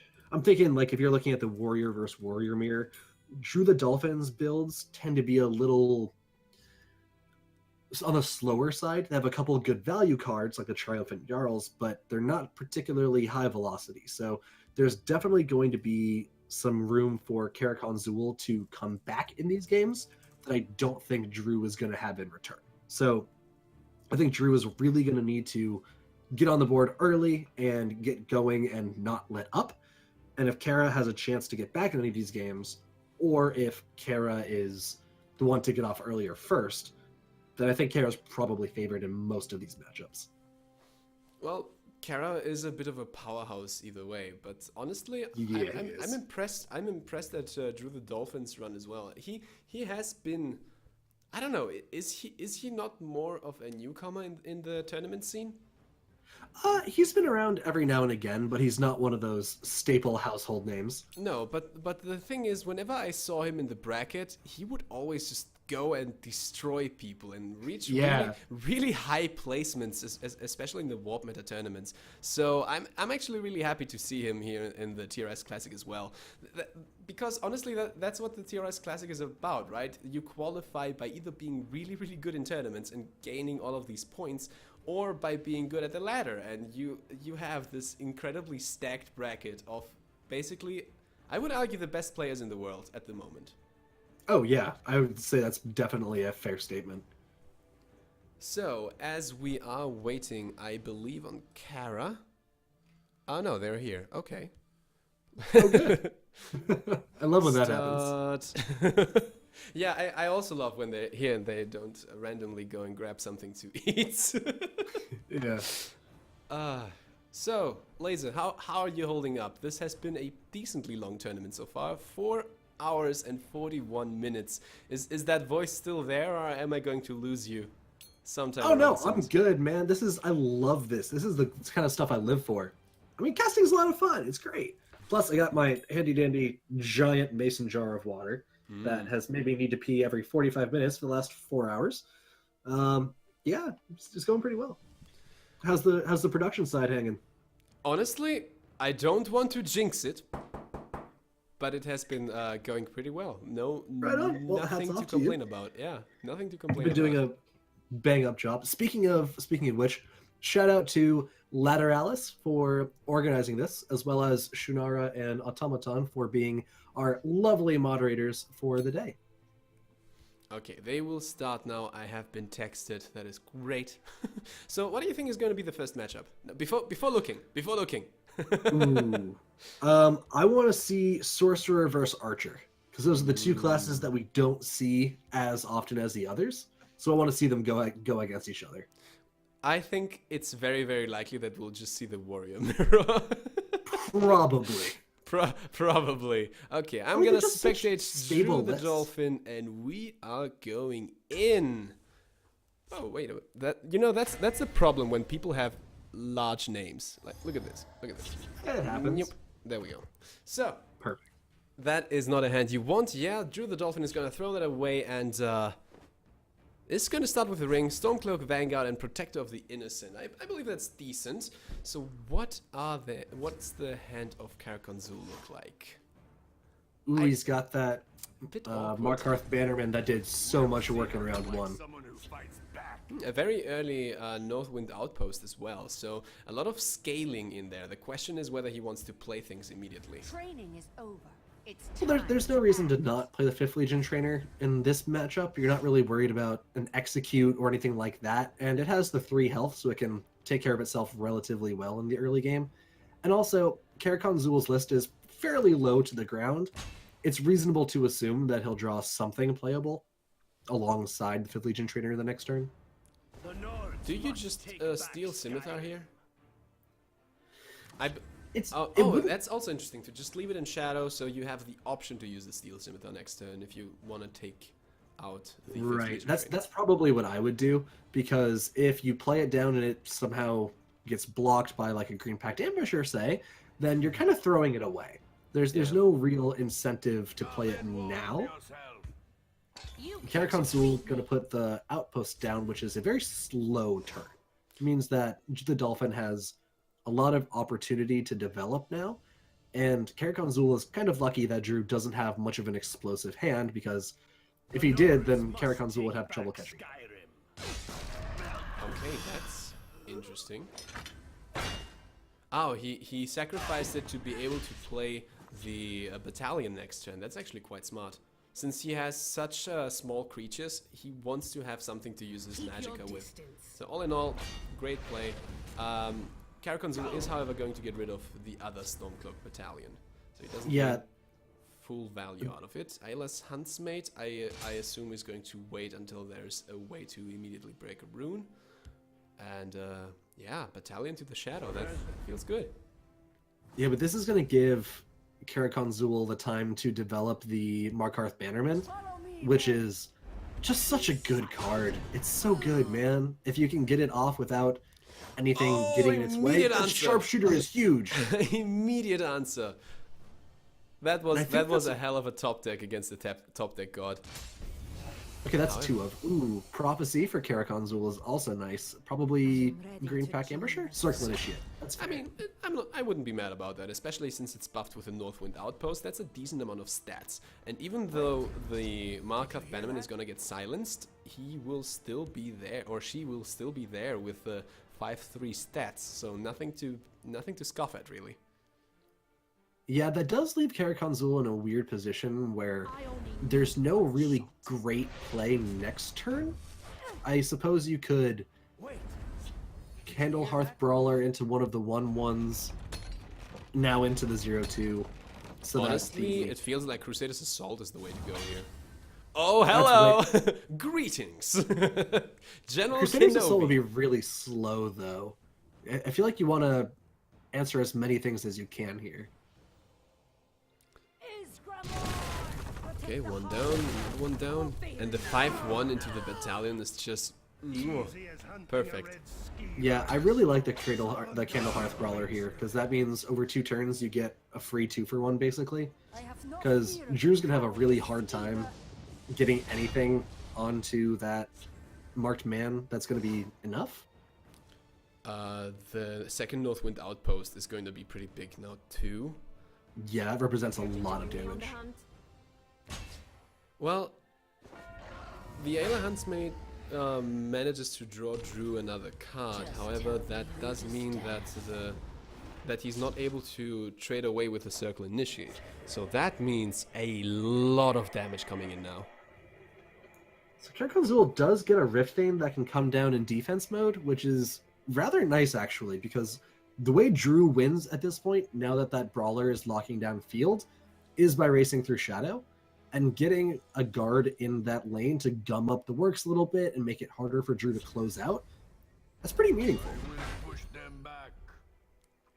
So let's see. That's gods are really nice in aggro versus aggro matchups.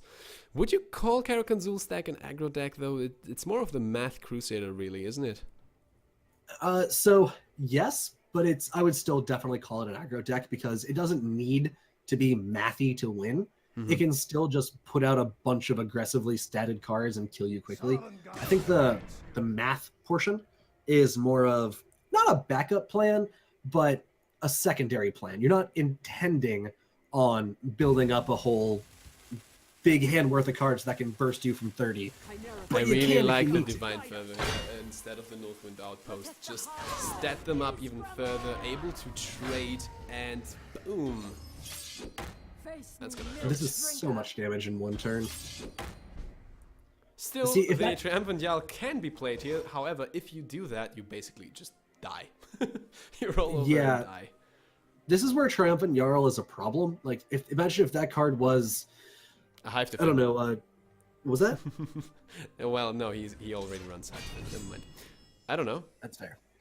Yeah, but Triumphant Jarl is, in most situations, just going to be way too slow, which is why a lot of people have moved away from that card. Understandable. I think you go for the 6-2 here, don't you? Oh, absolutely. Instead of the 4-2 who keeps pinging you. Well, So I guess you play the Puppeteer and then get the Oathman out, try and get a redraw. If you want Oh yeah, to that's quite good. Especially come since to you the can play the right pit justice, line. No, you never mind. stand. The pit line wouldn't really do anything, I guess. Divine Fervor is not going to do it. I think that's game, isn't it? 10, 14. Very likely. Drew does have prophecies, but not many. And I mean, Crusader's Assault into Northwind Outpost is already lethal. Yeah, that's a lot of damage. And that's not gonna be helpful. Mudcrab Oh, Merchant. Mudcrab! Is this going to be a paralyze? Read my lips. Oh god, if it is. No, Nope. it isn't though. Feels bad, man. So Paralyze Karakhan is Zul looking great. has tons of damage available. Lots and lots of damage. Now the question is the order of using it. I think if you just attack with one of the 6s and then Outpost and Crusader's Assault, well, it doesn't really matter actually. You swing with the 7 and then Crusader's Assault swing with the other 7. Anasi's not gonna be the one, and the Werewolf Circle Initiate goes in, takes down through the Dolphin, and game 1 goes to Karakhan Zul. That Crusader list has been doing so much work for Karakhan Zul today. Oh my god. It's insane. And now the second deck has to, well, test it out and see whether it can do anything against it. Yeah, that Triumphant Jarl, if that was a card that wasn't Triumphant Jarl, would have probably been better to draw. And that's why I don't like that card very much these days, because there aren't a lot of times when I draw that card and I'm like, yay, it's a Triumphant Jarl. Usually it's like, oh, I wanted that to be any other card in my deck. Yeah, So we'll that's see fair. what Drew can bring out for next one. What do you think he should run next? The Warrior or the Sorcerer? I would go for the Sorcerer, honestly. I don't know. Let's see what he does bring, and it is going to be the Sorcerer. That it is. Score is going to be updated in just a moment, but I believe people still remember who won. Okay, Drew pre-ordered the Isle of Madness premium pack. What? You can tell by his card back. Ooh. All right, Moose in hand can really inform Drew's game plan. With the Moose in hand, that says just survive until that turn, and I got you, bro. Okay, just make it there, and we'll be fine. But making it there against a Crusader is really hard. Yeah, I don't think that's gonna be the case here. Wardcrafter would be a very decent play in the Shadow Lane, just to be able to get rid of that 4-2. Friend. Oh, I definitely would have gone Mammoth and then put the ward on it next turn. Yeah, but I guess he wants to save his ring charges right now, since Yeah, this which is deck totally is a bit. understandable. It is a bit on the slower side. Yeah. Especially compared to the Crusader, yeah. Oh boy, the makeshift defenses are painful. Yeah, guards and aggressive decks are really, really handy. Means that you can take your threats and say, these are just going to be here. They're going to be fine. Well, Drew the Dolphin's hands are pretty tight at the moment. Young Mammoth is the only play he can do, and the Shadow Lane is the place in this case. Is there any way Drew can turn on Royal Sage this turn? 2, 4, 8 damage, No. 4, 6, 7 damage? Yes, if Karakhan Zul does not add any additional damage. What I would do if I was Karakhan Zul, I attack the Wardcrafter with either the 5th Legion Trainer or, of course, the Marked Man, and then just straight up put down the 4-1 guard in front of the Mammoth. Like, come at me. He could even play the Orc Clan Captain just for additional damage to the face. I'll see. Honestly, that would be probably fine, because you can clear the board off a little bit, pretty much for free. Oh no, never mind. You can't do that because there's only 4 cards you can play in the lane. Ha! Fascinating. The longer this game goes on without a Markarth Bannerman, the better I think Drew's position is. Because things like Onkano, High King Emmerich, Blackworm Necromancer, those are some high impact cards. And if Karakhan Zool doesn't get into his high impact cards as well, that'll be a problem. Wilds Incarnate is now only a god, and the Necromancer is not going to be relevant. A big guard in front of a Crusader list is still pretty relevant. Fair point, fair point. That said, Karakhan Zool has 13 damage. 14, 15, 16, 17. Actually lethal with Raiding Party. Oh boy. And no prophecy means that Karakhan Zool will take this game as well. That's a quick 2-0 for Karakhan Zool on this Gen deck. 5, ladies and gents. That's how we roll here in Warpmed, I say. TRS.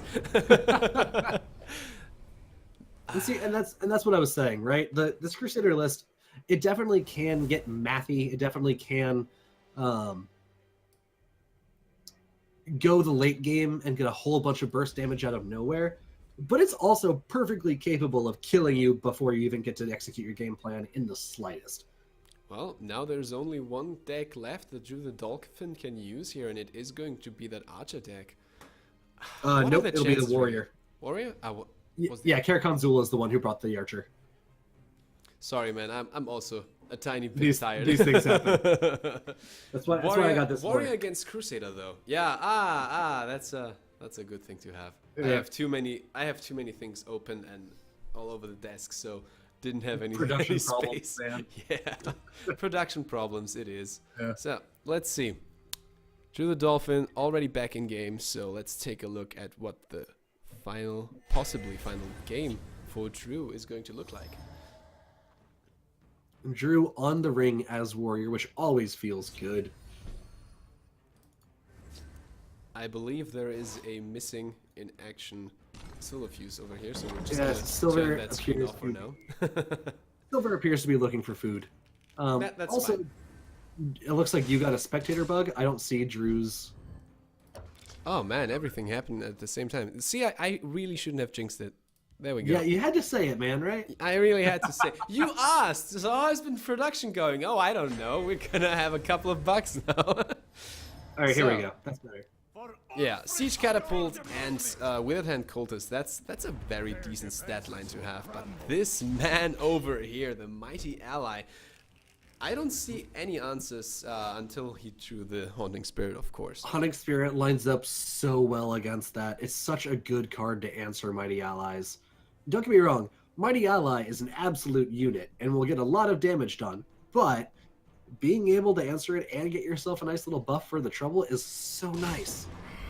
Especially since if Kara does go face here, that will give Drew the Dolphin two additional cards. And the Warrior with the ring doesn't really mind that too much, especially with an awkward hand as right now.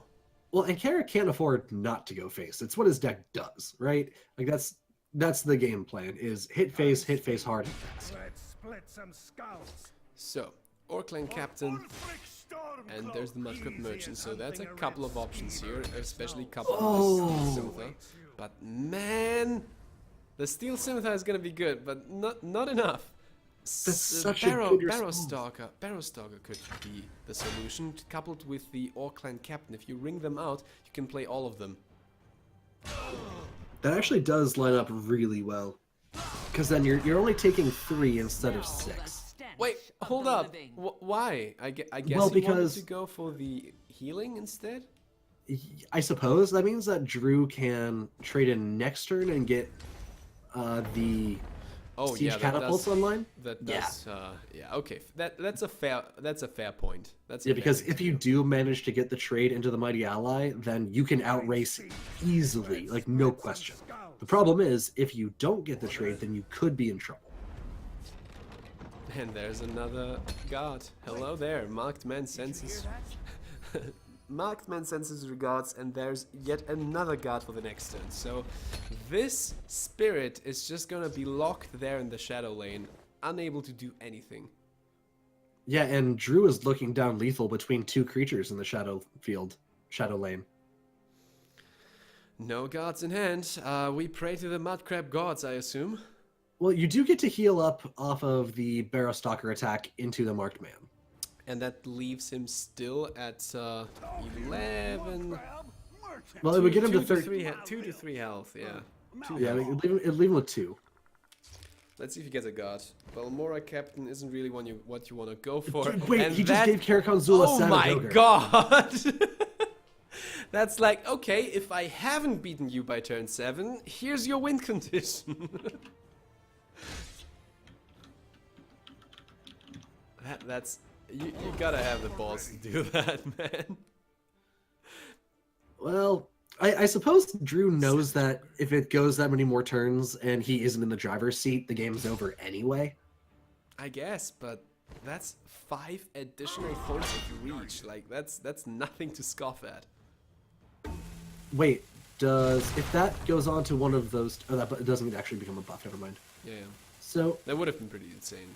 Yeah, you can definitely go face here and get some damage, because then you would get 4 more I health. believe you kind of have to. You kind of have to try and race him and hope that he doesn't... Oh, well, and if that's your plan, I guess the ogre isn't really relevant. That's why also Yeah. this was a pretty quick pick, I guess. Yeah, so Karakhan Zul just needs to find 4 damage, which shouldn't be that hard. So that's 3. Oh boy.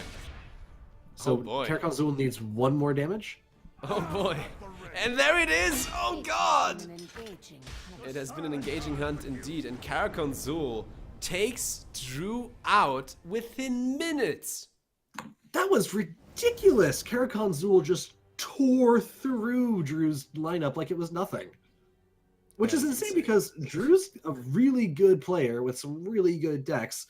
I mean, he got all the way to the semis, and then Karakhan Zul just dismantles it. Hello. That was insane. Goodbye. Yeah. Here you have your loss. Please, thanks for having us. I heard you were waiting for this. I kept it warm for you.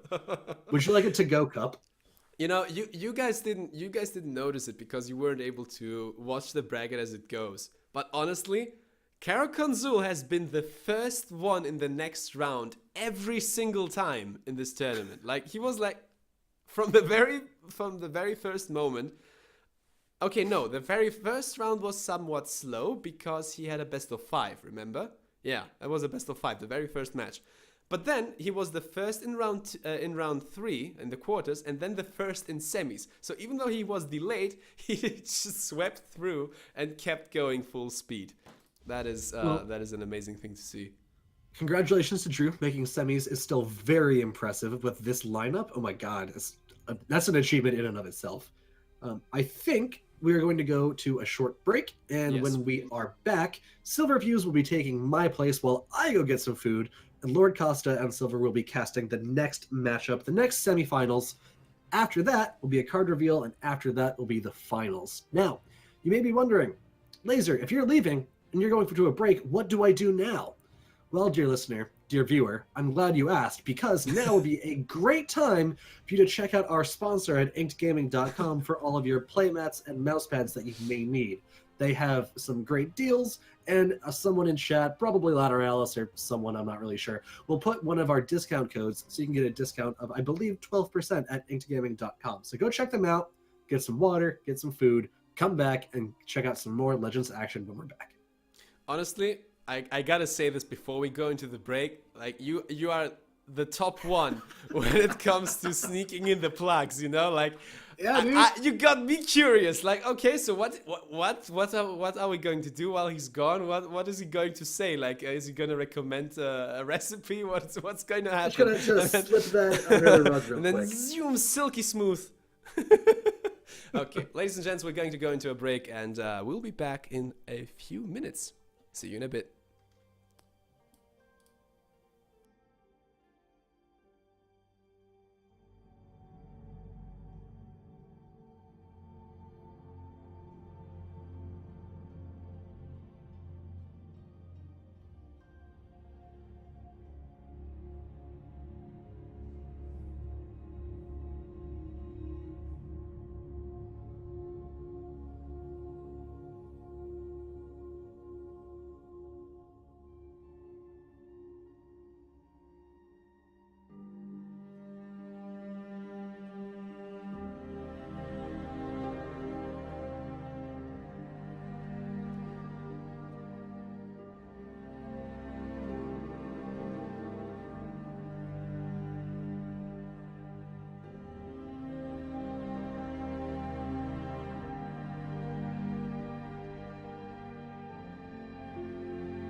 Ladies and gentlemen, we are back here for the TRS Classic, and I have with me Silverfuse. Hello there, how are you doing? Did you have a I'm nice back. break? A very quick break. The games were so fast, but I gotta eat, so it's okay.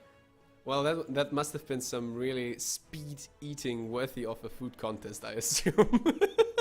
Yeah, it wasn't the most enjoyable lunch I've ever had, just a microwave meal, but you know, it did what I needed it to do. I don't feel Look. hungry anymore. Look, like Karakon Zul is finishing semis faster than people can have a meal. Like, what else? What else come do on, we need to Karakon. say? Like, that At was least a gonna best be of an 5. extra game.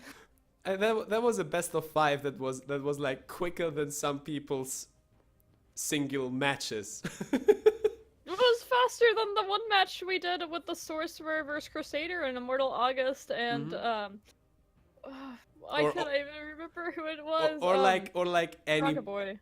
any abomination match ever. is come is on. probably longer than the entire semifinal with Karakon Zul. Okay, well that's a thing now. That's a thing now. So, before we go further, I'm just gonna sprinkle in a little bit of tease, a little bit of beauty. Let me see where I put it. Wait, are you talking about we got another card to spoil?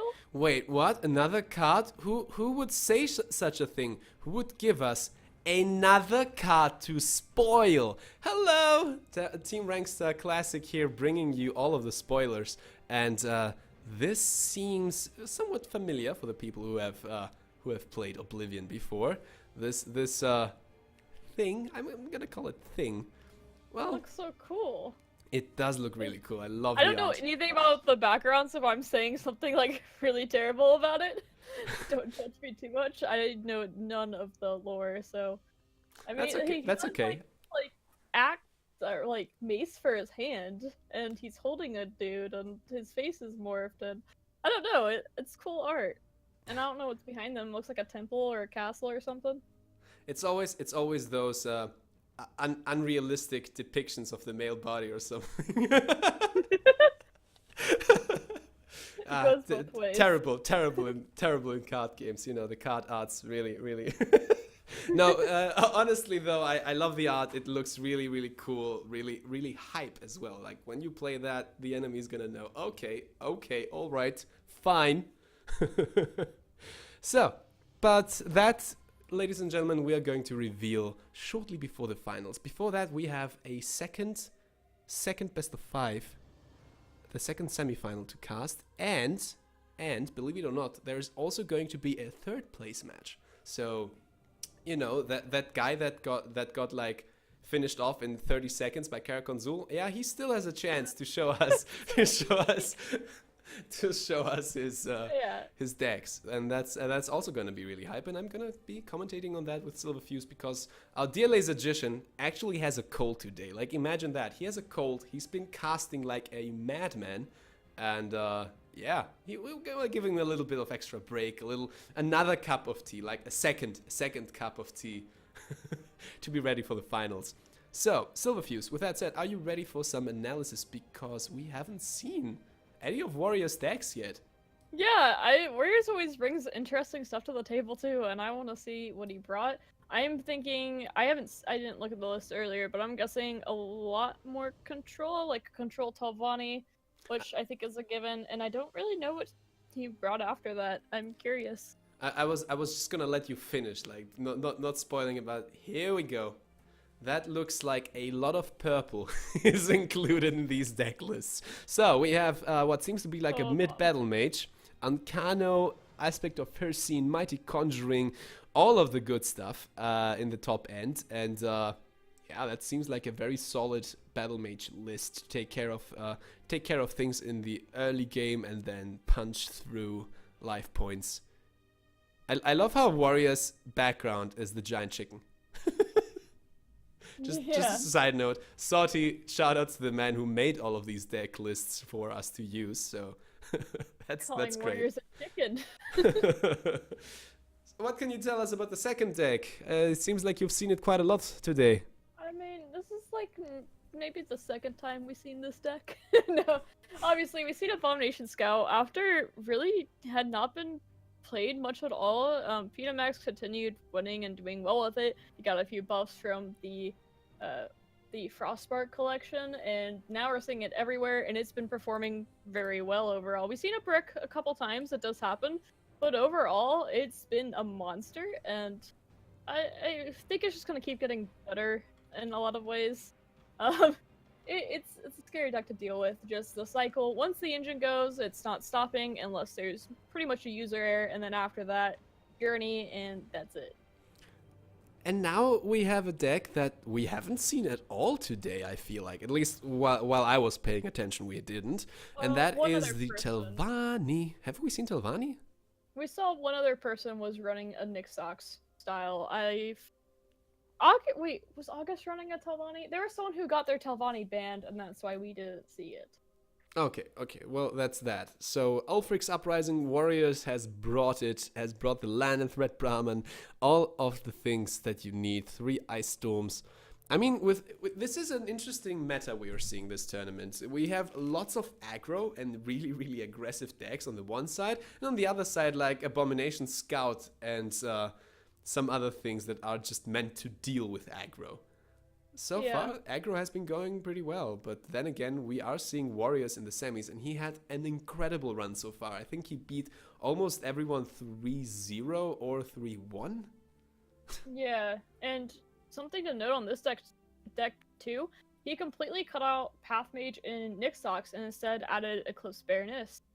And then also Daggerfall Mages, which in Glen the Shelterer. So the late game here instead is being able, I mean, you can Necromancer Chain and then honestly just Oda Ving and Brahmin.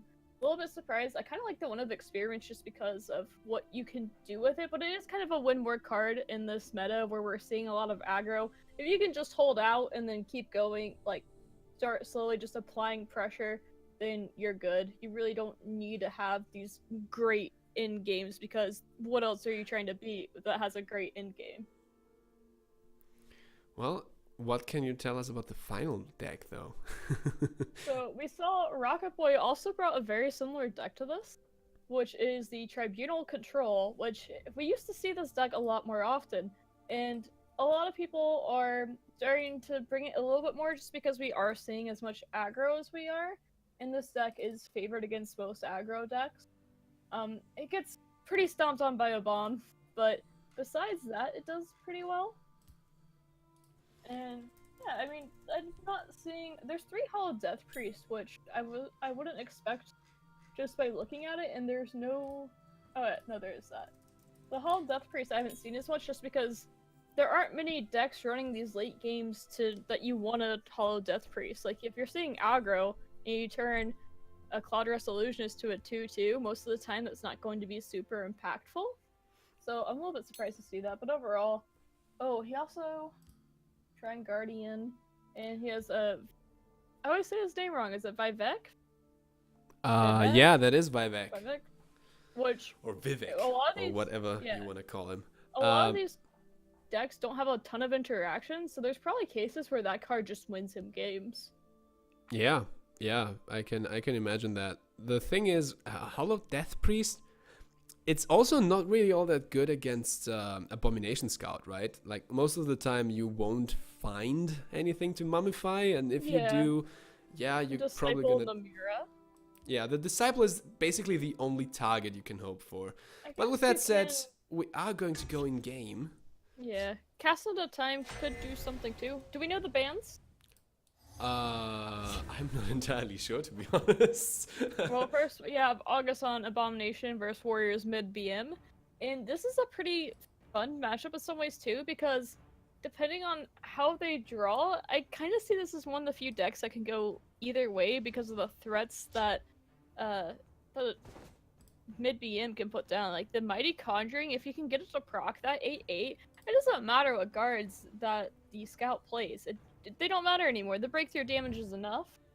Also, too, it has the Firebolts, the Candy Crush. It has a lot of interaction, and I don't know how many Earthbone Spinners or Hollow Sharpshooters Warriors is running, but that extra bit of interaction can make a really big difference, too, if he's running Silences. Mm-hmm. Definitely. It feels like a very awkward start for Warriors. He already threw away 2 or 3 cards at the very start, and he still has to wait another turn, even with the ring, until he can play something. That's not really where you want to be at, especially since Immortal August already 3 parts of the combo in his hand. His Oh, hand man. is beautiful and disgusting at the same time. That is the best description I've heard, and that is honestly why I like to call it Abomination Scout and not Miracle Scout. What have we here? Yeah, I tend to call it Abomination just because I think it's more fun to say than Miracle. I feel like Miracle, I feel like Miracle's just overused too.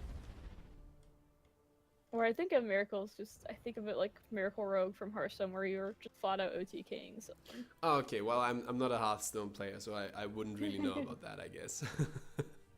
So, Here, I think I would probably look to on Golem. Really, you don't need to be playing, Thieves Guild Fence, because you know your opponent has interaction. Or at least you assume that they have Firebolt. Let me take a look at Warrior's hands. He doesn't.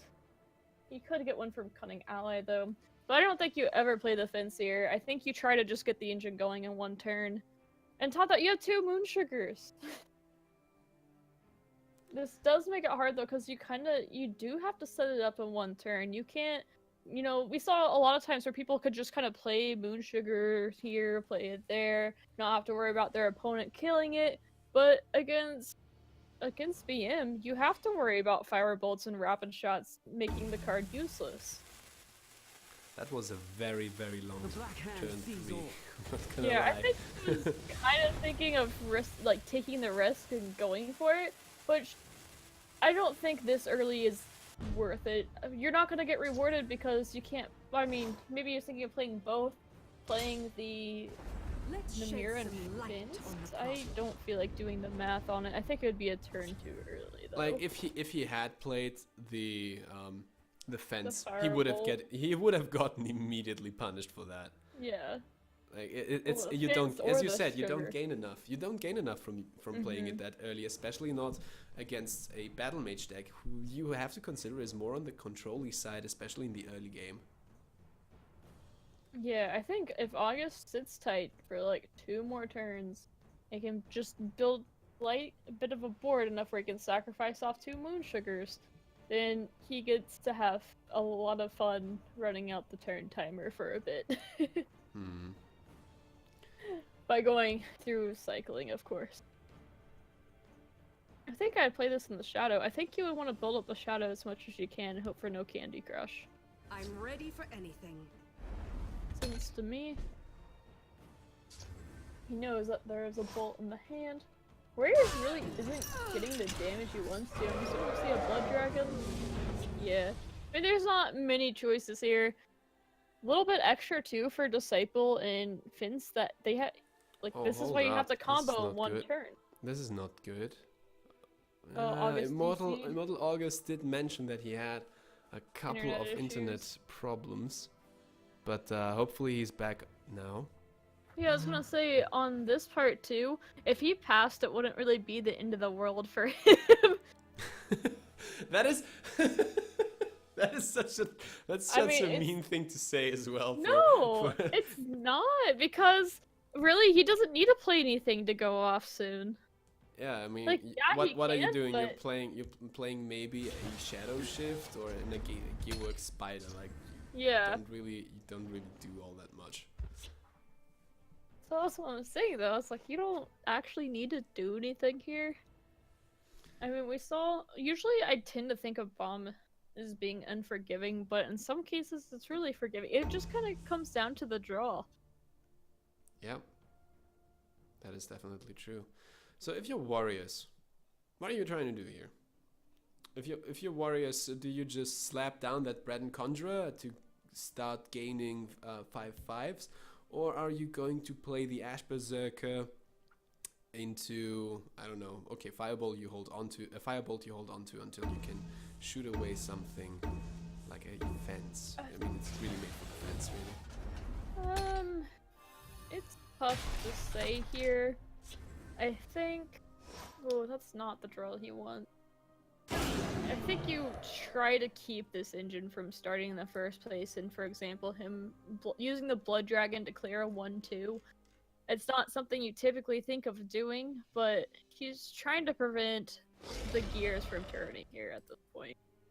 And just an Ash Berserker trying to find more threats, because really his hand is not good, and I do think you want to save the Firebolt, because it's your only option. As soon as you draw a second one, alright, fine, use it.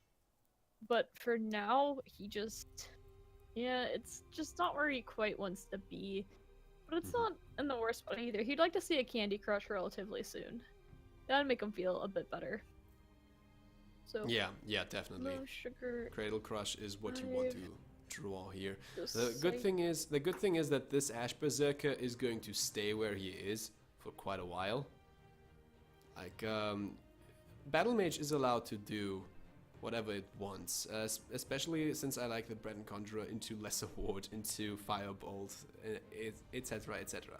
Like, he does have the cards to, well, to develop his board. The question is whether he can do it quickly enough.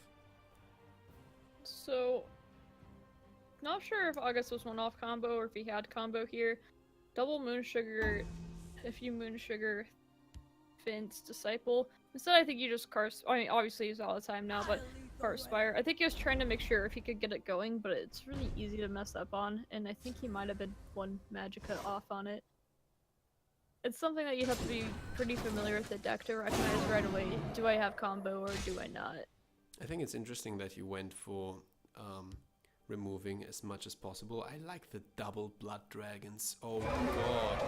That Double basically Blood Dragons so guarantees scary. that none of these guards and guard spam is going to Another matter. Moon Sugar? He can go off this turn.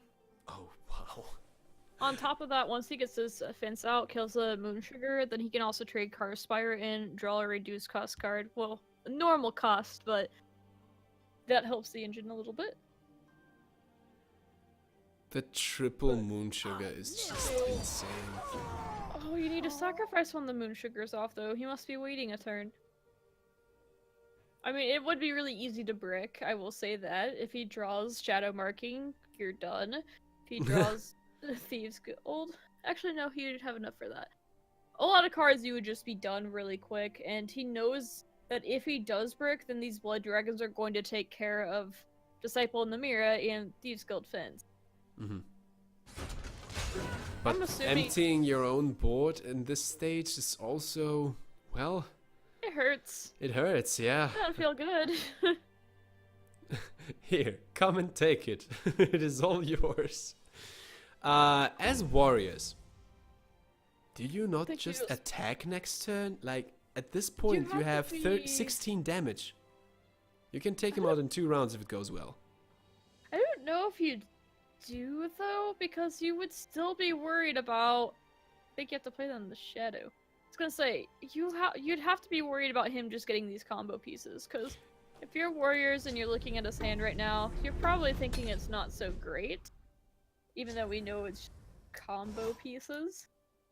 You know, he's either has combo and he's waiting on it because he doesn't want it to die to Blood Dragons, or that his hand is just bricked.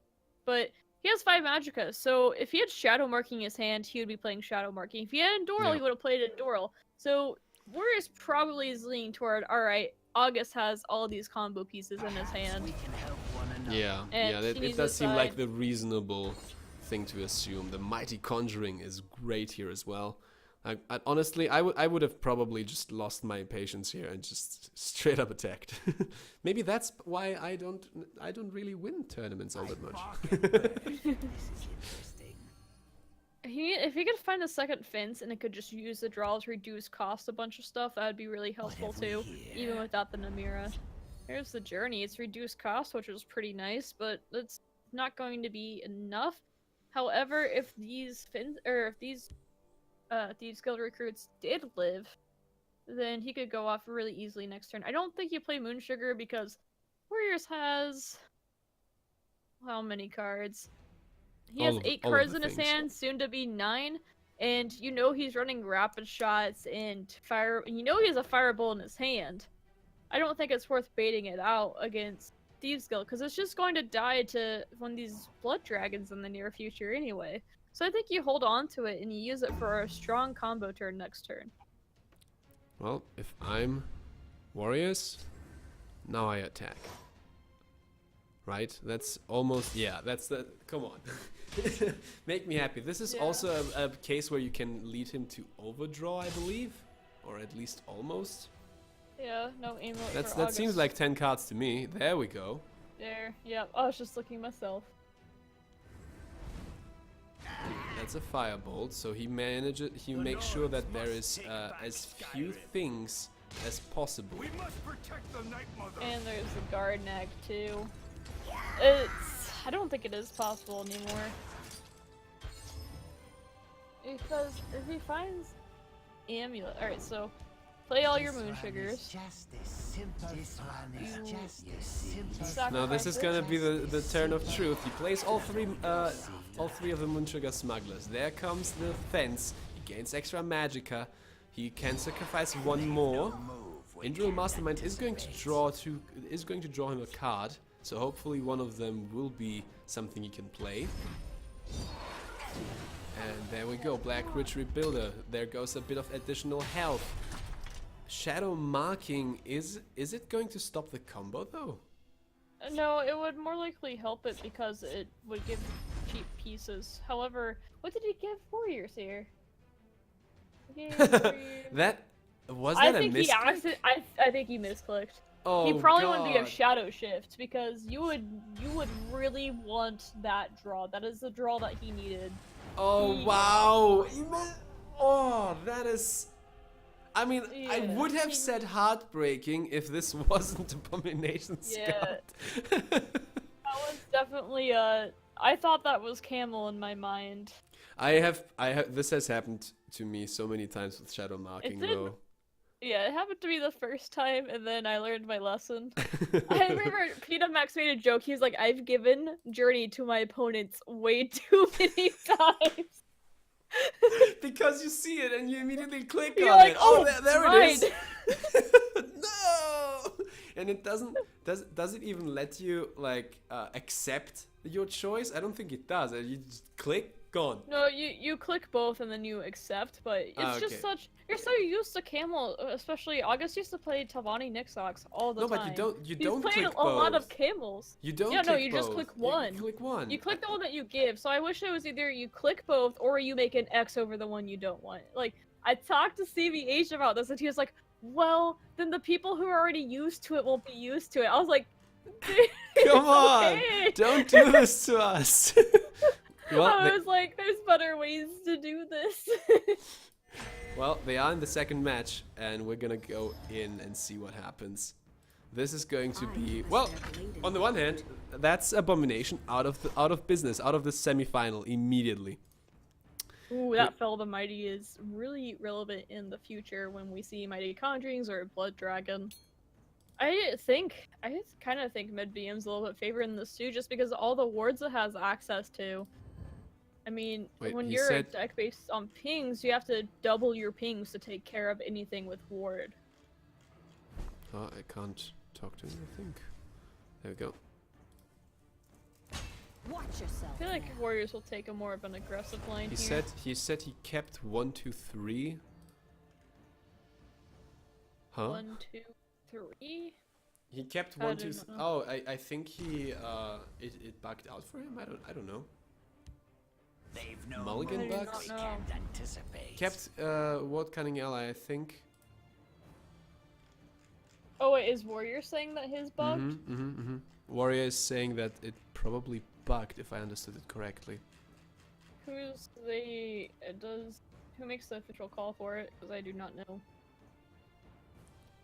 You will have to text, or we will have to text. Honestly, I'm just gonna. I can't text him either. So the Tell them to chat keep is so playing weird. for now, and then I'm talking to Lat and Yeah, Mitzi. yeah. Talk to Lat. Ask him what's gonna happen. Yeah, I can't text him. This is the real problem here with the I client. messaged him, Yep. or not Warriors, but yeah. That is weird. Do you just restart? I mean, I guess you would, right? Yeah, if Tough call to make. it's decided by that. Let's shed some But light. I mean, since they just keep playing, I don't think we are going to do a remake here. That's not a Yeah. bug I've ever heard of before, so it might have just been a misclick as well. I don't know. I do not know either. There's no way for us to confirm this either, so I think we'll just let the game continue for now. Alright. So, Immortal August, yeah, another Endoral. Oh, Yeah. apparently he needs to DM Shunara. So I'll message Warriors that, don't worry about it. Mhm. Oh, except my screen's gonna go a little bit black, sorry audience. That's fine, I believe, in this case. They've no move we can't anticipate. Okay. So, anyway, let's assume that this game is legit and we will keep seeing it. We do see Immortal August with the Doomcrack. Is it Doomcrack? Yeah, that is Doomcrack Warrior. That is a pretty interesting start. He will take quite a bit of damage in the face. Warrior is honestly not looking too shabby here. Next turn, a Blood Dragon, and he can keep going. Immortal August, somewhat of an awkward hand. I assume he could play the 2 vampires here. The Barrow Stalkers, I mean. But other than that, Let's do this. not a lot of options. Talos. So He takes away the 3/3, so just to get rid of a bit of damage. He can play the 2 Barrow Stalkers now on the field lane to stop at least... He can stop the bleeding that way, that's for sure. Barrow Stalker also really trades really well into the Vault Crafter. Sorry for that we got out of the match for that. I smell the stench of the living. I mean, Aundai Clan Sorcerer, he can't really... Oh, he could proc it. Oh, then I counted wrong. Yeah, of course, since he traded 2 creatures into 1, he gets a Blood Magic spell. This time the Corpse Curse, not exactly the one you would want, I assume, but not really a bad one either. Blood Dragon comes in, so that keeps Warrior's card draw going. And I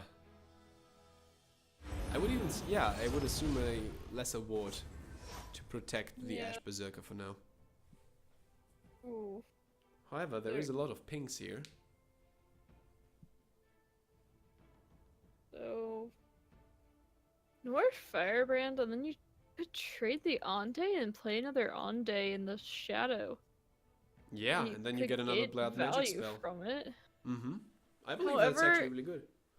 At the same time, you could play Disciple of the Mira, Nord, and trade in the Onde and get that extra bit of cycle in, which August needs pretty bad. He needs to get his Necromancer's Amulet and his Namira Shrines going. I mean, he doesn't really need to worry about card draw too bad, except he does need to find more pings, I guess. I guess in really Doomcrag, you're always kind of worried about card draw. It's always on your mind.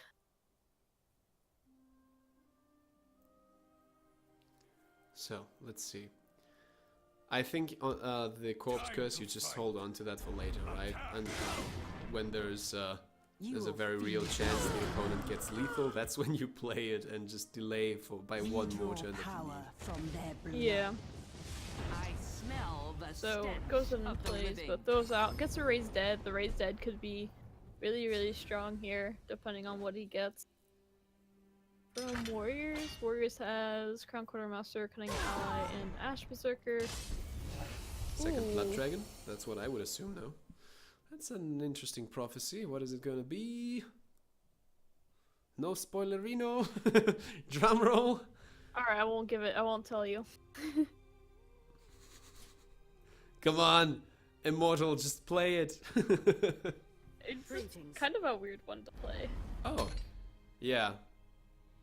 Yeah, Three because Impact Amplifier, because he was trying to decide, do I want to take the damage from the 3-1, or do I want to try to trade into this Blood Dragon? I mean, the And Blood Dragon. he's sighing a little bit as he sees the second Blood Dragon. Ooh, Doomcrag. Well, Doomcrag is quite nice here.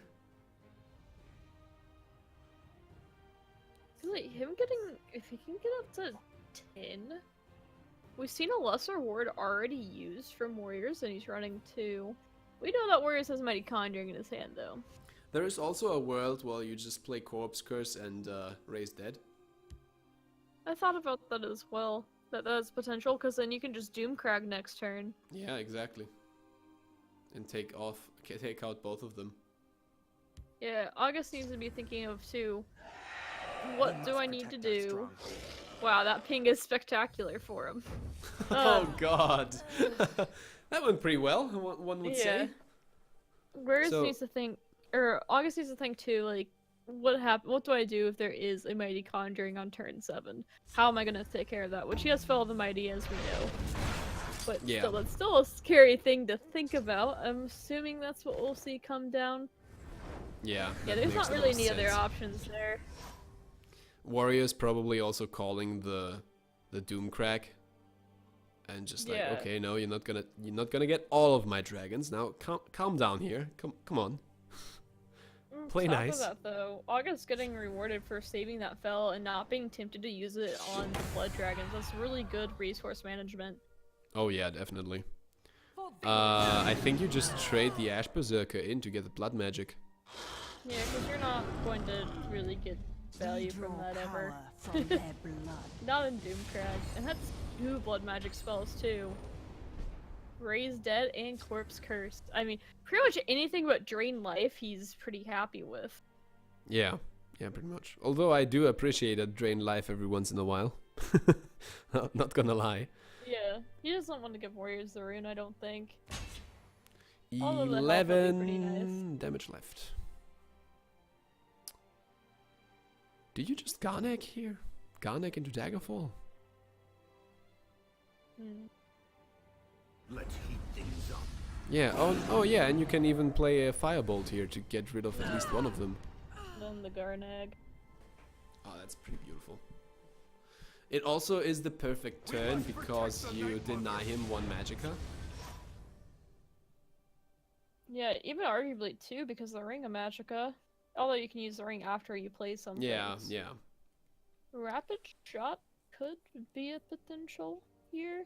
Or it might be just another Corpse Curse. I forgot to see how many Silences Warriors run. I mean, a second Raise Dead into Corpse Curse, it could even give him the Atronach. If he's really Well, that lucky in would high be rolls. If he high rolls that, yeah, I'm gonna take the flame lava There Atronach. are no Silences on Warriors deck. Which I'm kind of Ooh. surprised about as much as a bomb, and potentially Doomcrag was another deck I was expecting a little bit more of. There's a decent number of people who brought it. Mhm. But we didn't cast most of those games. So I'm happy I got one of them. Dead. From This their might be blood. handy. Ooh, that sword! That dagger is very relevant here. Oh god. Well, he can't get the blood magic though, as far as I know. So you just Corpse Curse, you gain double blood magic perhaps next turn. I smell the He stench. Yeah, probably wants to that's get rid of pretty big. Garnag so he can Red Year in the future. Yeah, that's As reasonable. well as the fact Crag next turn. One another. I mean, just you play the Doomcrag and brutal. you gain 2 blood magic spells. That's pretty insane. And destroy the Garnag. Heal Yep. up some. Also Oh, get rid there's of. a lesser ward. Ooh, that was a good ward. And there's Holy Sharpshooter. Oh man, he can't play both of them though. Also- That's where the Garnek comes in, right?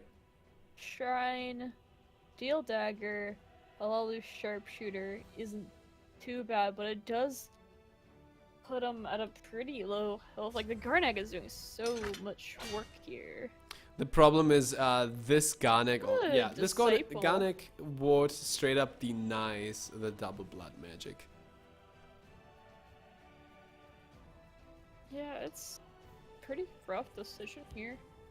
Unless he goes for the Doomcrag anyway and just ignores the Garnek for now. I mean, it's not a bad play. Especially since the Barrow Stalker will live. Power of the night. Yeah. I Oh, he okay, has no, he to. really wants to get rid of the Garnek. That still gives him the double blood magic. No, he Yeah. wants to get rid of the dragon first. No, I mean, think, yeah, you'd have to he make was at those 1 health, trades. wasn't he? Yeah. He would have been at He 1 was health. He was at 11. Yeah, like he had to make those trades. Oh, there's an amulet. Drains I have life, but many important things on my mind. that was a perfect answer to Doomcrag. Yeah, that would have been really helpful for him too. However, he has a full clear here. He has Ashlander Ring Red Gear.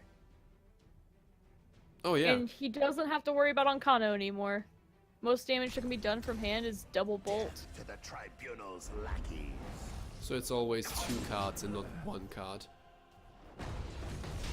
Yeah. That is great. That is a great idea. Garnek got destroyed just in time. Oh boy. Oh boy. That's the first. Oh, does he have a bolt in his hand? Yes, he does. Of course he does. However, so if we get Amulet, we can hold a Sharpshooter.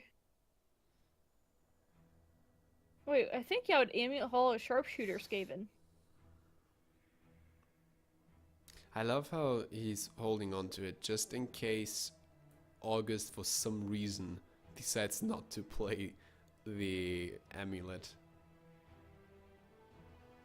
Yeah, well, so far, August hasn't gotten his engines going yet.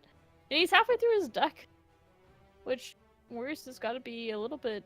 Praise to Namira. Oh man, if he whose doesn't... fear is the ancient Oh, right, he's gonna dark kill. I was gonna iron say, if he doesn't needle kill this Daggerfall, he loses the game. And August has got to know that there's not a creature in Warrior's hand. Why else would he hold that card? Yeah. Breton Conjurer.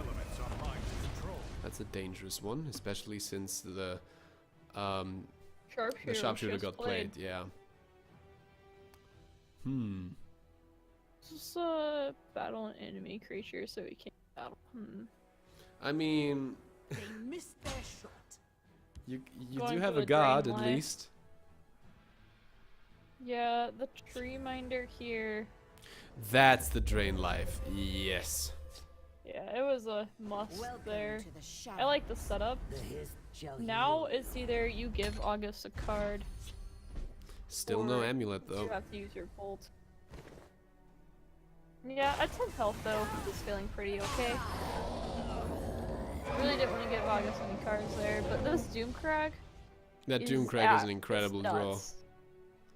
That He even has some Doomcrag. ramp too, where he can play the Necromancer's Amulet or Disciple in the Mirror too. Oh, the That is- Skaven!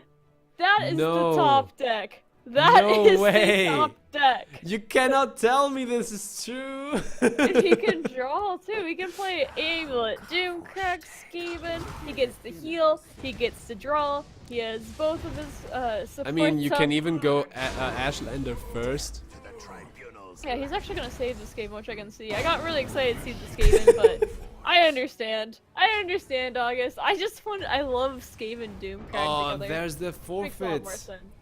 Warriors loses a game against August. There we go. The Doomcrag. You know, after defeating the Petamax Abomination, you go back. You go to the second boss fight. this is how it works. Okay. The Doomcrag was just waiting in the wings for the Abomination. Yes, Finally, I'm finally happy we to get lose to a game. see more Doomcrag. I love Doomcrag. I really like seeing it too.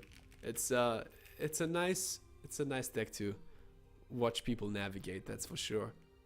Is it just me, or was it popularized in when was it? Was it July or August during the Master Series? Please Don't Hack Me played it in the qualifiers, and he talked about it feeling like it was too weak and such for a bit, and then decided no, it's still really good in tournaments, and kept going with it, and has kind of talked about it more and more of it being really strong in tournaments, because we don't see a ton of support removal in tournaments, and that's one of the biggest downfalls of Doomcrag is when it loses all of its supports.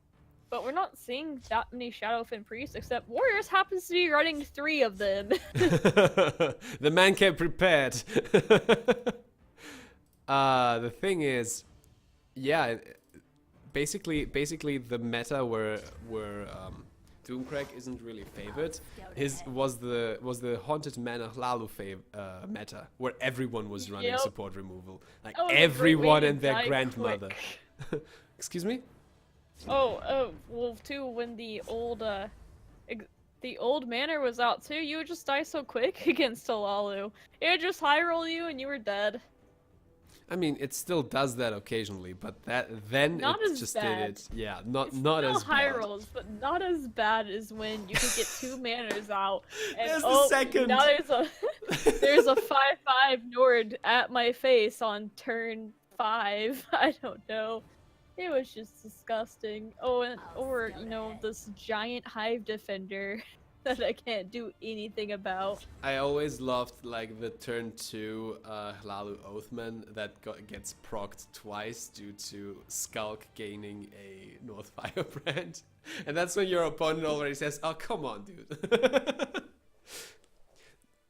Turn 1 Skulk, go face, gain a North Firebrand, play it, and next turn you play the Oathman for double red-green color. So, okay. Let's focus on this game though. So far, 2 Scouts reports have been played. Warriors now going to that fairly interesting Uprising deck, Uprising Telvanni deck that doesn't run any Nyx Oxes, interestingly enough.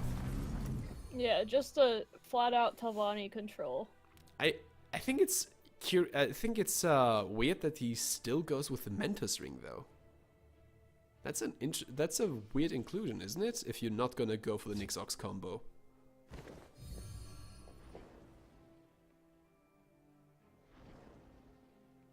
Okay, that's a lot of cards thrown I away. think Uprising, there's just so many summon effects that are so strong in Telvanni.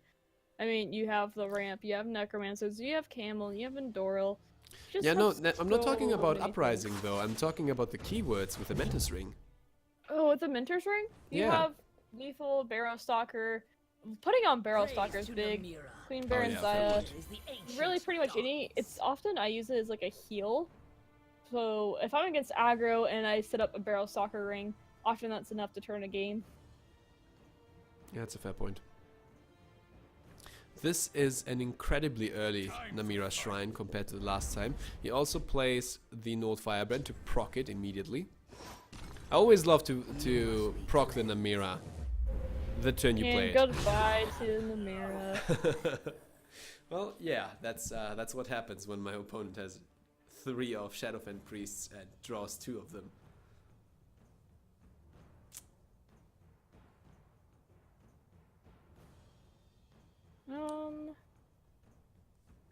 I guess there's a few choices here.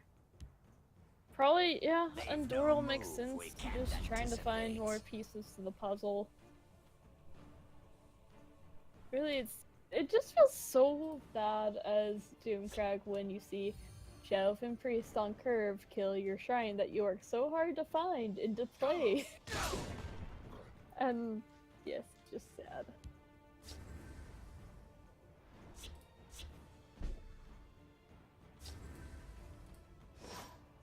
They've no move we can't anticipate. So And Endoral comes down. Warriors picks whatever he Several- picked really quick. What do you think? I need to look. several Mentor's Rings in a deck like that is also something to question, I believe. Well, let's see. At the moment, he has, of course, full board control since Doomcrag doesn't have the removal just yet.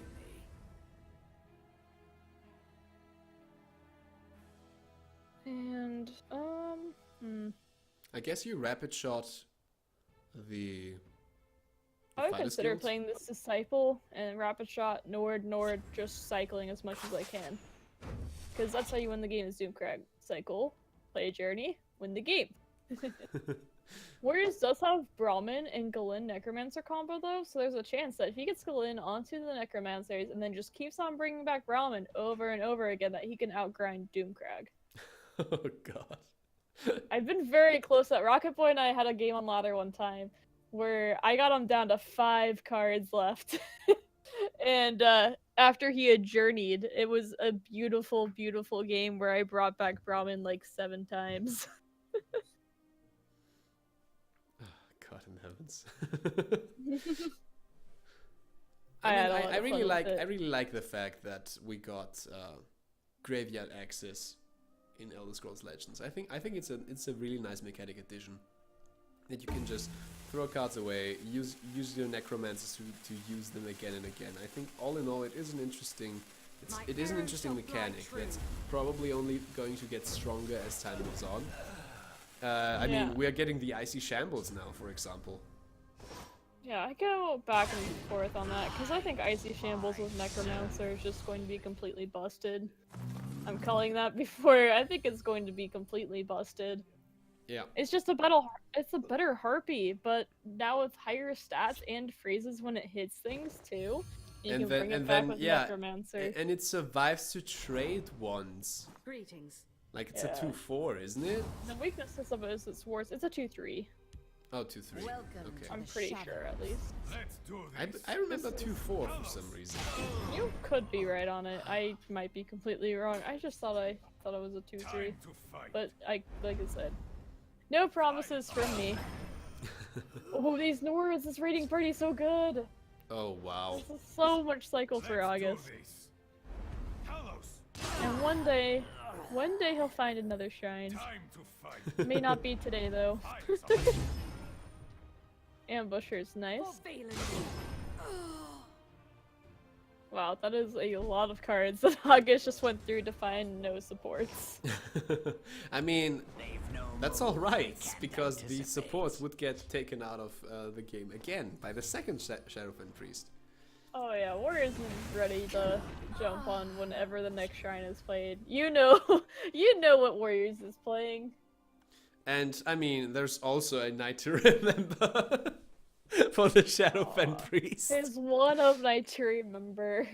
Oh god. August knows too. He's like, I gotta get through this, but I also need a journey and ram a bunch of Nords into Warrior's face. I mean, he doesn't have to worry about a crazy conscription turn, which is really nice. He doesn't have to worry about saving Skaven and a Doomcrag to be able to take care of a lane and all these pings. So that is really nice for him. Really, Warriors doesn't have his win conditions kind of outgrinding his opponents, and he doesn't really have the ability to do that as well against a Doomcrag deck. Like, he can't just build this massive board or be really aggressive and destroy Doomcrag that way. He has his Shadowfen Priest, he has that. Besides that, nothing really sticks out to me of how this is how Warriors is gonna win this game. So And as you say it, the third Shadowfen Priest makes his appearance. running Immortal August out of cards would be the way to do it, but unfortunately that Disciple in the Mirror with all those Nords did a ton of work, and August has options. Yeah, very true.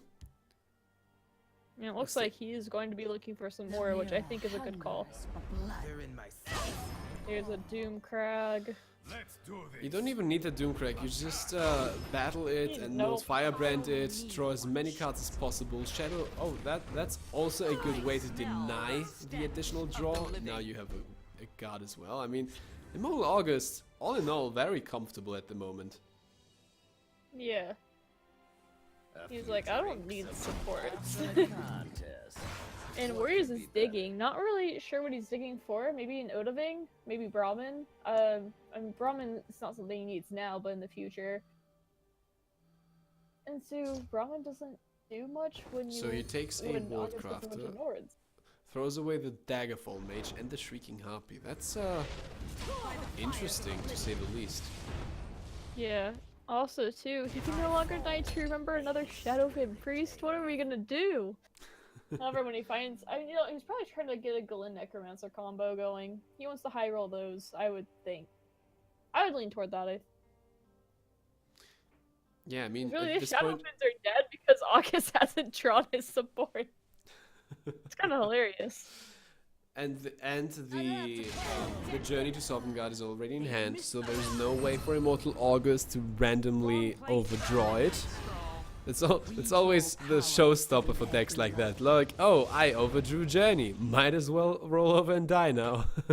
Yeah. As we saw earlier, August waited for, I think it was Rocket Boy to play Journey.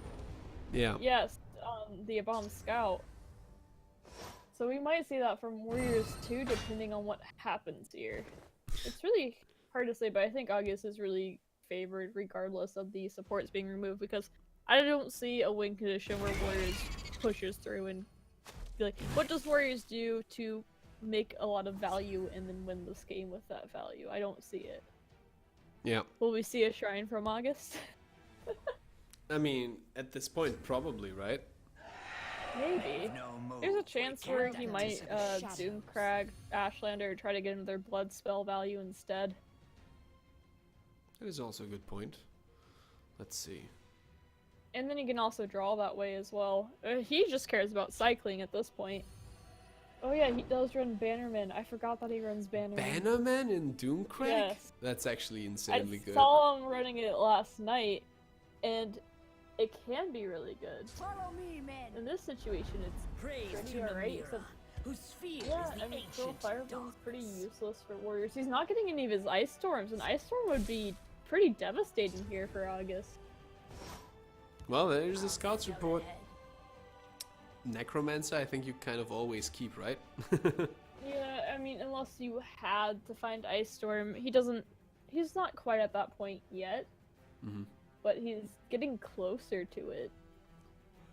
It's weird to see this giant board that Doomcrag has against Telvanni, because I'm so used to Telvanni Ice for me as soon as I play more than 3 cards on the board. I mean, the obvious choice here is like, get rid of the shrine. That's Yeah. the thing you will do regardless. You play it with a 3 Magicka, so you have more options. I guess a Necromancer wouldn't be out of question. You basically trade in the little spider. You trade in the little spider and revive it to shackle the Bannerman. I think that's what you do in this case. Yeah, I'm wondering if he... Yeah, I think you're right. I think he was thinking about silencing the Bannerman or the Namira instead. It took a little bit to make that decision. And does August have a full hand right now? Yes, he does. August is at 10 cards. Warrior's crossing his fingers saying, please overdraw Journey and make my day. How else do I win this game?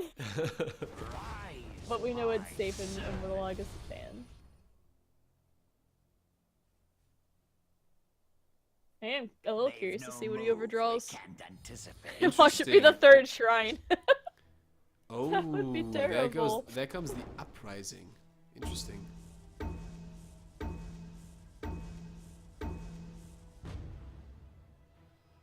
Greetings. Yeah. And Greetings. Gertie. There it is, the shrine. Oh, he got the ambusher out though, so the shrine didn't get overdrawn. No It way. was so close to it. Yeah, if Warriors hadn't have played that last card in the same lane, then August My bow is ready. Would've then August would have overdrawn the shrine, like I predicted, obviously. Yeah, this was like Silverfuse sitting down with the calculator and like, okay, so he has 30 cards left and he has been drawing so many, so the chances of this occurring is 100%. Wait, what? So how many cards does August have? 13. He has 13, 12. now. But he has a full hand. He needed to kill off Namira. Potentially. I mean, arguably, he has Journey. He doesn't really care. At what point do you Skaven your own creatures? When does that happen? Not Place for a midnight now. When you're really low on health. So August knows I'm going to be playing Journey very soon, and what are you gonna do? The Red Deer discarding overdrawn. Red Deer. I don't think he needs it. Ooh, Odoving. That Hello. top deck. Warriors is kind of back in the game for a bit. That other Namira discard too hurts, because we know the shrine, its time is limited. Felt Mighty is Very limited. definitely high value here. Smell the stench of the living. I smell the stench of the living. Let me So much see. stench of the living. 9 cards left. There's the last Namira gone. And August has gotta feel so sad. Yeah, I was gonna say at this point I think August is like is really frustrated It's about just like, this. come on. He's ranting about Tavalati right now, I'm sure. 37 cards left in the Warriors deck. He's actually gone through a lot of cards. I still don't know what his win condition is though. Yeah, I mean, Odahviing is gone. Against Doomcrag at least.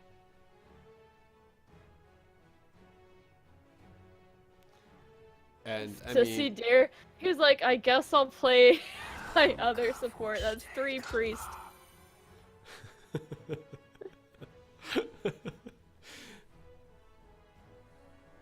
At this point, does he have any raiding parties left to play? Because raiding parties are something Wrong that he place. wants to do. He's played 2, that's enough.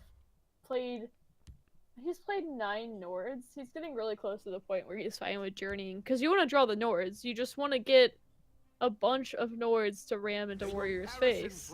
yeah, and like finish him off in one turn. Power from their Yeah. blood. Does he There's the get other the? input. Does he get the Raise blood magic? status Yeah, he too. does, right? Yeah, raise that. Yes. Okay. Let's go then. My time is Warrior's precious. looking for a little more to help him out. Reduce cost Blackhand Messengers, not bad. These poor Mentor's Rings have also been just dead in his hand too. He Yeah, wanted to that's see one of those in a game maximum, usually. yeah, that's what I was gonna say, right? The problem with running more than one is that you never really wanna have 2 Mentos rings in your Yeah. hand. I still think running 2 is right, I just think he got an unfortunate hand. I mean, in 6 the future, Magica he Arcano, does, hello. yeah, he does have the ability later to play, like, he can play Blackhand Messenger, put a word on it, play Mentor's Ring, and if he had built a board, that'd be incredible. Galen Okay. and Necromancer are still really good too, and he needs one more Necromancer, and Galen he hasn't drawn yet. Okay, so he has 34 cards left. Did you catch whether he was running Devate's experiments? No, he didn't. I was commenting on that. That would have been a really big value that he could create very quickly, and he I'm- can't do that now. I mean, this is a Arcano really would have loved that, that's for sure. Yeah, this is a really good journey here too, because he rolled the Namira. He can now just draw cards and heal at the same time, and he can draw journeyed cards most likely, assuming he doesn't get really unlucky. You will feed my clan. And he doesn't get the Nords he's looking for. You draw power However, from a their 9/8 blood. is a 9/8, and that is not something Warriors has a great hand to deal with. Camel. Will Camel find him something good? Like, what is good at this point? I'm not really seeing anything, to be honest. That has Yeah. been the story of this game. What answers does Warriors deck have against a Doomcrag deck? And the Not truth is, not much. really. Not really He has anything. delay, and I mean the Brahmin is one of the next best things for him. though. Having to throw away Laneth, also incredibly heartbreaking. Yeah, he would want to find. Yeah. There is the Red Rapid Brahmin Shot now. is really nice here too for the cycle. Behold the power of the night. 9/9 Doomcrag. Say hello to my little friend. And another Onday, a Daggerfall for more draw. God. And there's one of the Nords ready to go. Yeah, August, he knows this game's done.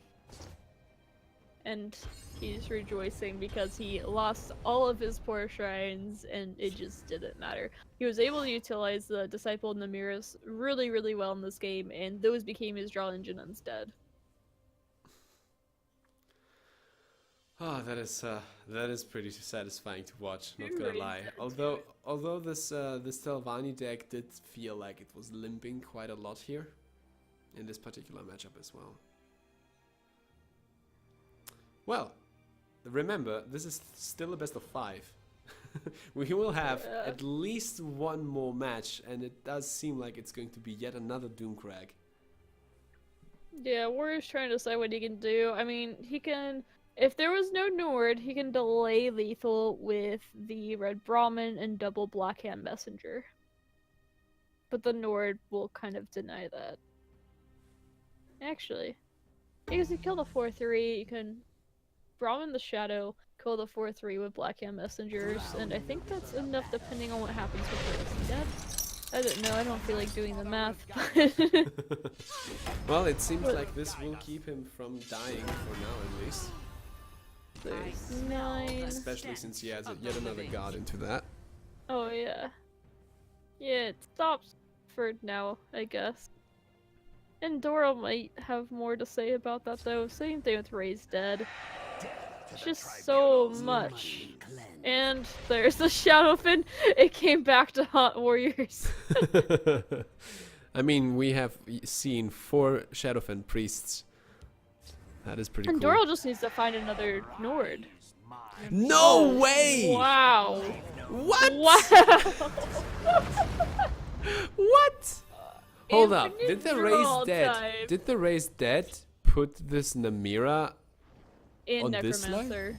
Huh? Yes, it goes. The Raised Dead will fill the board where it needs to go. Usually it goes 1 and 1, but Okay, I if thought it would your just lane give is him full, one. nope, it gives you 2. It's flexible like that. Like, oh, come on, Yeah, dude. You can have the Necromancer and the Namira. That's fine. So if you can raiding party and find a buff Nord, yeah, raiding party and find a buff Nord, then that's all. Actually, no, he just wins. What am I talking about? He has Nord and then he has Nord. Yeah, You you didn't have even need 2 to find a Nords buff and then a one. big Nord. You have 2 small boy Nords and a big boy. Time to fight. Time to fight indeed. And Immortal August takes down warriors yet again. This is one hell of a series already, and we're going to go to game 4 in just a couple of minutes. Oh boy. this is too much. This is too much for me. I mean, we've been seeing Abomination Scout all day. Now we're seeing Doomcrag Warrior taking its place. So this Journey of Sovngarde seems to be like quite a decent card. Or so I've heard. Yeah, and it's already been nerfed 1 time. Well, to be fair, I think it almost doesn't matter how much you nerf it, and unless you put it like on 12 Magicka or something like that. These decks that will need it don't really care, because they're gonna play it when they have 12 Magicka anyway. So, okay, we're going to go into the perhaps final game, perhaps not, depending on whether warriors can take this back. What is the last matchup going to be? What's the final deck? Have you figured out the bands yet? I don't know that we didn't get the band. So what can it be? Silverfuse, please. Oh, let me look. So we know we have Doomcrag and Warriors. He's lost with Telvanni. He lost with Mid BM. I'm assuming he either has a Tribunal or the Scout. I feel like a bomb got banned, so we're gonna see Tribunal versus Doomcrag, and Doomcrag is pretty favored.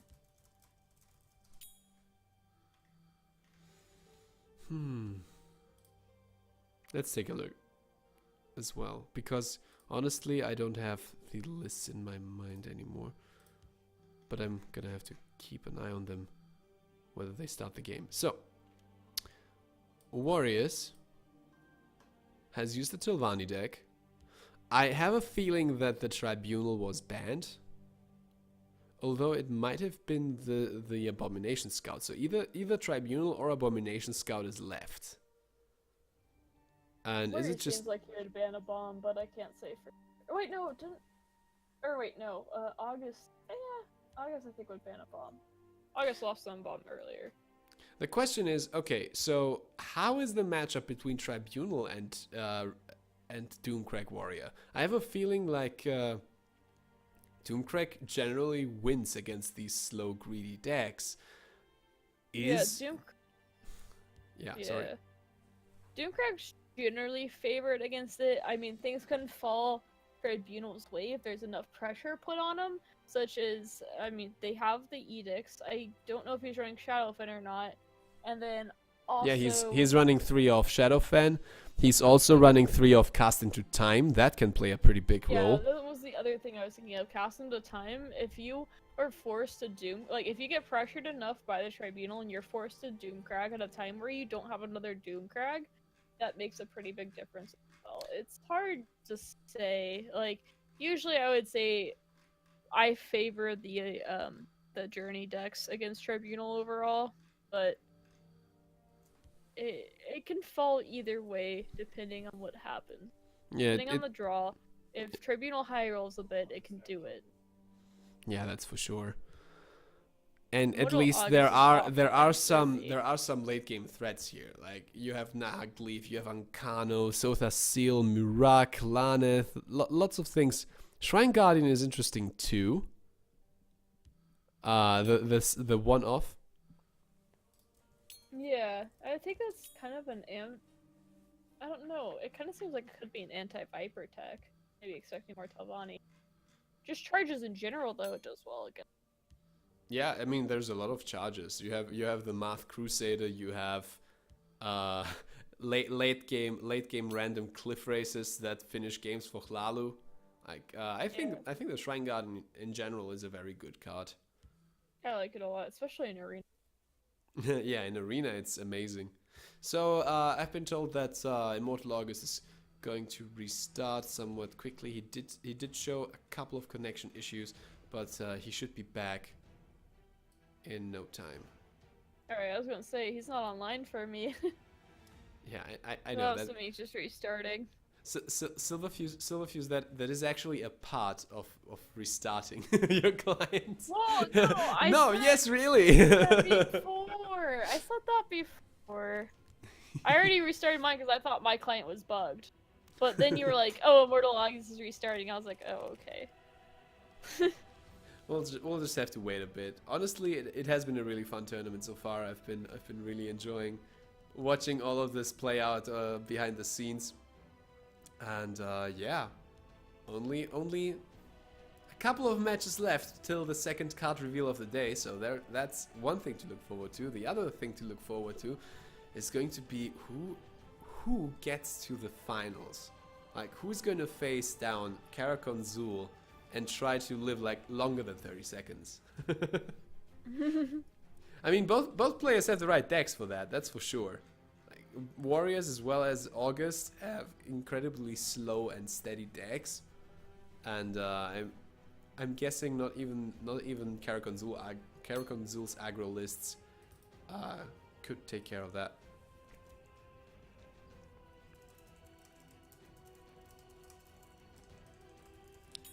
So let's see. Still nothing. Let's call our admins and tell them to ping Immortal August to see where he ended up. This man has been going out for lunch. He's been having connectivity issues. Like Yeah. he's the one man delay. That's you always have at least one, but this time it fell onto the quest fell down onto Immortal August to, you know, make us cast the stall and make the other players wait around and buy their time. I mean, at least Warriors is gonna have time to think about the upcoming matchup. And how I mean, isn't it kind of obvious how you wanna go about it? Once you're in game, in a matchup like Doomcrag, what kind of decisions do you usually even have? Like, do you go of decisions in Doomcrag. against Doomcrag? Against Doomcrag. Oh, Yeah. Beat down usually. You what? You beat down. Yeah. Yeah. Okay. Immortal August is online. Yeah, so it kind of depends on whether he gets the early picks quickly enough to just start shoving down damage down Immortal August's throat, I assume. So, yeah, they're in and they're also in game, so we can get started. There we go. So, ladies and gentlemen, semi-finals here in the Team Rankstar Classic, Immortal August against Warrior 7. We've been seeing some very slow and grindy games, but this one is about to take the cake, because now we have Doomcrag Warrior against Abomination Scout. Finally, I get it. I finally get that. Well, August does have Regier starting hand, which isn't what he wants to see. Who knows though that Regier could flip the game later though? Possibility of it. I had to restart real quick because of missing hand cards. I'm gonna give CVH a call after this. Like, come on, dude. Why are there still bugs on this client? Ooh. Trade-minder will be nice for him too next turn. Holding So, on to the Barrow Stalker makes sense because he's gonna want to trade into things in the future. are we ever going to see either of them attack face before Journey?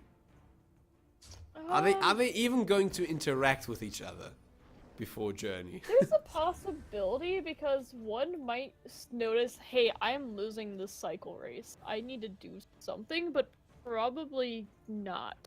Just because then you're just worried about, or at least against a bomb, you're worried about giving it its combo pieces. And Doomcrag, you're kind of worried about giving them their shrine. I'd be more likely to see the scout be down than the warrior be down, though. However, I don't really expect to see either of them really go for that game plan. The hist shall heal you. I think you Tree-minder here every time. Yeah, Tree-minder. I believe Tree-minder is the obvious one here.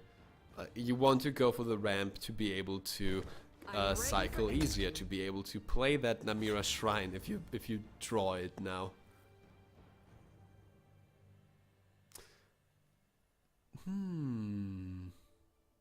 Roots of the hist. There is a case to be made. Yeah, I was about to say, for the vampire, for the Aondai clan sorcerer, you run the two small creatures into the 1/3, or that works too, I guess. Yeah, I was gonna say, you want to use as least things as possible, but you want to be able to get those blood spells, because the blood spells could definitely win you a game too. Oh hey, you got a bunch of drain lives? Alright. That'd be kind of fun. 6 drain lives. Easiest I mean, one. honestly, I think have gotten drain life lethals more than than with any other blood magic spell. They have made the most difference, at least for my playstyle. Yeah. Doomcrag has a lot of interaction here, which is nice. It's a really good way to stop the fence from going off. On top of that, we know he doesn't have more fences, so maybe Warriors was thinking, hey, you know, we just saw this Ashlander come out, maybe he doesn't have a way to deal with this in the shadow. But unfortunately for Warriors, August was prepared, and bye-bye Finn. Nothing will trace back to us. Dress spy into dress spy. Well, that works. Discards it quickly. Yeah, Warriors was hoping to go off with the mirror relatively Nothing soon. will trace back to us. And now he's kind of making the bet. No Doomcrag, no Ashlander, please. I'm ready for anything. He's gonna try and cycle as much as he can. So Gearworks, Spider definitely getting played here into the 1/1. Yeah. Word Wall is actually really nice to... do you just get rid of the Aondai here? I think you do, right? There's not gonna be a lot of cases in which the level 3 is going to make that much difference against Doomcrag Vampire. At least that's what I feel like. But 2 level 3s can kill a Doomcrag Vampire and everything around it. Also a very fair point. He does have the red gear too. This is gonna be interesting. If Warriors find more cycle, if he can find a Finn, find a Moon Trigger, then he can pretty much cycle through most of his deck. If he doesn't stop by Shadow Mark. Doral. You will feed my clan. Ours decides to hit one. Maybe thinking, he might be feeling the pressure though, where Warriors has this little setup on the side and there's not much August can do about it. Of the living. Which usually, yeah, Doomcrag would help out. Getting his draw engines earlier would help. Definitely not easy. Another Deepwood Trapper. Do you not just play a Deepwood into Shadow Shift? Yeah. Yeah, that's what I thought. Ooh. Moon Sugar. Can he find? Thieves Guild Recruit is great here. I was gonna say he wants to fit. Another Moon Sugar. He doesn't have to have it, but it would be nice. I mean, don't you? One is just as Oh simple, wow, this Father. keeps going. God, go. Another word wall, and there's the second, the level 3 Drain Vitality. We have it. Just gonna go and go and go. See, this is the case where you don't need fence. But he And does as you find say one. it, yeah, I mean, Namira has been doing crazy things long before Thieves Guild fence was even a thing. Yeah, just even fence shadow marking alone next really good. I think it's interesting that he decided not to go for the Drain Vitality. I guess you wait until you have actual good targets that matter. I guess you don't. Well, you don't need to. If he hits them down to 24, Warrior says, "All right, cool, another combo piece. Yeah, More cards to cycle through. Cool." I am okay with that. And he knows that there's no Doomcrag, so what? I mean, what are the cards in the shadow gonna do? Get me more cards? So next turn you play fence into Scouts Report, right? Yeah, I would say so. And then just see what happens, pretty much. I mean, you could also make the. Or, yeah, you probably do Scouts Report over shadow marking. Sometimes I really like shadow marking early, even though it's cost more. You get 2 reduced cost cards, and if you get a Moon Sugar in that, then you're off once again. And he does have ring. To be fair, there's a pretty low chance of him drawing the third Moon Sugar that quickly. There is, but we have seen it before. we have seen everything before. Oh wait, never mind. He's played 3 Moon Sugars. Oh yeah, okay. Well, Well, no, that, then you're that's right. The good. chance is very low. You will Hey, I like being thought he right had only every once in played- a while. I thought he had only played 2. I thought the same thing, curiously enough. Anyway, well, we were wrong. It happens. Then- Or rather, I was right. The chances are very small. I like being right every once in a while. So, Ready to take a nap? yeah, I guess we can just lay back now. Okay, Ooh, so go, there is the Warriors. Heal and kill cards and draw cards and get the journey. Oh, There's there's the journey. I'm so good at estimating. This is just like at some point in your casting career, you're just like calling things. Okay, yeah. So he's after he draws this journey of Sovngarde now. Oh You're god. looking to do this next. Casts He's by a a fine- scout.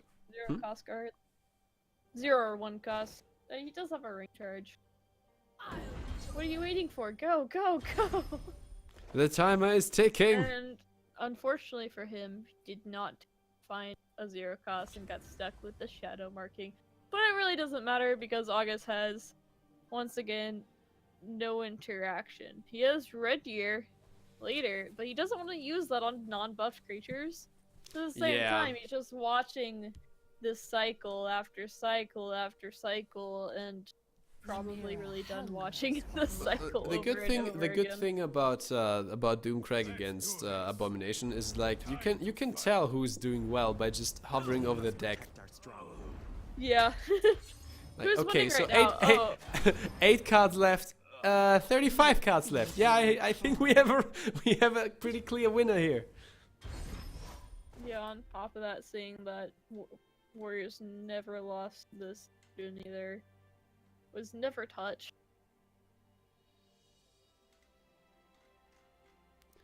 Oh boy. Whew. So, Gilwick Spider works.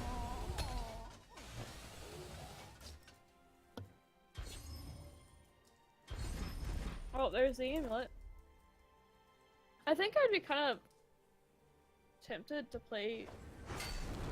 Ooh. I was gonna say, I'd be tempted to play Shadow Marking first, because you get to discard 2 things, and then you can get Journey, but whereas this thing, I want to finish this quickly, I'm gonna get my Journey creatures right away. I don't need every single one of them journeyed. So let's just build a giant board this time. Obviously, August doesn't have Doomcrag, because he hasn't played it for the last 2 or 3 turns. So, it makes sense. God. Yeah, well, apparently Abomination Scout is a bit further up in the tier list. Although, honestly, Oh, I think it's tier 1. I think it's the best deck in the game. the question is how does Doomcrack win this? Like, if you just manage to gain all of the cards and the other guy doesn't, is it just that? Or Oh, other... you have to be able to just destroy the Namira and destroy the Thieves Guild fence, but unfortunately for August, he didn't get the Doomcrag with the pings that he needed to. Because he let Warriors gotta cycle freely for 3 turns, and if that wasn't the case, and August had shrines going, he was cycling through, killing off all of Warriors' pieces, then it could be a different game pace. That is that greetings is a bit of a sad one, because that is going to be a big stack of red here coming down. Yeah. Greetings, though you're bigger than I mean, he Go could face. try to wait one more turn. Go face He with could Namira. Fell and such. Huh? I mean, he could fell and just try to wait more turn for it. Would you want to wait one more turn? I guess you could, because it might be the case that... Wait, okay, how much damage is already on the field, right? You have 6, 12, 17, 20, 26. Yeah, you have to red here. If you... I was gonna say, I think you have to fell, like, drain life and just try to live it out anyway. 'Cause you know there's not Bait him to play charges. more? Yeah, you want him to play more because that's your only chance of winning. Red gearing here and then Warriors fills up the board again, you lose no matter what. If you take the chance, then... If you take the chance of, hey, maybe they won't lethal me, because most likely Warriors is going to fill this board again. He just needs to not cycle like a madman. Yeah. Well, let's see. Let's see if I believe it's up to Warriors to lose the game at this point. Yeah, and he doesn't really strike me the guy as the guy who would. I bark and birth. This is interesting. Yeah, he has some misplay to lose, and Immortal August has to hope for. It's out of August's control, more or less, besides like the small decision of do I red gear or do I not. Red gear is an instant lose, not red gearing is a potential chance of winning, although very, very unlikely. Okay, so here goes. There's a prophecy immediately. Sure. No play. Oh, you That's said. interesting. Why though? Because he knows he's gonna get it no matter what on the left anyway. Maybe he just wants to hear greetings. Not only that, I think he just wants to draw more cards here. Yeah. And 2, Regier. He's also setting up for Regier, so he doesn't need that to die. Greetings. But I guess he doesn't get to determine that either. I thought it was... He gets to draw, though, with that. So he does have to Regier. Fortunately, he doesn't have a Necromancer's Amulet to play.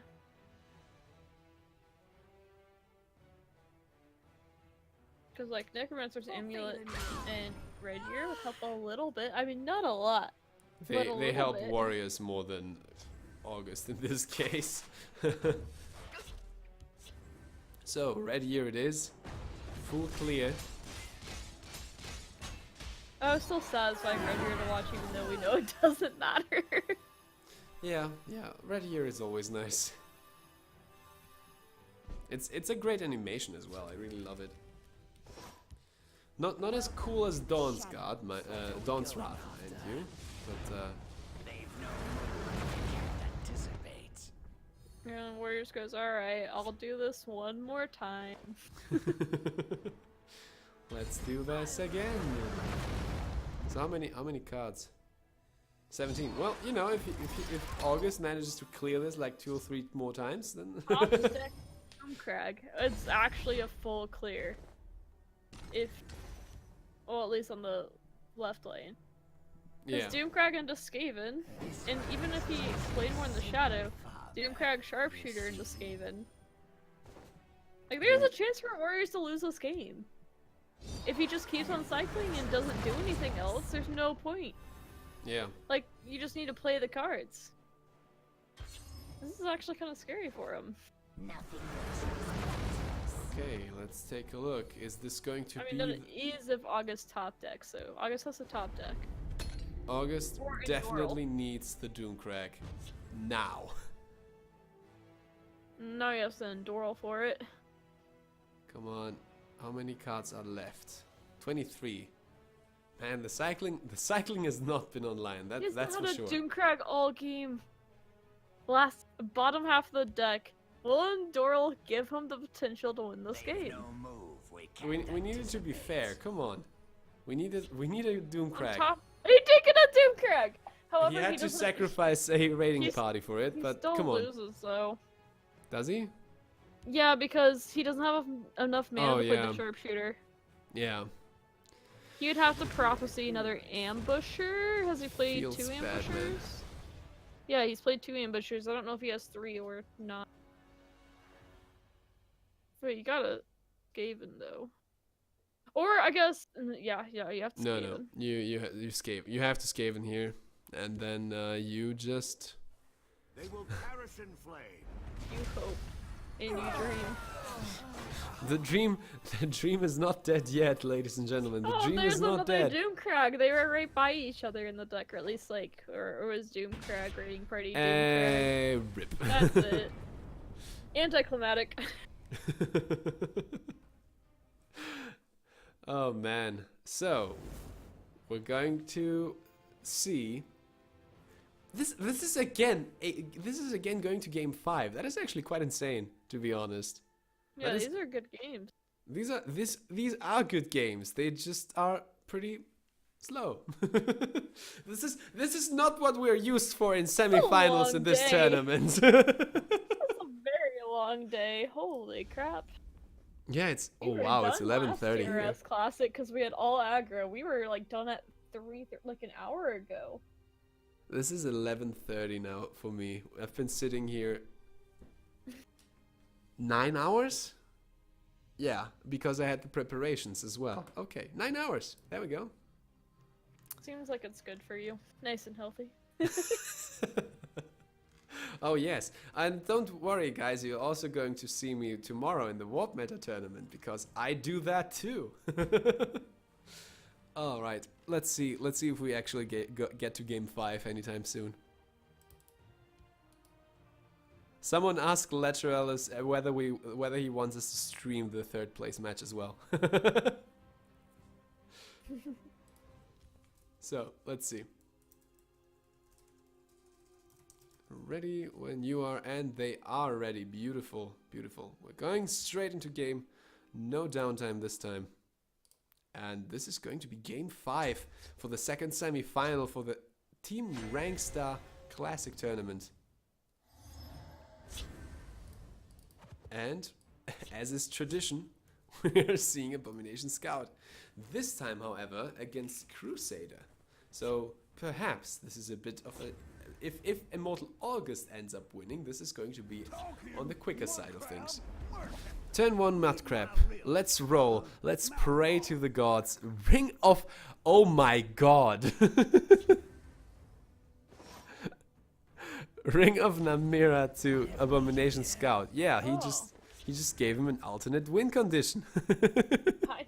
Do you need it though? I think that's definitely the choice though. He takes the Dwarven Dynamo and Mud Crabs are his probe to synergize with it, but Mira, if he ever plays Ring to Mira, he's lost that game really hard at that point. Look, Silver.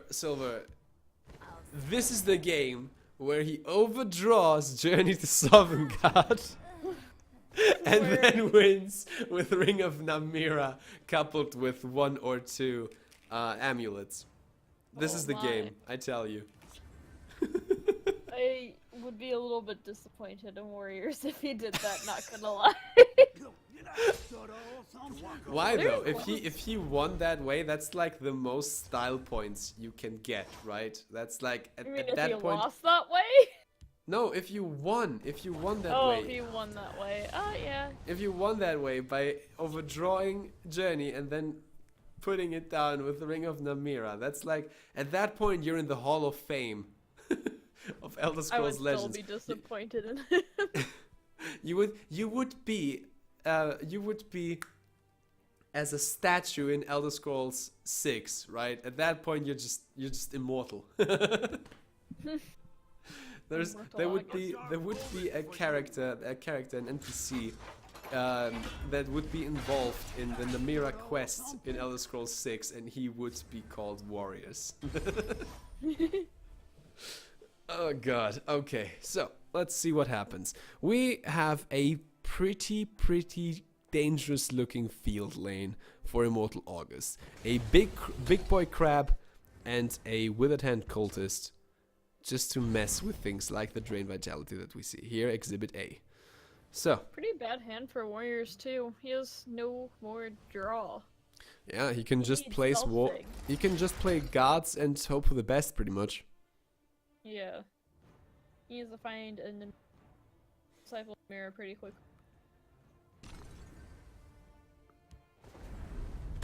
I mean, he's not under a ton of pressure right now, and the drain vitality upgrade is help a bit.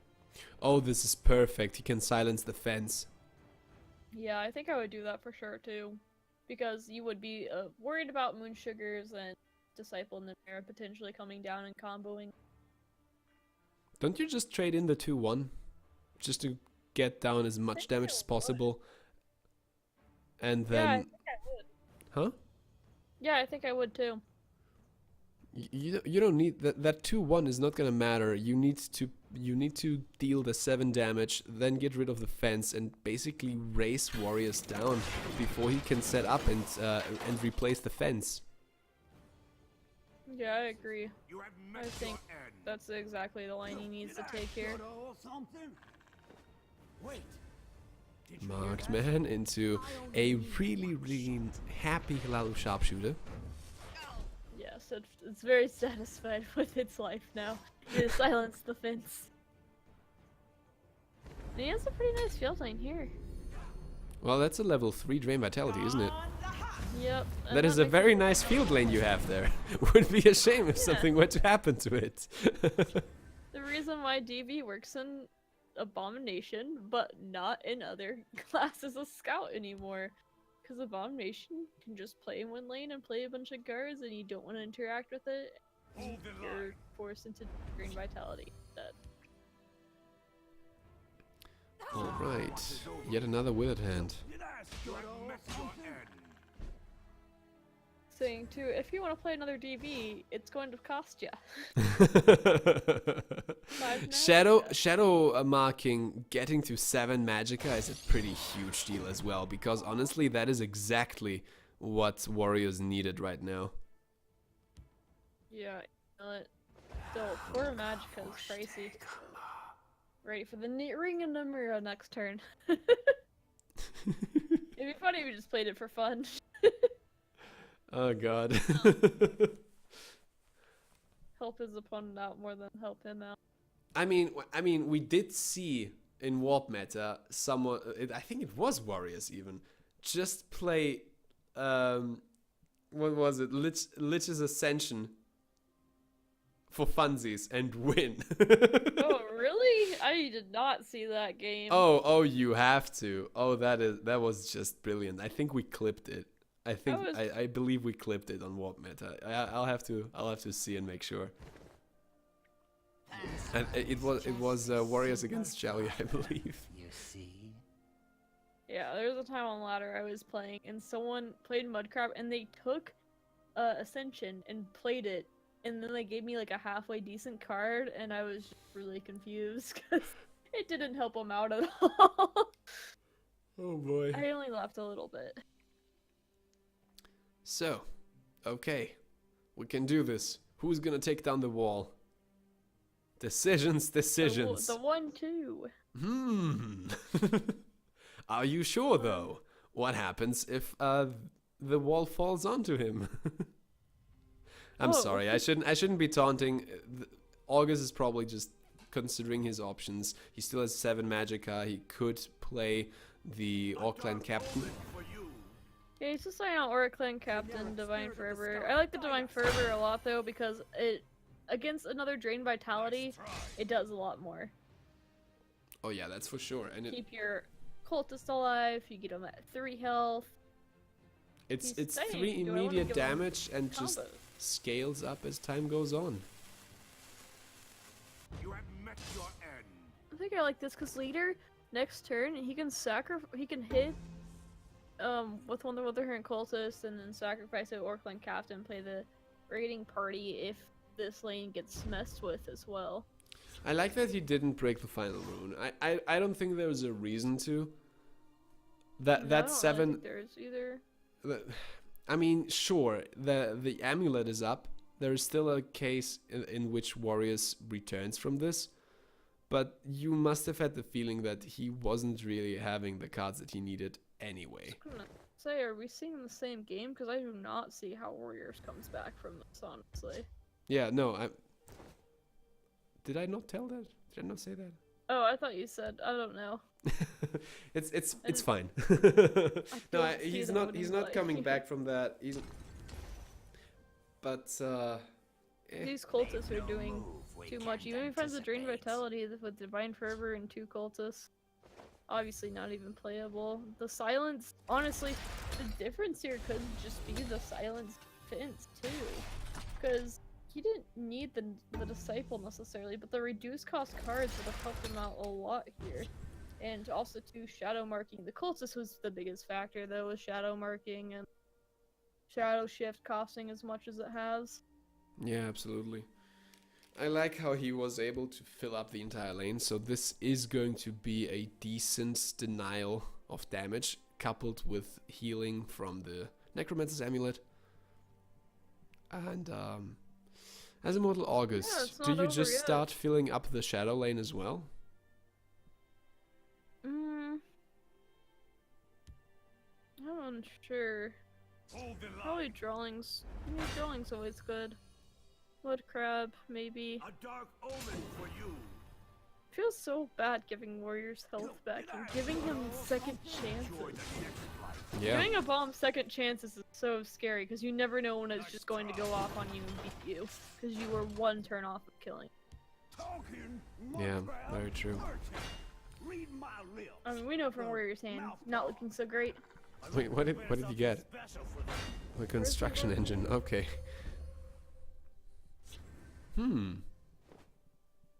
That was actually quite good. What's this? Eyelids?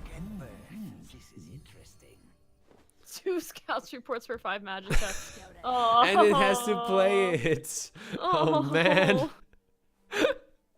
With a hand I'm not cultist. supposed to feel bad for a bomb scout, but oh, it's making me feel a little bad. Oh man.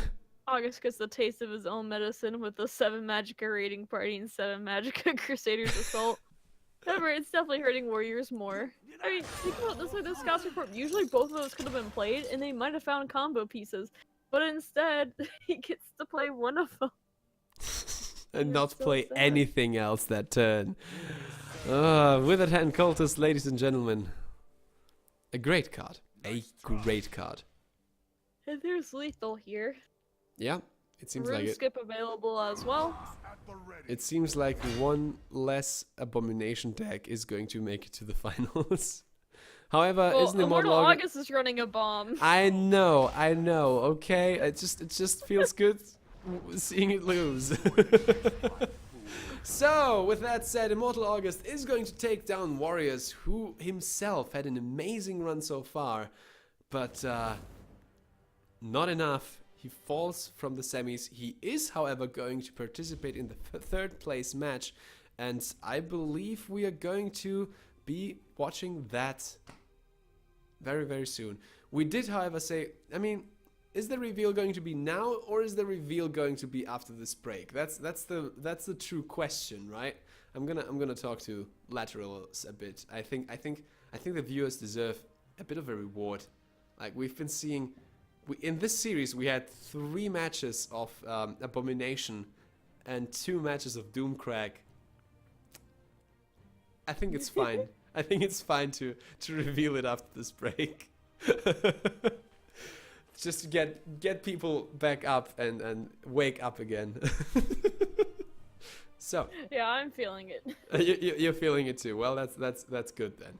We're gonna go into a small break. I'm gonna grab a Lazergician, bring him back in here, and we're gonna reveal the card. I've been waiting so patiently, LordKosta. Oh, that is great. Well, I still get to cast a third place match, so you know that's you're gonna it's great, you know.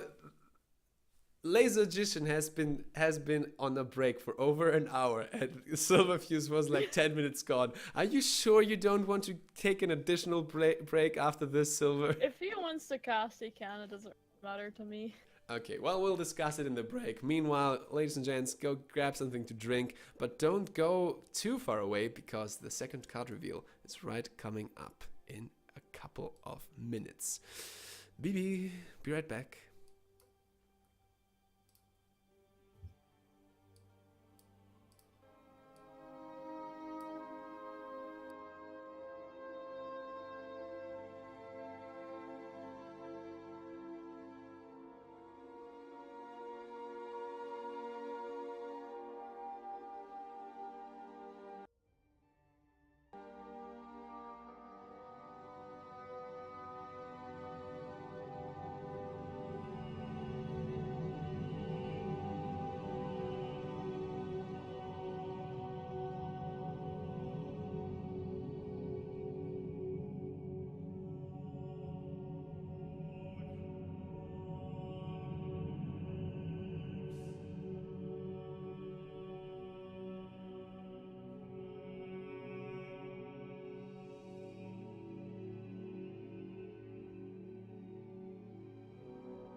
Ladies and gentlemen, welcome back to the TRS Classic. My name is LordKosta and I have Lazergician and Silverfuse here with me. And honestly, we thought about it. After that best of 5 we just witnessed, it went to 5 games, Control versus Control, Abomination against Doomcrack. We had a little talk with the organizers, with Lateralus, and we decided that it's fair that you guys don't have to wait any longer for the card reveal. I think that is very fair thing to do.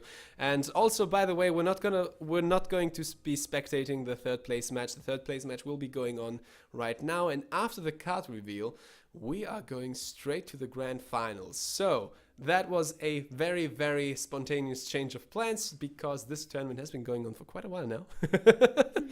And yeah, without any further ado, we're going to show the card. While I scroll, I'm excited for this one. This one's good. Let This one's fun. Let me scroll. Where did I put it? I hope I haven't lost it in the 70 scenes. Oh god, not again. Not again. No, I am kidding. There it is, the Gatekeeper. For Yeah, those so this one is a 5-mana 6/6 guard, and you can only have one creature from either player attack in the lane that this card is in. That's both people. So if both lanes are full, if the lane is full on both sides, only you get to choose one creature that can attack, and the same is true for your opponent. So this is a really good way to slow the game down and make sure that you can dictate the pace of it if you're trying to take an approach that isn't only about creature combat. The Silverfuse, I think you had a couple thoughts about this? Yeah, I think it's one of those cards that will end up surprising people and being pretty good. It has really nice stats.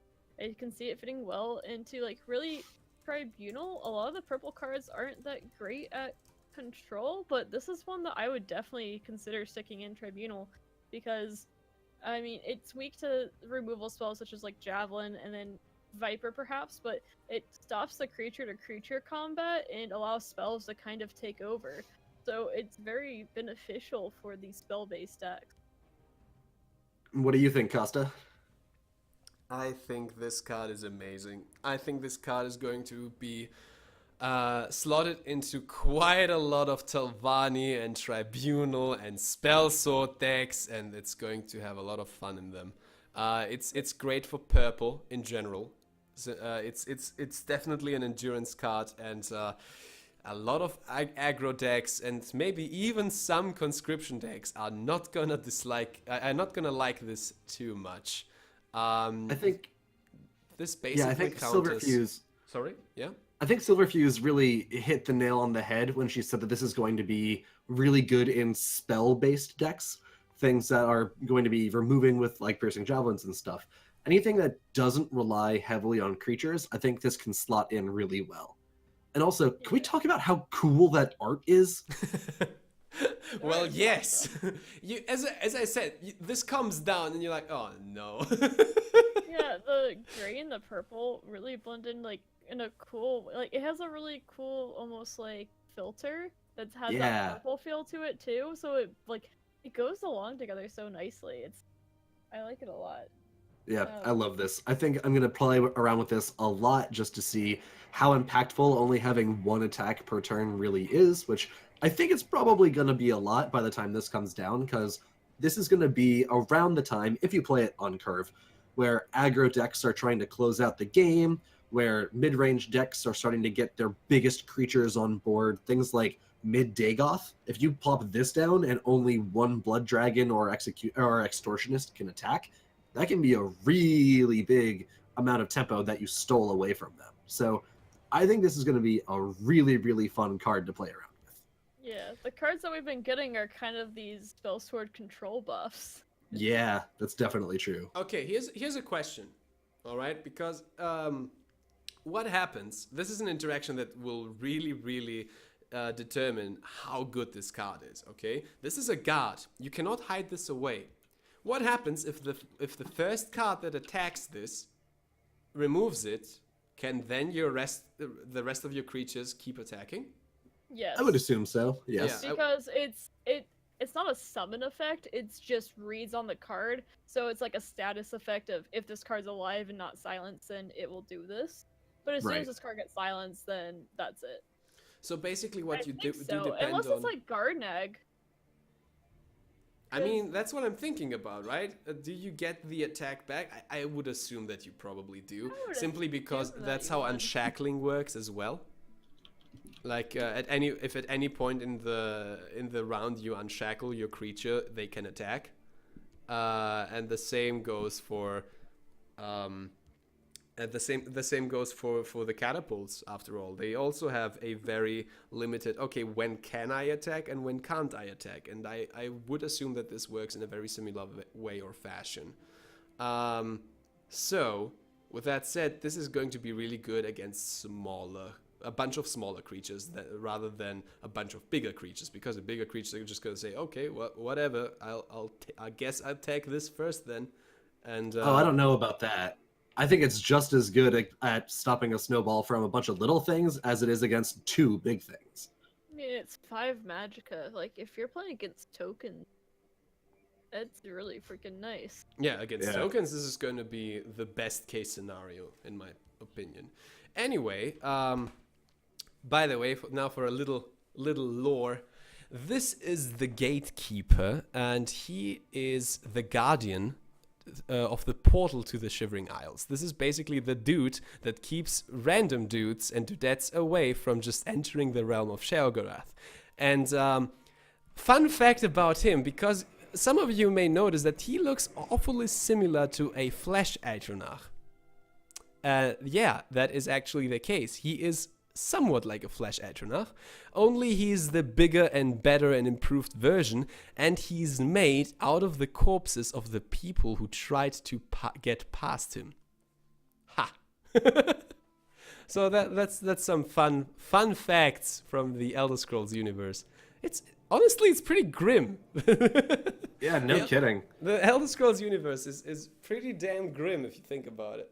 Especially like Morrowind. But that's a story for another time. We have a tournament to cast, ladies and gentlemen, and we are going to do that very, very soon. So let me just get you all back on screen.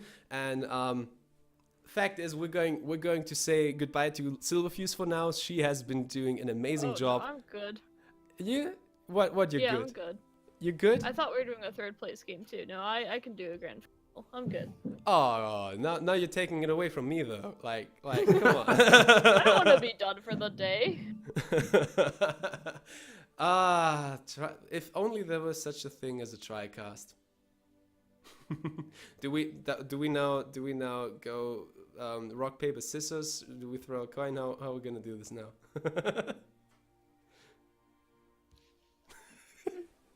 Now, you know what? It's fine. You guys had planned to go for the grand final, and that is what you're going to do. So, let's take a final look at the bracket together, though, because this has been quite a journey. This has been such a great day. There's been so much good gameplay today. It's absurd. Yeah. So, left side of the bracket. This had... We started off with Karakonzul. He was in the other side of the bracket, but this one has been pretty insane as well. You have the run from Warriors, who basically went 3-0, 3-0, 3-1, and then finally lost to Immortal August. Immortal August himself has had some amazing matchups as well. He beat Trader Joe turn 1, Thuldi round 2, then went up against Rocket Boy and even beat Warriors. Like, that man definitely deserved to be here at the grand finals. That is an incredible set of people to have to defeat to get to the finals. That's absolutely insane. Yeah. So, meanwhile, on the other side of the coin, Karakonzul has been sweeping left and right. Like, the very first match was also the closest one, with going to 5 games. Casted that one. Excuse me? We casted that one too. Yeah, we did. Karakonzul against Pasta. That was the closest one. Then against Endo, 3-1. He was also the first one to get to the quarterfinals and the first one to sweep through Patamax and reach the semifinals. And if you're sweeping Patamax, I'm gonna assume that you know what you're doing even against Abomination. And and then there was the Drew the Dolphin 30-second semifinal that me and Silverfuse witnessed firsthand. Or rather, me and Lazergician. That one. What's up? Yeah, that was you. I've spent so little time with you. That's why I barely remember it, man. Yeah, that was a really quick series. Karakhan Zul teared through Drew. And yeah, and now he's going to go up against Immortal August, and it's going to be pretty damn amazing. I feel like these ones will be pretty quick with Karakhan deck list. Yeah, and also, August has Crusader, Doomcrag Warrior, and Abomination Scout that are unbanned.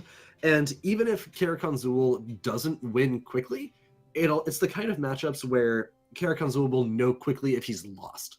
So if August can control the board within the first 5 turns on Doomcrag Warrior, or if he can set up the combo by turn 6, 7 on Scout, then Karakhan Zul is going to know pretty quickly how this game is going to go. Well, with that said, we don't need any analysis. We've been watching these people tear through other people for quite a few games now. So I'm gonna give it away to Lazergician and Silverfuse, and yeah, we're going to go in game very, very soon. Now, you two, you can talk about who you think is actually going to win this. Oh man. So this is notably the first time that Karakhan Zul's Battle Mage is not banned that we've seen. We've seen him in 2 matches already, and both times the Battle Mage was banned. So I'm really curious to see if that gets to come out in this set, just because I'd love to see him get to play it. Otherwise, I think it's probably pretty even. I think that Karakhan Zul's decks are definitely, on average, a lot faster than August's, but I think August decks definitely have a good amount of game for trying to keep them down. What do you think, Silver? Yeah, I think that Karakhan Zul might be a little bit favored with the speed of his. I feel like a little bit, yeah. Because the Abomination Scout, if it doesn't draw the combo pieces early enough, can definitely fold over a bit. Yeah, and we've seen it do that a couple times. Definitely seen it flop a few times. Yeah. Also, it's worth noting, for anyone who was not aware, the prize pool for this has gotten a little bit of a boost since last time, and we're looking to always increase it more and more. For first place, you are getting $200 and a Team Rankstar jacket, which you can find in our shop. They are really spiffy.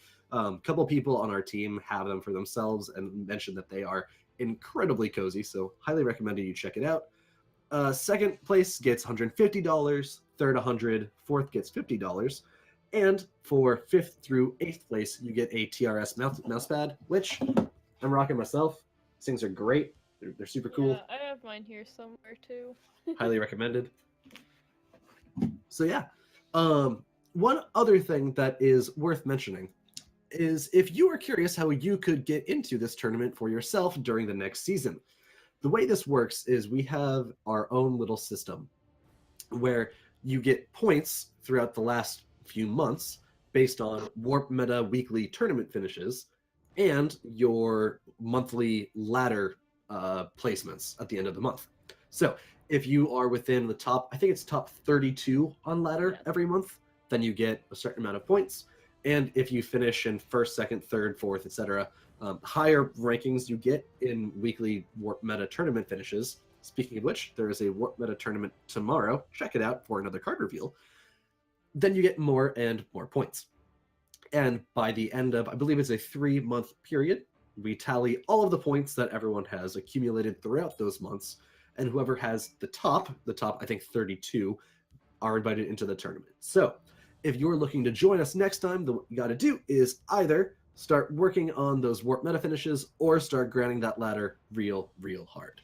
And if you have any questions, you can either look on the Team Rankstar website or come to the Discord that we have. We're all pretty friendly people. You know, we like talking about Elder Scrolls Legends. Oh my god. I was playing League this morning with my friends before we started casting, and apparently my brain's just like going back to that. But yeah, we're cool people. Come join us. Come ask any questions. And yeah, another one of these is coming in a few months. So it looks like Immortal is not quite online yet, so we'll be jumping into that as soon as we can. Guests are probably going to be getting into game soon. Oh, they just started. Oh, hey, look at that. That was some really good timing. So, Immortal August starting on Warrior, Karakhan Zul on Archer. This is going to be an aggressive match. I'm excited for this in the grand finals of Season Doomcrag 1. Warrior. Oh, Not yeah, so you're right. He is aggressive. running Doomcrag, not aggro. Yeah, well, yeah, Karakhan Hmm. has that like mid-range kind of aggro flavor. I'll probably play it more aggro, but if he doesn't kill August at a certain time, there's definitely a point at which August just takes the game. And there's Yeah, not much because- Karakhan can deal with it, because he does have those mid-range without wards. Pretty easy for Doomcrag to take care of. Right, and looking at Karakhan Zul's list, he's not running any sort of removal that could deal with the Doomcrags. There's no Fell the Mighty, there's no silences, actually. I don't see a single silence in oh, no, there are 2 Earthbone Spinners. My mistake. So there's a little bit of silence to deal with the Doomcrag vampires, but not exactly abundant. Gets a shrine for a future turn. Pretty nice. That is, getting those early is super nice. Mournhold Trader is a great draw for Kara.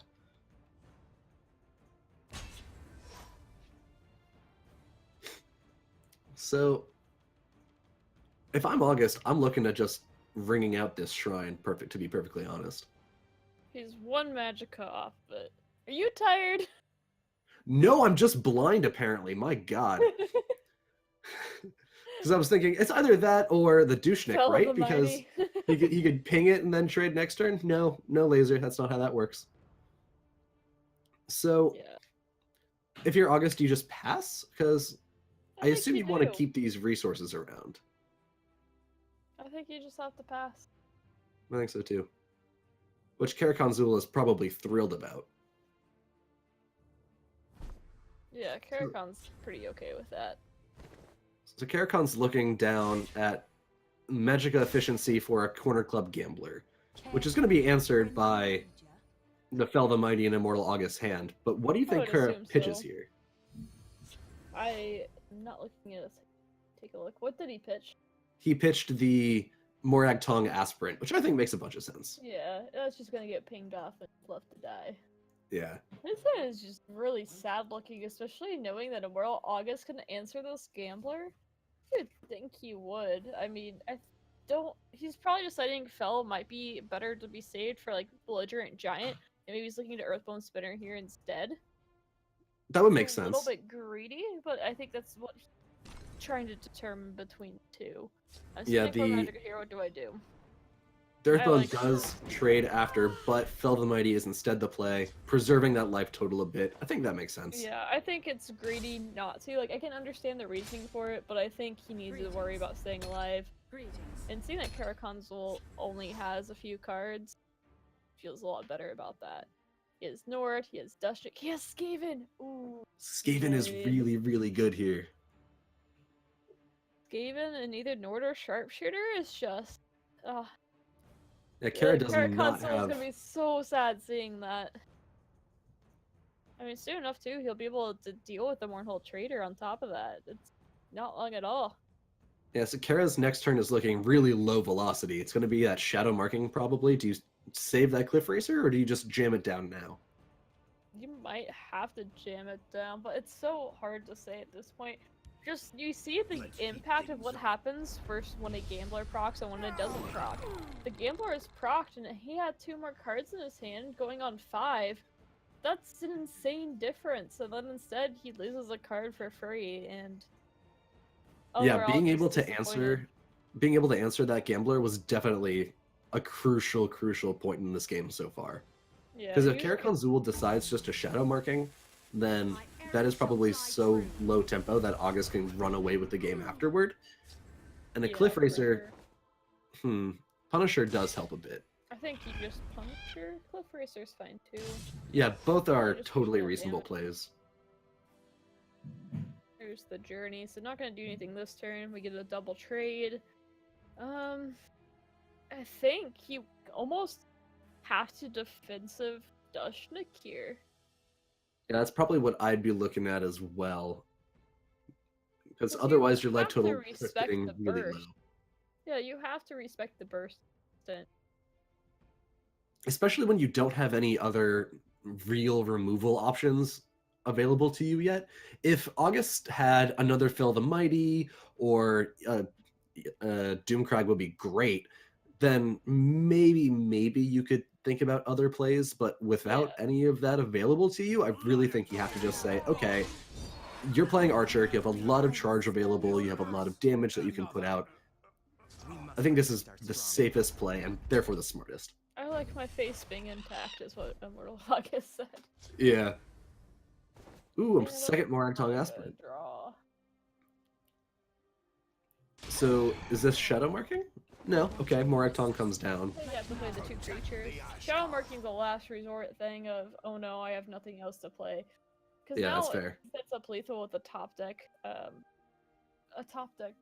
racer, assuming that these aren't taken care of, but most like they're going to be between Rapid Shot, the Earth Spinner, Ashlander, and Nord Firebrand. Yeah, August does have plenty of ways to ping off already. So probably open up with Rapid Shot, I would imagine. Yeah, I would think so too. You might as well draw and see what you get. Right. That's exactly what happens. So does get a guard. So maybe Ashlander Zealot and then guard up? I think guarding it's breakthrough, so he definitely wouldn't want to. That's true. That'd be 4 points of breakthrough damage, which would be a lot and really scary. I think you do clear. He's trying to decide how much he can do here. I think you play the Earthbone Shadow for sure, though. So Karakon's going to be trying to push that last bit of Shadow, most likely. Yeah, if Karakon Zul doesn't manage to find something big in the next turn or two, August is definitely going to be able to get some work done. So silencing that off in order to remove the shadow cover. Yeah, Ashlander Zealot and then Lord Firebrand will be able to clear that off. And then 2 damage is significantly less than 5, so Karakon Zul's probably not looking great right now. Mudcrab Merchant could change things, though. Yeah, we'll see what happens for Mudcrab. It's been known to give some interesting cards before. Let's see what... Endoral Archmage. Now that's a fun one. Oh, no Doomcrags yet either. Sparkling Yeah. Spider does give him a guard, though, which is something Immortal August is very okay with. Yeah, in terms of those 2 cards, I think Karakon Zul kind of had the lesser of 2 bad choices to take. Like, Endoral Archmage is definitely a solid card that if you're given it, you're not going to complain too much, but it's not really one that's going to help advance his game plan all that much. Yeah, it was. Those are 2 cards that can help a good amount, though. That's nice. Yeah, very cool. I was gonna say Endoral kind of has to take that, although not his preferred. The Nords must Right. take back Skyrim. And I think he is forced to play this Vanguard. He has to push that damage. Yeah, you have to start presenting a repeatable source of damage as soon as you can and force Immortal August to have an answer. Because the first card, the first threat that Karakon Zul puts down that Immortal August doesn't have an answer for is going to be Karakon Zul's way to win the game. That said, it has to find one first. That can't be answered. Barrel Stalker Sparkling Spider here doesn't look all that bad. No, that's 2 guards with a good amount of health that Karakon Zul has to get around. Undead Clan Sorcerer is a pretty good card to put down as Barrel well. Stalker. Right. I was gonna say, you have to Barrel Stalker here. It's so greedy not to. He did, Yeah. though. He did. Corpse Curse, not a bad one to grab.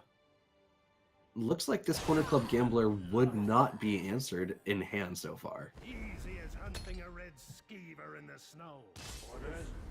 So Immortal August now within Tazcat range, if Karakon Zul finds that. Yeah, that is a pretty scary thought for him. Wrong place for a midnight stroll. Now he's not. Immortal August now out of Tazcat range, so that's nice. Yeah, I wonder if he Corpse Curse Blood Dragons here ever, and then maybe Ring Tree Minder. I mean, of course you want to conserve that ring charge if you can. Immortal August hasn't really been getting the supports. This is the second game where his supports were in the bottom half of his deck. Yeah, well, he did have that Namira Shrine early, but there was never really breathing room for him to put it down. Yeah. I can see it Almost coming really down humiliating now here rather would be good. comfortably. Yeah, he could, because he does want to look for that healing. Blood Dragon, though, I like a lot because it can wrap around, kill that 5/5. Yeah, Gives Blood another Dragon way is of one of really those. dealing with it. Blood Dragon is great for board control, but Kara getting a Blood Dragon of his own. Interesting. Does that change the combat math at all? This actually... Oh, there's Doomcrag. Oh, However, that's though- very relevant. But there's no pings in hand for Yeah, August. there's not the pings that he needs. It doesn't actually do anything, really. He has 2 guards in hand. I think you have to Namira, Sparkling Spider, Ring, Tree Minder, and then you go a little bit more that way. And then you can trade the Blood Dragon in. The Blood Dragon trade is probably the most. However, the other Blood Dragon just goes face, and Tazcad with that 4/1 guard up. Like, that's a winning thing. If Gambler draws Tazcad, that's the game. So there is that 5/5 trade. You probably play the Doomcrag anyway, so that you can trade up into the Candlehearth Brawler, and most of your deck's worth of draws next turn are live. Yeah, and 2, if Gambler has to hit that guard, then it just dies automatically. Yeah. Very good point.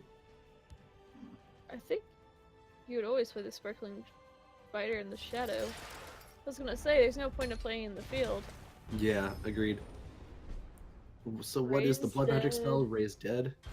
Green Pact Ambusher, not going to do it. Neither is Cut Purse. Reeve could be helpful. Yes, it definitely could push that last bit. So Right. Karakon Zul is going to get 5 to face immediately. But that means August is effectively at 7 because there will be another Barrow Stalker attack next turn. Well, maybe. He might choose not to. Red Year is Red Year... kind of nice. You Red probably Year's- raise Dead first though, right? I don't know. Maybe you Red Year and then Raise Dead after. That's a very good line too. He's still just so low on health. Any kind of charge. There's the game. I'm also still surprised. Well, I don't know if I'm surprised, but I kind of disagree with August not having played the Namira Shrine yet. Yeah, I think you should have played it last turn instead of I the do too. Doomcrag. Because being able to get a draw engine going in this circumstance would be really, really handy. Because August is running low on genuine answers. At this point, he's kind of only got utility. Wow, what a nice sword. It doesn't do all that much, though.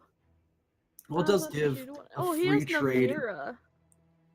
Here's Disciple. Dig, dig, dig. He does get a free trade into the Blood Dragon, which is nice.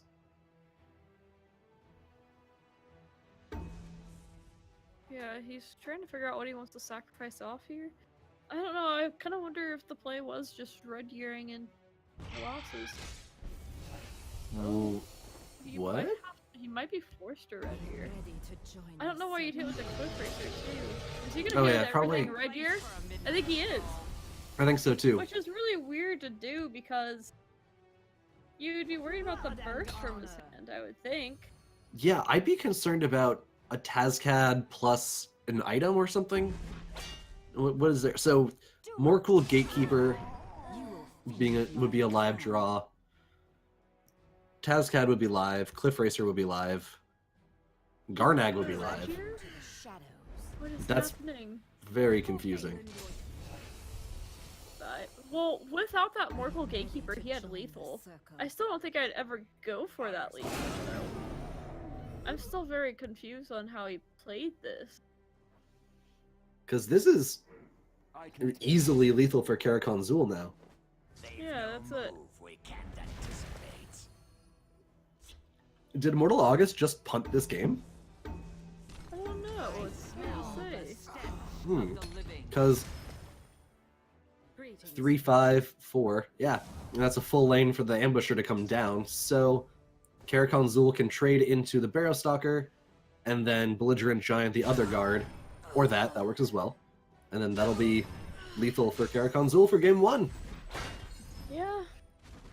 He must have felt like going for lethal was his better chance than red gearing and hoping for no lethal. I suppose, yeah. It's weird, but Well, all I right, have to that'll think take about that Karakhan Zul more. up 1-0 in this Team Rankstar versus Warp Meta Team clash of the finals. So that leaves August with Abomination Scout and the Aggro Crusader, while Karakhan Zul is still on the Archer build. Do you think the Crusader can get under Karakhan Zul's Archer? Because I kind of feel like it can. yes, for sure. I think feel it like that's probably definitely the play. can. Well, we'll see if August agrees. The Abomination Scout has been doing really well today, so I wouldn't be surprised to see that run out just as a, here's my powerful deck, I'll see what it can do for me in the finals. Yeah, I agree. I'm assuming that's probably what August will bring. Yeah. Fortunately, we don't get to see any more Doomcrag. That I do deck think is so that's one of fun. Her decks into his lineup, though. I don't know. Some of the mid-rangey things Doomcrag can do pretty well against that. I was expecting the Archer to lose that game, I would say.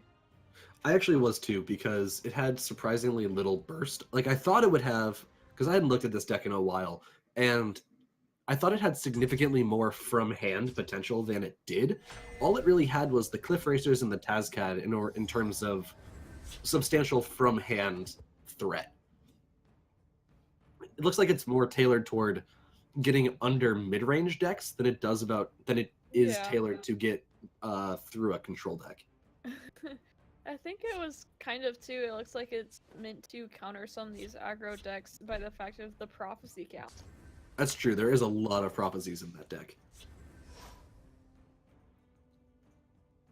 Well, Karakhan Zul, nothing to get off the ground quite yet. August could open with the Orkland captain, but that never feels great. I'd be tempted to do it though, because you have a nice ring curve 2-3-4 if you do. Yeah, I was thinking the same thing. This is potentially a race, and even though we're clan captains, one of your least favorite 2-drops to play, it gives you something. And if you top deck raiding party, pretty nice. Yeah, Greetings. just gives you Yeah. a few options. Green Pact Ambusher is a good answer to that. No way for Immortal August to buff that out of range. Yeah, instead of So Royal probably- August, trade and bring out Witherhand Cultist. Tawaka watches over me. Yep, Immortal August staying ahead on the curve. Karakhan Zul doesn't have Care to make a friendly anything to wager? answer it, but a Corner Club Gambler, unanswerable, is always a nice place to be. Yeah. Unfortunately, August's hand is really clunky right now. This pit lion, I don't know when it's going to be played, and I'm assuming he's going to be playing a Hive Defender. I don't think he can just play Scimitars on this and go face. I think he has to play go face and Hive Defender. Yeah, I think Hive Defender is the play I would think of here too. And then look for the Pit Lion next turn. Enjoy the next life, fool. Yeah, potentially. I mean, you'd have to have like a Mudcrab Merchant or something.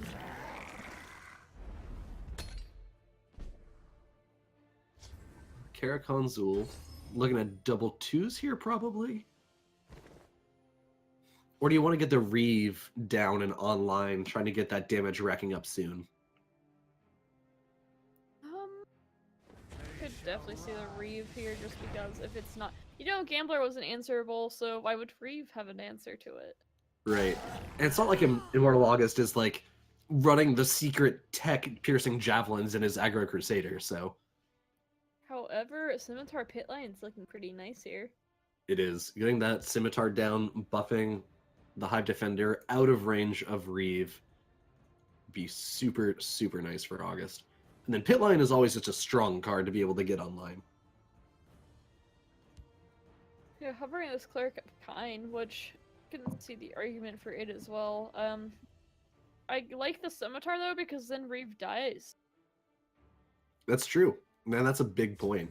And also, being able to get the Pit Lion on early, I think, is definitely worth it.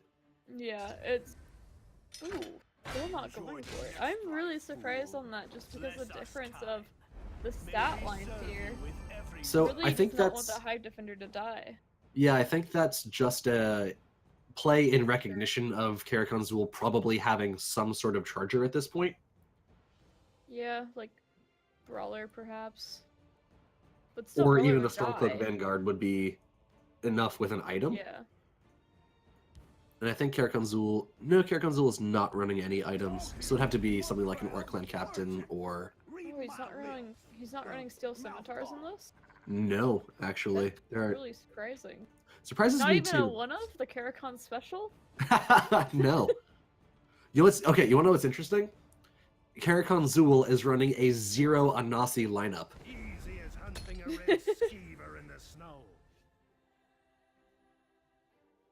Interesting. Right, so Immortal August on the play now. Divine Fervor on the draw. I don't think that's the run out right now. I feel like Pit Lion Field is probably about where you'd want to Pit be. Line Field. You know Yeah. the 5-6 isn't getting taken care of. Why is your 5-5 gonna get taken care of? Yeah. And that is able to push just so much damage next turn.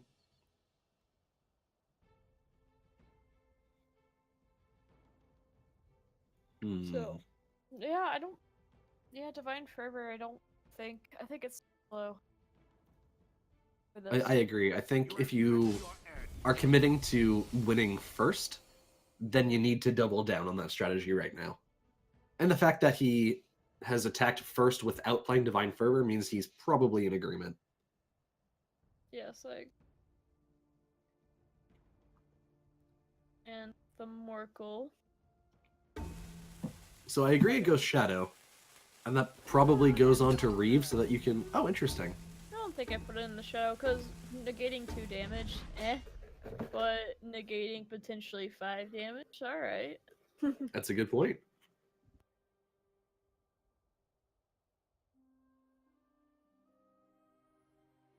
So, I think we're trying to decide, is it worth the risk of another prophecy? I saw last game when I hit him in the face, I hit 3.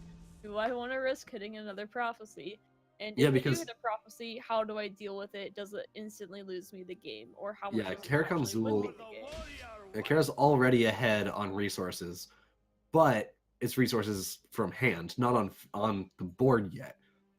And if Yeah. you let Karakhan Zul get ahead on board as well as in hand, August is not going to be in a good position, especially because he's not running a particularly large amount of chargers, I don't believe. No, I don't think he runs like vanguards and stuff. He finds it too slow.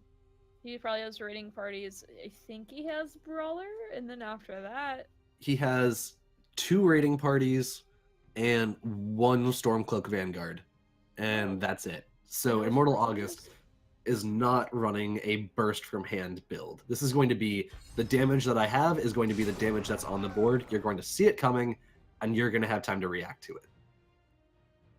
Yeah, it makes it a little bit rough too. Because it's Divine Fervor next turn. Not anything to get really excited about. Yeah, it'll convert into 6 damage from the Pit Lion. I am ready to join But I the think circle. that's about it, except for the Barded Guar is also a thing that could happen. I just realized that was in Kara's hand. Ready to join Yeah, the me circle. too. When you said it. So if anyone hasn't seen Barded Guar, it's a 3-mana 3/3, give another creature guard, which is actually very relevant here, more so than usual. Yeah, I think now too you trade, go face, play pit lane. I don't think you Divine Forever anymore. I don't think so either. I think Not when you Divine don't have Fervor the is. guards for it. Or not the guards, the charges for it. I might even... There's also something of an argument for playing the Wild Clumsiness. I mean, it's not the correct play. Pit Line is much better. But the Wild Clumsiness the would be future. interesting. Because that would be the forcing future. Kara to have a charger to respond with. See, if Karakhan wants to activate these circle initiates, he has to break Immortal Augustus rune. Which he kind of has to, because he has to trade into those cultists. And, well, let's see.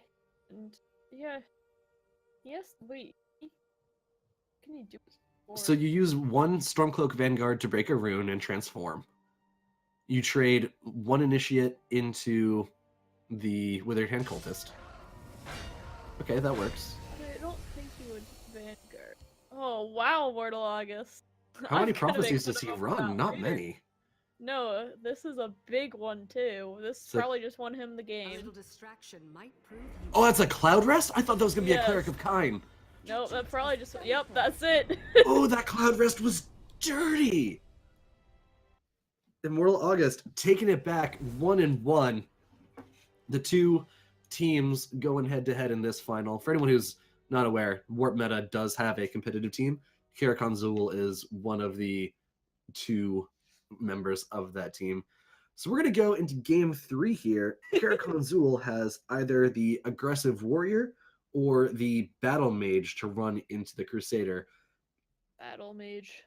Battle mage probably, yeah, because nothing in that Crusader I list want to see is... his deck. I want to see his singleton Battle Mage in action. It's not actually singleton, but there's a lot of 1 and 2 ofs. Yeah, Karakhan Zul is very, very well known for having a smattering of cards, if you want to think of it that way. He runs 1s and 2 ofs very, very frequently and tends to do very well with them. So we'll see what the play here is. Karakhan Zul is going to be running that Battle Mage into Immortal August Crusader in game 3 of the finals here. Immortal has the ring. Karakhan Zul probably full shipping that hand. And that's not any better. Oh god.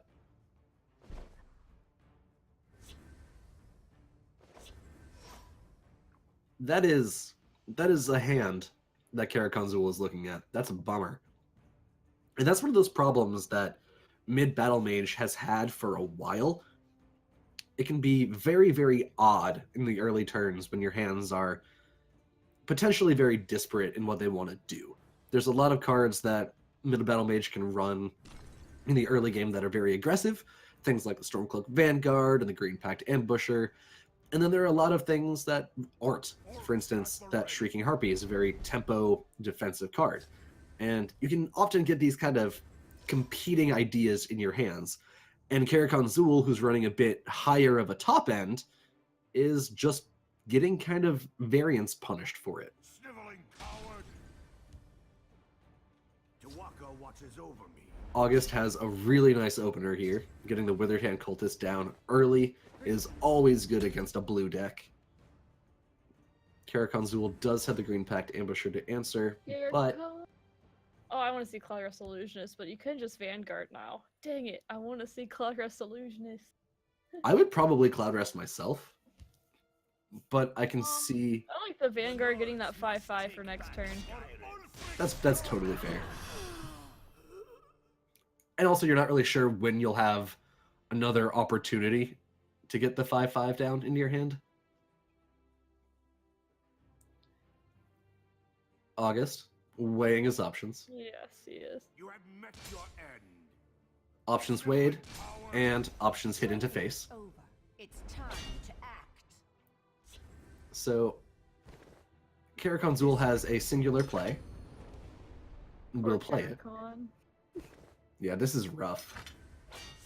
Karakhan Zul is also Cloud not Rest running... Illusionist. There are not very many prophecies in this Battle Mage list either. There's Green Pact Ambushers and Shrieking Harpies, and I think that's it. Oh, Lightning Bolts. So there's 12. Okay, that's not 0, but it's not many either.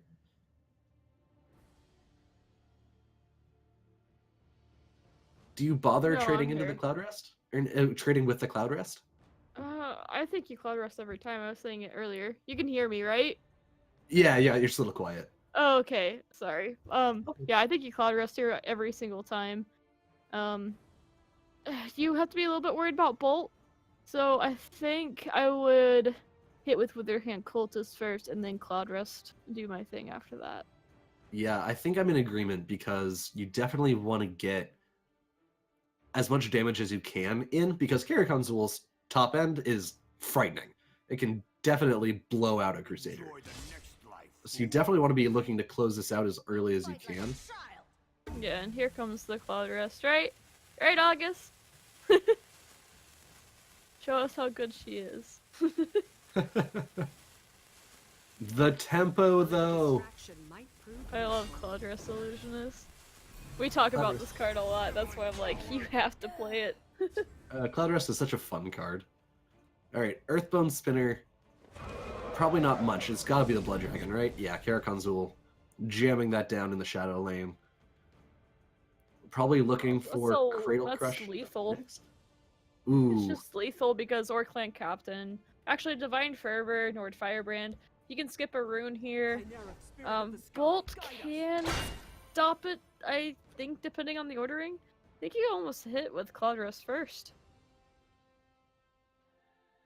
Probably. Like, without skipping the rune, just because if you hit a bolt first, then you lose that lethal very, very quickly.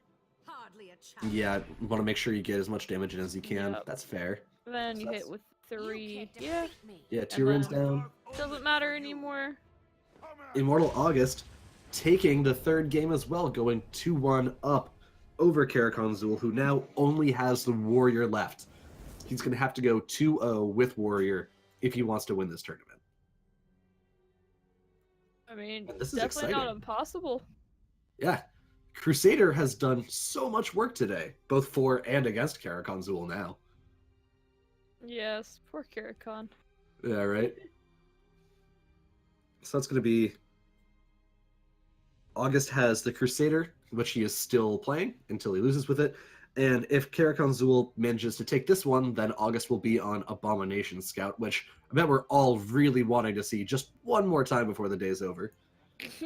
Oh yeah. So we'll see exactly how this what I one want to goes. see. So I think we're just waiting for them to get into game. Not quite there yet. Oh, for what it's worth, last time we had the TRS Classic in the preseason tournament, a TRS member, I Like Pasta, won that time. Now we got Immortal August, another TRS member, in the running for winning this time. And let's go team. Woohoo. Karakonzul representing for Warp Meta. Probably going to play in tomorrow's tournament as well that his team throws. If you have not heard, Warp Meta is also going to be revealing a card during their tournament tomorrow. So if you are like me and Silver and Costa and love reveal season, then make sure you head over there. All the information is on their website. I think it's warpmeta.net.com. I'm not sure, actually. I don't remember. But if you Google Warp Meta, it'll probably be the first result. Yes, it is. Warpmeta.gg? Yeah, warpmeta.gg. That's what it is. All the information is there. Also, that is free to join. There is no rank restriction. There is no pre-qualification the way there is for the Rankstar Classic. So if you want to sign up, I've done casting for there with Silver and Costa many times before. They're a lot of fun. They're great people. Highly recommend you join that if you feel the competitive itch after watching this all day. Speaking of which, shout out to all of you for sticking with us all this time. It's been a long day. It's been a fun day. I've seen a lot of good Legends content, and none of it would be possible without our sponsor, Inked Gaming. They are the best.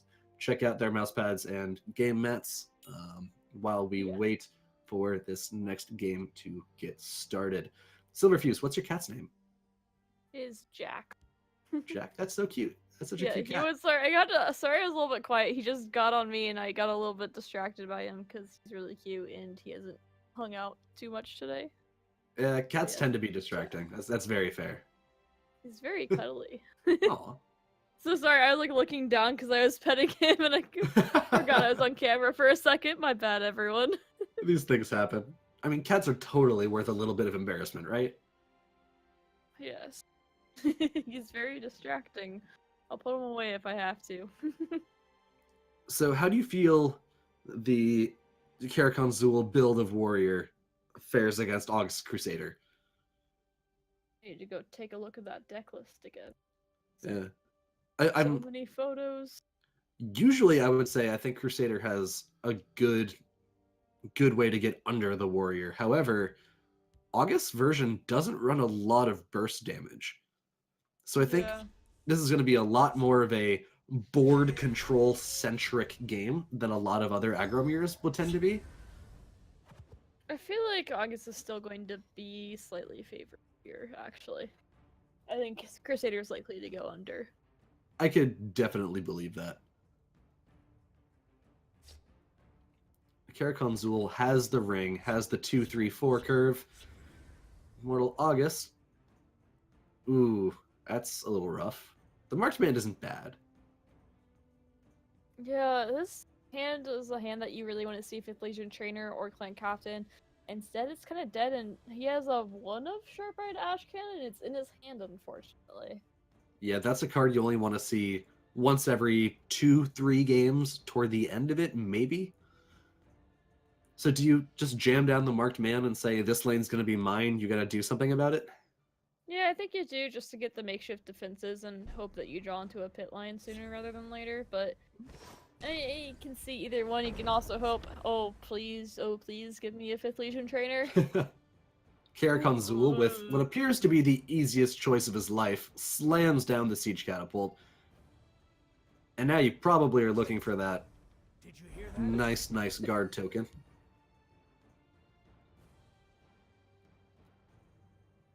Karakonzul still a couple turns off of activating that Siege Catapult. Gonna need a couple more draws before we get there. August really deciding whether or not that guard is worth it. Decides not right now. Not right now. Yeah, this is looking extremely bad for Immortal August. Dawnbreaker, like, even on Hunting Spirit, okay, you just gave the same stats to a different creature. Yeah. Oh, it's hard. I think, like, an Ambusher... Oh, this is pretty much the exact hand you don't want in Crusader when you're playing against Warrior. You really need to get low and get your 5th Legion Trader going, get your tokens going. You need to go wide and go at them pretty quick. You can't waste too much time, especially when there's a Siege Catapult on. And like I said, August didn't really get that luxury of having that choice. He was just told, okay, Hive Defender, Sharp-Eyed Ashcan, Dawnbreaker. Alright, deal with it. So the guard is going to come down. Just the one. No Green Pact Ambusher. Interesting. Ooh, Karakonzul can have 2 active Siege Catapults. Chooses not to. Interesting. That's fine. I think what he's really looking to do here too is just kind of take advantage. See that Immortal August he's Crusader and he's played more or less nothing? Karakon's like, Yeah. alright, well I'll just develop this board and what are you gonna do about it? Take them with me. I mean, he's lost 2 health on turn 4 against Crusader. It's a dream for a warrior. It doesn't Yeah, get Immortal better. August. If Immortal August just rips a Golden Saint right now, it'd be amazing. So Karakonzul is going to have Siege Catapult online. How do you favor these trades right here? Well, that Steel Scimitar is pretty nice. It does make sense, yeah. Interesting. He's running 1 of Sharpshooter Scout. I wonder what the purpose of that is supposed to be. Prophecy. How? Question mark? Kill I suppose. ambushers? Kill ambushers! Actually, yeah, if you're expecting a lot of aggro mirrors that include He's ambushers, running then... one of Nord Firebrand too, and that's not something you typically see in Warrior. I think it might be a tech choice against Ambusher. And maybe some wouldn't of be the surprised. Drag stuff. Yeah. So, this is the saddest Dawnbreaker. Like, you really want to use it, but you just can't. Yeah, I kind of think he has to double trade, and oh, I feel so bad. It's just nothing. Take them with me. So, double trade is going to come through. Nor raiding party, cleric Let's do a kind. this. Oh, if he is Dawnbreakering, it's still a very sad Dawnbreaker, and he just kills the one it doesn't land on. It's not too bad. Yeah, that could be a Careful, lot I'm worse. running out of steam. And Immortal August is going to... Oh, Sower is some good steam, though. You should. Yes. That's the worst feeling when you're like, okay, I've managed the situation a little bit. The lane has cleared down. There's 1 Siege I'm Catapult you alive. can't activate. Oh, Sower. Okay. That's a bummer. I think this... I don't know, I think... you could... Tempo Divine Fervor, I think, is too much of a killer. Same time, I mean, it sets up killing Sower, but Sower just does 10 damage that way. And Yeah. So do you Divine Fervor now and then spend think 7 you Magicka next turn? Do you just I Sharp think- Eye Ashcan for tempo? I think you have to Ashkin and then trade it in, which of course Karakon's clever him has Sharpshooter Scout in its hand. But Karakon Zool from hand will be able to activate the Siege Catapult next turn as well. yes. Hmm. I haven't seen too many premium sewers, but I like it. It looks cool. It does, it's true. So Ashcan He is the doesn't play. have to have the draw from Ashkin, so it makes sense why you would tempo it out. It's 6 mana, 6/6. Mud Crab Merchant, here to make things interesting. I cannot wait until one day we get to see these. Iron Atronach. Oh my god. I want that to be played so badly. Never. Never, ever, ever. Wow! Good job, August. Another prophecy cloud rest. He's really good at this game. Have we noticed that? He's really freaking good at this game. A little distraction might. We need to take notes, okay? Yeah, absolutely. I mean, That I'm still like, actually- that ruins the plan of pinging off Ashkin next turn. that's true, it does. And then smart one to put on Siege Catapult, because obviously it's the thing left. Zen If he provides. does, he could trade with Siege Catapult. He has that as a prophecy? Or no? Or he No, has that came off Mudcrab. the Mudcrab Oh, he Merchant. come from Mudcrab. Okay, I didn't Yeah. see it at first, and I was super confused there. Interesting that Karakon Zool decided to trade that into the Cloud Rest. I feel like pushing 8 damage here would have felt really good. No, because think he 8 damage traded would have left with them at the Cloud Rest, 9. Maybe. I think you do. Most of the time. With the Cloud Rest there, I think you just take board control, the board priority. Immortal August going down to 12 and cracking another prophecy. Green Pact Ambusher coming down. Karakon Zool, however, the thinking man, has a way to deal with that. Or click. Also noteworthy that if August fills the lane, that Green Pact Ambusher is coming down for another 4 damage. Or 4 power worth of damage. I think you kind of have to raiding party get rid of those 4 too. I could definitely see that play. Because then Karakon Zool has to have 2 creatures to activate Catapult, which he does, however. That still slows him down. Which is really all August is looking for right now. I want August to be on the play Iron Atronach plan, and that's about it. You didn't want to Orphan Craft and kill the catapult. I think I would have gone for that for sure. Even though you have to sacrifice a 2/1 off, I think that's worth it. Really surprised. Because that that's not Catapult actually- represents a ton. Earthbone Spinner is nice here too. Yeah, My Earthbone arrows shall fly is- true. There's that. I mean, that just he had to kill that catapult. Well, Karakon Zool is going to take it off the back of that Catapult not being answered. Ladies and gentlemen, we're going to a Game 5 in the finals of this tournament. That is going to be August on Abomination Scout versus Karakon Zool on Aggro Warrior. Yeah, that's That one's a scratcher, because I feel like August had plenty of opportunities to try and take some trades that he chose not to, which is fair, Yeah. sure, but I'm I don't sure know. he had been a little bit of tilted from that hand start though too. On top yeah, of that was we played a lot of games. a like- rough hand, and after all day worth of playing, that's going to be a lot of mental fatigue sitting in right about Sure. now, which I think is one of those things that you can't really practice either, other than maybe grinding ladder all day, I guess, but that's not the same environment either, so No. it's not really one you can teach yourself. And Karakon Zool, he's been through QuakeCon, he's been through the other Team Rankstar Invitational, he's been through several warp metas, as has August, but I don't know. I feel like Karakon Zool is a little more set up to deal with the mental fatigue at this point. I got a message. Perhaps. Oh no, Karakon Zool has the friends list disappeared bug. It just has to relog. Yeah. I've had that yesterday and I made a joke that I had no friends.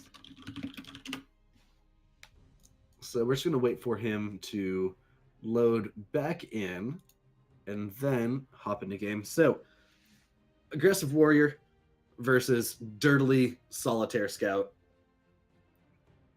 Interesting matchup. Oh, I just got news. Warrior 7 has beaten Drew the Dolphin for 3rd place. So, congratulations to Warrior 7. He will be winning $100 for his efforts.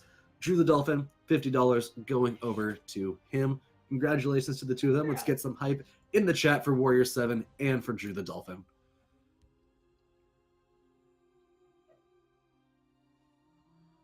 Let's see. Who do you favor, Warrior or Abomination Scout? Warrior.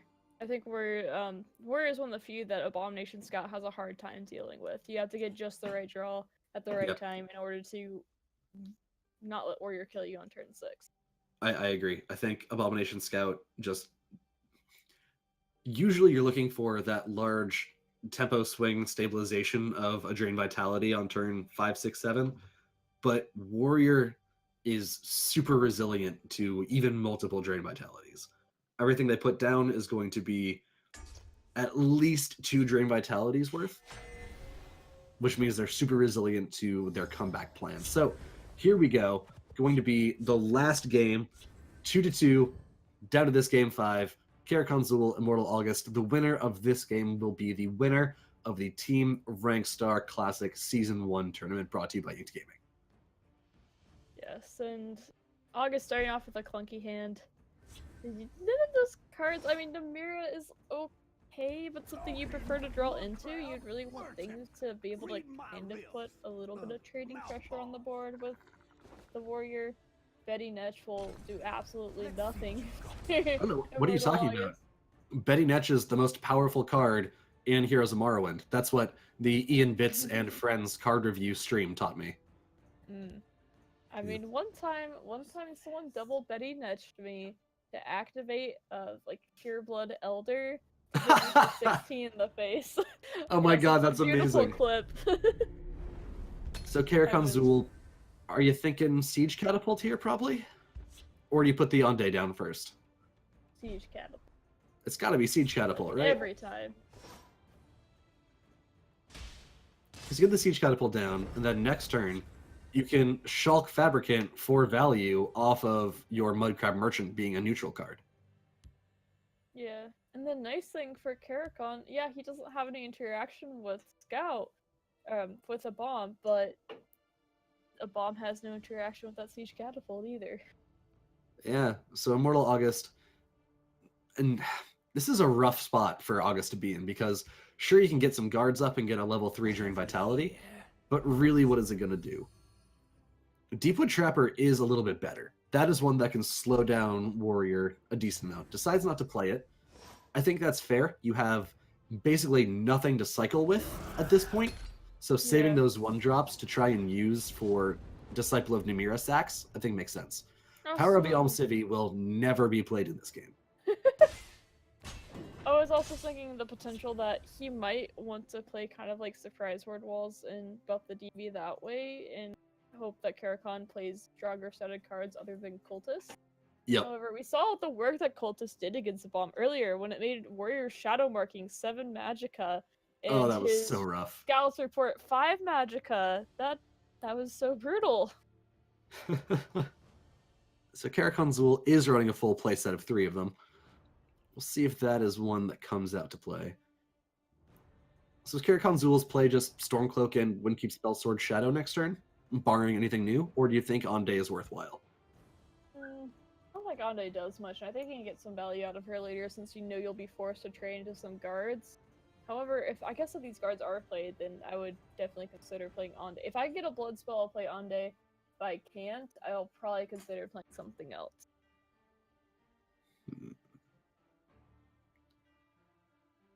August, fistful of guards that'll all get run over. Alright, so DV is going to start getting buffed. Yeah, he wants Twice. a few cards here. I'm assuming we see the Thieves Guild recruit played? Might be thinking about playing Fiend guards. Because then that makes it harder for Karakhan to activate the Siege Catapult. Because it's not Drain Vitality time yet. Okay, I guess it is Drain Vitality time. maybe Deepwood. Nope. I mean, it makes it a 3/3. It's not near as scary. Right. So Karakhan Zul can trade into that with Stormcloak Vanguard and the 3/3 catapult, but that does slow Karakhan Zul down pretty well. Yeah, his hand's really not that great. That Shadowfen Priest is very slow. Obviously, the spell is never going to be used. And I don't know, Mortal August might have caught his lucky break here. Yeah, no kidding. Ooh, Immortal gets some draw in the form of the 3-mana 2/1. Help me out here. Endoral Mastermind. Thank you. That's the one alongside the Thieves Guild recruit. So probably just looking to cycle this turn. Unless you want to throw a guard into the field lane. Or Yeah, unless you want to play yeah. Betty Nitch. No I think you move look we to cycle. can't anticipate. I would be looking to cycle as well. Set up something for next turn, maybe? I would try to find a fence. Yeah. Or a Moon Sugar. Ooh, that's Either another those good one. two? Because you get a Moon Sugar, Disciple, Namira, Deepwood Trapper, and just go.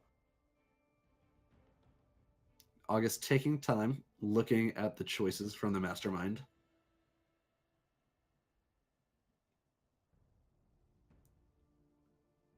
Yeah, I'm really interested to see what his decisions is. Yeah. He takes a Shadow Marking and throws Deepwood Trapper. Ooh, I don't know how I feel about that one. Shadow Marking, I just don't feel like you're ever going to have the time to play that card.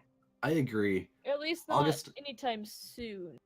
August does find a Thieves Guild fence. I think his thought was, I need to find one of my combo pieces, the fence, as soon as possible. So I need to use Shadow Marking to find that. If I don't have it right now, then of course he drew the fence as soon as he played the Thieves Guild recruit. Murphy's Law, right? Yeah, maybe, like, I'm assuming that was his thought process. There's definitely other things you could be thinking about, too, for that decision. I would be more defensive-minded wanting to play the Deepwood Trapper, but he does have one in hand, and he has other guards in hand, so I can see why he was thinking, don't need that. Also, Karakhan Zul's hand is not particularly high Not pace either. fantastic. I mean, he can get a 4 Magicka 5/5 from Vanguard if he wanted. He also sacrifice it off if he wants. Yeah, it looks like he does that, and then he can ring play a 5/5, Oh, that's a good point. which makes this look a lot better than it did before.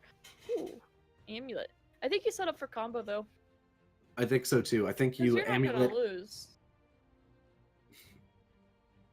How much damage does Karakhan Zul have available? 2, 5, 9, 15? 14. Corpse Yeah. Curse, pretty much a dead card. At least for now. It's going to be dead pre-Journey. And if this game goes post-Journey, then August has already won. He really Do needs a Moon you- Sugar. Yeah. At what point do you feel safe throwing down one of your combo pieces without comboing off? So, like, if I were to be in August's position, I would not feel safe throwing down the Thieves Guild fence right here. Oh, I would very much feel safe playing it. I think you have to play one of the two, either Disciple Namira or the Thieves Guild Fence, because they typically, like, you wouldn't be expecting the Shadowfen. I'll say that. You're not expecting to see a Shadowfen here. Isn't it a 1 of 2? It is, but there's also 2 copies of Earthbound Spinner. I guess that is true too, but I think that's his only play that he can make here at this point. Yeah, don't I think feel there's like other options. I would probably throw it down alongside the Necromancer's Amulet, and if it doesn't survive, it's not the end of the world. Yeah, well, either that, or you could also make the argument for Shadow Marking, but I kind of like the Amulet here. I Just 'cause definitely you prefer know the you have Amulet. to heal next turn no matter what. And you want to play Disciple of Namira next turn as well. Yeah. The Dress Spy is really, really good for August. That does allow a little bit of filtering. Try and make sure that after the Disciple of Namira drops, the next card is one that is playable. Conspire Scout, same kind of idea, does get more cards into your hand. So Karakhan Zul has to silence that, right? You Yeah. Is there ever a world where you just put more power down and say I'm winning one way or another? No. No, Here comes because does silence. I mean, if you play the Bleak Coast Troll, oh, I got one extra attack. What are you gonna do about it? You just don't want to see Immortal August combo off. And unfortunately, trying to see potential winning lanes here. I think you still have the Nothing will Disciple trace first. back to us. Wow, Journey. That is so Wow. brutal! What is it? Journey, so he has to keep Oof. it. That's Oh, no, really no. unfortunate. Now he's playing Shadow Marking too, so he knows one of the cards is Journey. So he Which only you gets have a to choice keep. of one card. Don't accidentally give it to the Warrior August. I've totally done that. So gives over a Spider Worker, keeps a Karthspire Scout. I don't see how August lives through the next turn. Scout ahead. I don't either. Moon Sugar would have been nice earlier. I think you also was there any line other than going to combo off and hoping you hit a Moon Sugar Smuggler? No, there's no other I don't line think at so. that point. You had to play one of the combo pieces, and unfortunately for August, Caraconsul had interaction, which was a silence. Yep. So August is going to try and get some health back up right now. Does get an additional guard and another one, but Caraconsul. Ooh, Sower could also get sacked with the Spider Worker for an additional 5 points Yeah. of reach. That is going to be the game in favor of Caraconsul. Congratulations to Caraconsul for winning this iteration of the Team Rankstar Classic. And Immortal Yeah. August winning second place. Very, very admirable. Both of them playing really well. Caraconsul, I have not seen anyone win that decisively and that definitively throughout an entire tournament before. Yeah, he had an extremely strong tournament, and he brought different decks that we really haven't seen. Yeah, that Overall. Math Crusader was Math great to watch him play. He Crusader, played the that really well. Mid-Archer, like, that was fun to see something new. Just overall, and just not, alright, we have 32 players, and 20 of them brought Aggro Warrior. Yeah. Which was more or less the last tournament. Not quite that bad, but it felt like that. Yeah, Every a match little- was like, oh, Aggro Warrior, Aggro Warrior, Aggro Warrior. I am a little bummed that we didn't get to see much of the Battle Mage out of him. I would have liked to see that because, I don't know, I just really like mid Battle Mage. It's one of my pet decks that, you know, I'm okay at it. And I'd love to see someone who's really, really good at this game give it a shot. So Yeah. we are getting word that we are going to be hopping into an interview with Caraconsul after a short break. So don't go anywhere. If you want to hear a couple words from our winner, Caraconsul, we will be right back.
That didn't work as intended.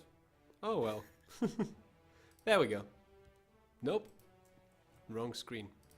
Well, once I will get this right, alright? There's going to be a day where it works immediately, and this is it. Alright, perfect.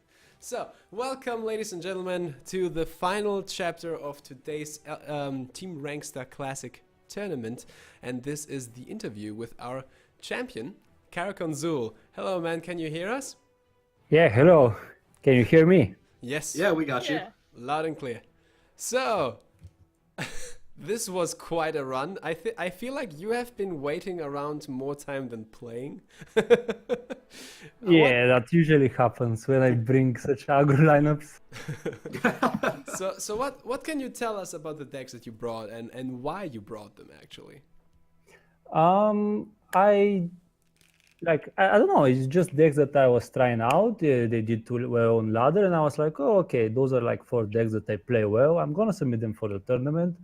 I didn't really devise like a strategy like a lot of the people do, like 2 control decks and then 2 aggro decks so they cannot ban you out. I was just like, okay, I'm good with those 4 decks. I'm gonna play them. I love it. So, somewhere around here there's a meme about mindless aggro. but honestly it was amazing to watch you play today, and it was yeah, it was, let's say it was something else. That is probably the record for the fastest semi-final we ever had in any tournament, and Warp Meta is best of 3. Yeah, Karakonzul was speed running the TRS Invitational Tournament. Well, anyone timed it? Well, okay, it did take 8 hours, though. To be fair, that was not that was not of his fault. So, okay, so in your opinion, what was your toughest matchup today, and or rather, either with what player or with what deck? What did you struggle with the most? The toughest matchup, I think that was the one you saw just now, the Crusader one. I was really struggling to beat it. It was getting all the prophecies, the wrong times, and I wasn't getting mine. So I think that was the toughest one. And you know, the Battle Mage match was also interesting. Yeah, this battle mage can't. Oh god. That felt so bad to watch. I love Battle Mage, and I know exactly that feeling where it's like, okay, I have just enough late game to close games out. I have just enough early game to not die. All I have to do is draw the right half of my deck, and I'll be fine. Then lo and behold. Yeah, I drew all my top end there. Yeah. So what decks did you specifically prepare for when you came to this tournament? Like when building aggro decks, contrary to popular belief, you don't just jam in the cheapest creature together. You actually build around things. So what did you prepare for specifically, in your opinion? Yeah, so you have to think about what are your bad matchups, and in my lineup, I think you noticed that I think all my decks had triple ambusher, because I was expecting to see quite a lot of catapult decks, and it was true. Like I'm pretty sure, like everyone brought a catapult deck of some sort. So yeah, I realized that in the past, a lot of games I lost was because I'm playing against a catapult and they got the ring, and yeah, I just have no way to combat that. But with the ambusher, I actually have a way to come back in the game. So yeah, I think this fixed a lot of my aggro matchups, and the rest was just trying to prepare. So I knew there was going to be a lot of Abomination and Telvanni, and I always ban Telvanni. So I just had to make sure I can beat Abomination. So how does one make sure to beat Abomination? You just go very aggressive. You play Curtis on top as well. So yeah, that's my way of beating Abomination. I played against Peter Max, the man himself. It didn't work the first time, but it did work the second time. I got like a turn 6 lethal against him, even though he had like the double fence without me having an answer. But yeah, he cannot beat double cultist. Yeah, double cultist was brutal. One of the games that we saw earlier. I forgot which one it was. That was, I believe. Warriors and was it Warriors? Yeah, I think it August? was Warriors. Yeah, we saw that, and it was like 5 mana scouts report. Oh, that felt painful, even if it was Abomination Scout. Silverfuse, do you have any questions? What we were trying to determine what your thought process was behind like the Nord Firebrand and Sharpshooter Scout and Warrior. My guess was anti-ambusher, but did you have another reason for it? They're just like cheap minions that help me with trading and activating catapults. So yeah, I just like the flexibility of it. The Firebrand came in very clutch in one of the matches. Maybe it was against Peter Max. We didn't get to see it, but yeah, no other card would have saved me there. And yeah, the sharpshooter helps a lot against wards. Like there are a lot of wards right now. Yeah. It helps to ping out like small guys, and there are a lot of 1 HP minions. So yeah, I think it's a nice Yeah. flexible choice. That makes sense. Which of the decks that you brought today is your favorite? Probably the archer, because no one else brought them with archer. Yeah, I looked through I all the love decks. that deck. I looked through all the decks, and I think you're the only person who. There was one other person who brought Rage Archer. You're the only person who brought an aggressive Archer. Right? Yeah. So Peter Max had the rage archer. Yeah. Yeah. As it so happens. What is it you like about that deck so much? It works. So it's finally archer that works. That's a good reason. The prophecy count on it was really cool. Its flexibility between the aggressive and also being able to kind of have that more mid-range control style too when it's necessary. It just seemed really flexible, and I love the prophecy count on it too. Yeah, it doesn't really do that well at controlling the board. You don't have that much shadow lane interaction, so you don't have that many Yeah. guards and things. But it does really good job at racing and having like a constant threat. So you have a lot of draw effects and really powerful minions. So have a lot of tempo plays. It can beat control. That Right makes on. sense. Well, with that said, I think we're gonna thank you for participating. I hope you had a great time in the tournament. Yeah, I had a great time. Thank you for organizing that. Yeah, thanks for And- participating, man. Congratulations. Yeah, congratulations again, and I Congrats, think we're Karakon. slowly going to wrap things up before any of the casters just fall over. So, thank you all for watching. It has been a blast, and yet again, thanks to Shunara, to Automaton, and to Lateralus for making all of this possible behind the scenes. They have all, especially Lat has been sitting there on his PC the entire time as well. It wasn't just us. So great, big thank you. Awesome job in general. And I'm really looking forward to more Team Rankstar tournaments. As I understood, we're going to have smaller qualifier tournaments. That is Possibly once a month, as far as I've heard. There are rumors. Yeah, so Lateralus has asked us to let you know that we are going to be having qualifier tournaments throughout the season. So remember, Team Rankstar tournaments operate on 3-month-long seasons. So that means you have 3 months to participate in Warp Meta tournaments, 3 months to get high-ranking ladder finishes, and now 3 months worth of qualifying tournaments that you can participate in order to get into the next large TRS Classic tournament. Now, there will be more information coming about that soon. We will make it available on our website, teamrankstar.com, as well as our Twitter account at Team Rankstar. Make sure to follow us on all of those platforms, as well as follow us here on Twitch, so you can stay up to date with all the latest information on that. And with that said, thanks again to both of you. You have been doing an amazing job today. Gotta say that. It's been a long one, but we made it. And a very, very big thank you to our sponsors as well, to Inked Gaming, for making things easier and possible for us to run this tournament. So, any final words, guys? Follow me on Twitter and on Twitch, both on the name Lazergician. Also counts for Silver, I guess. Yeah, but with Silverfuse instead. Twitter, Twitch, YouTube, all that good stuff. I am too inactive for Twitch, but Twitter, that's where you can always find me. Kara Console, do you want to plug in anything from you? Do you stream? I stream occasionally, like once or twice a week. I'm not really on schedule, but yeah, if you're lucky, you can catch my stream. I also have Twitter. I post very rarely as well, but it's same as my username, Karakonju. You can find me there. Okay, well, with that said, for me it's gonna be good night because it's 1:30 a.m. at this moment. And yeah, see you all guys next time or tomorrow on the Warp Meta tournament. There's that. Have a nice evening, have a good day, depending on where in the world you currently are, and see you all next time. Goodbye, friends. Bye, everyone. Bye. Bye.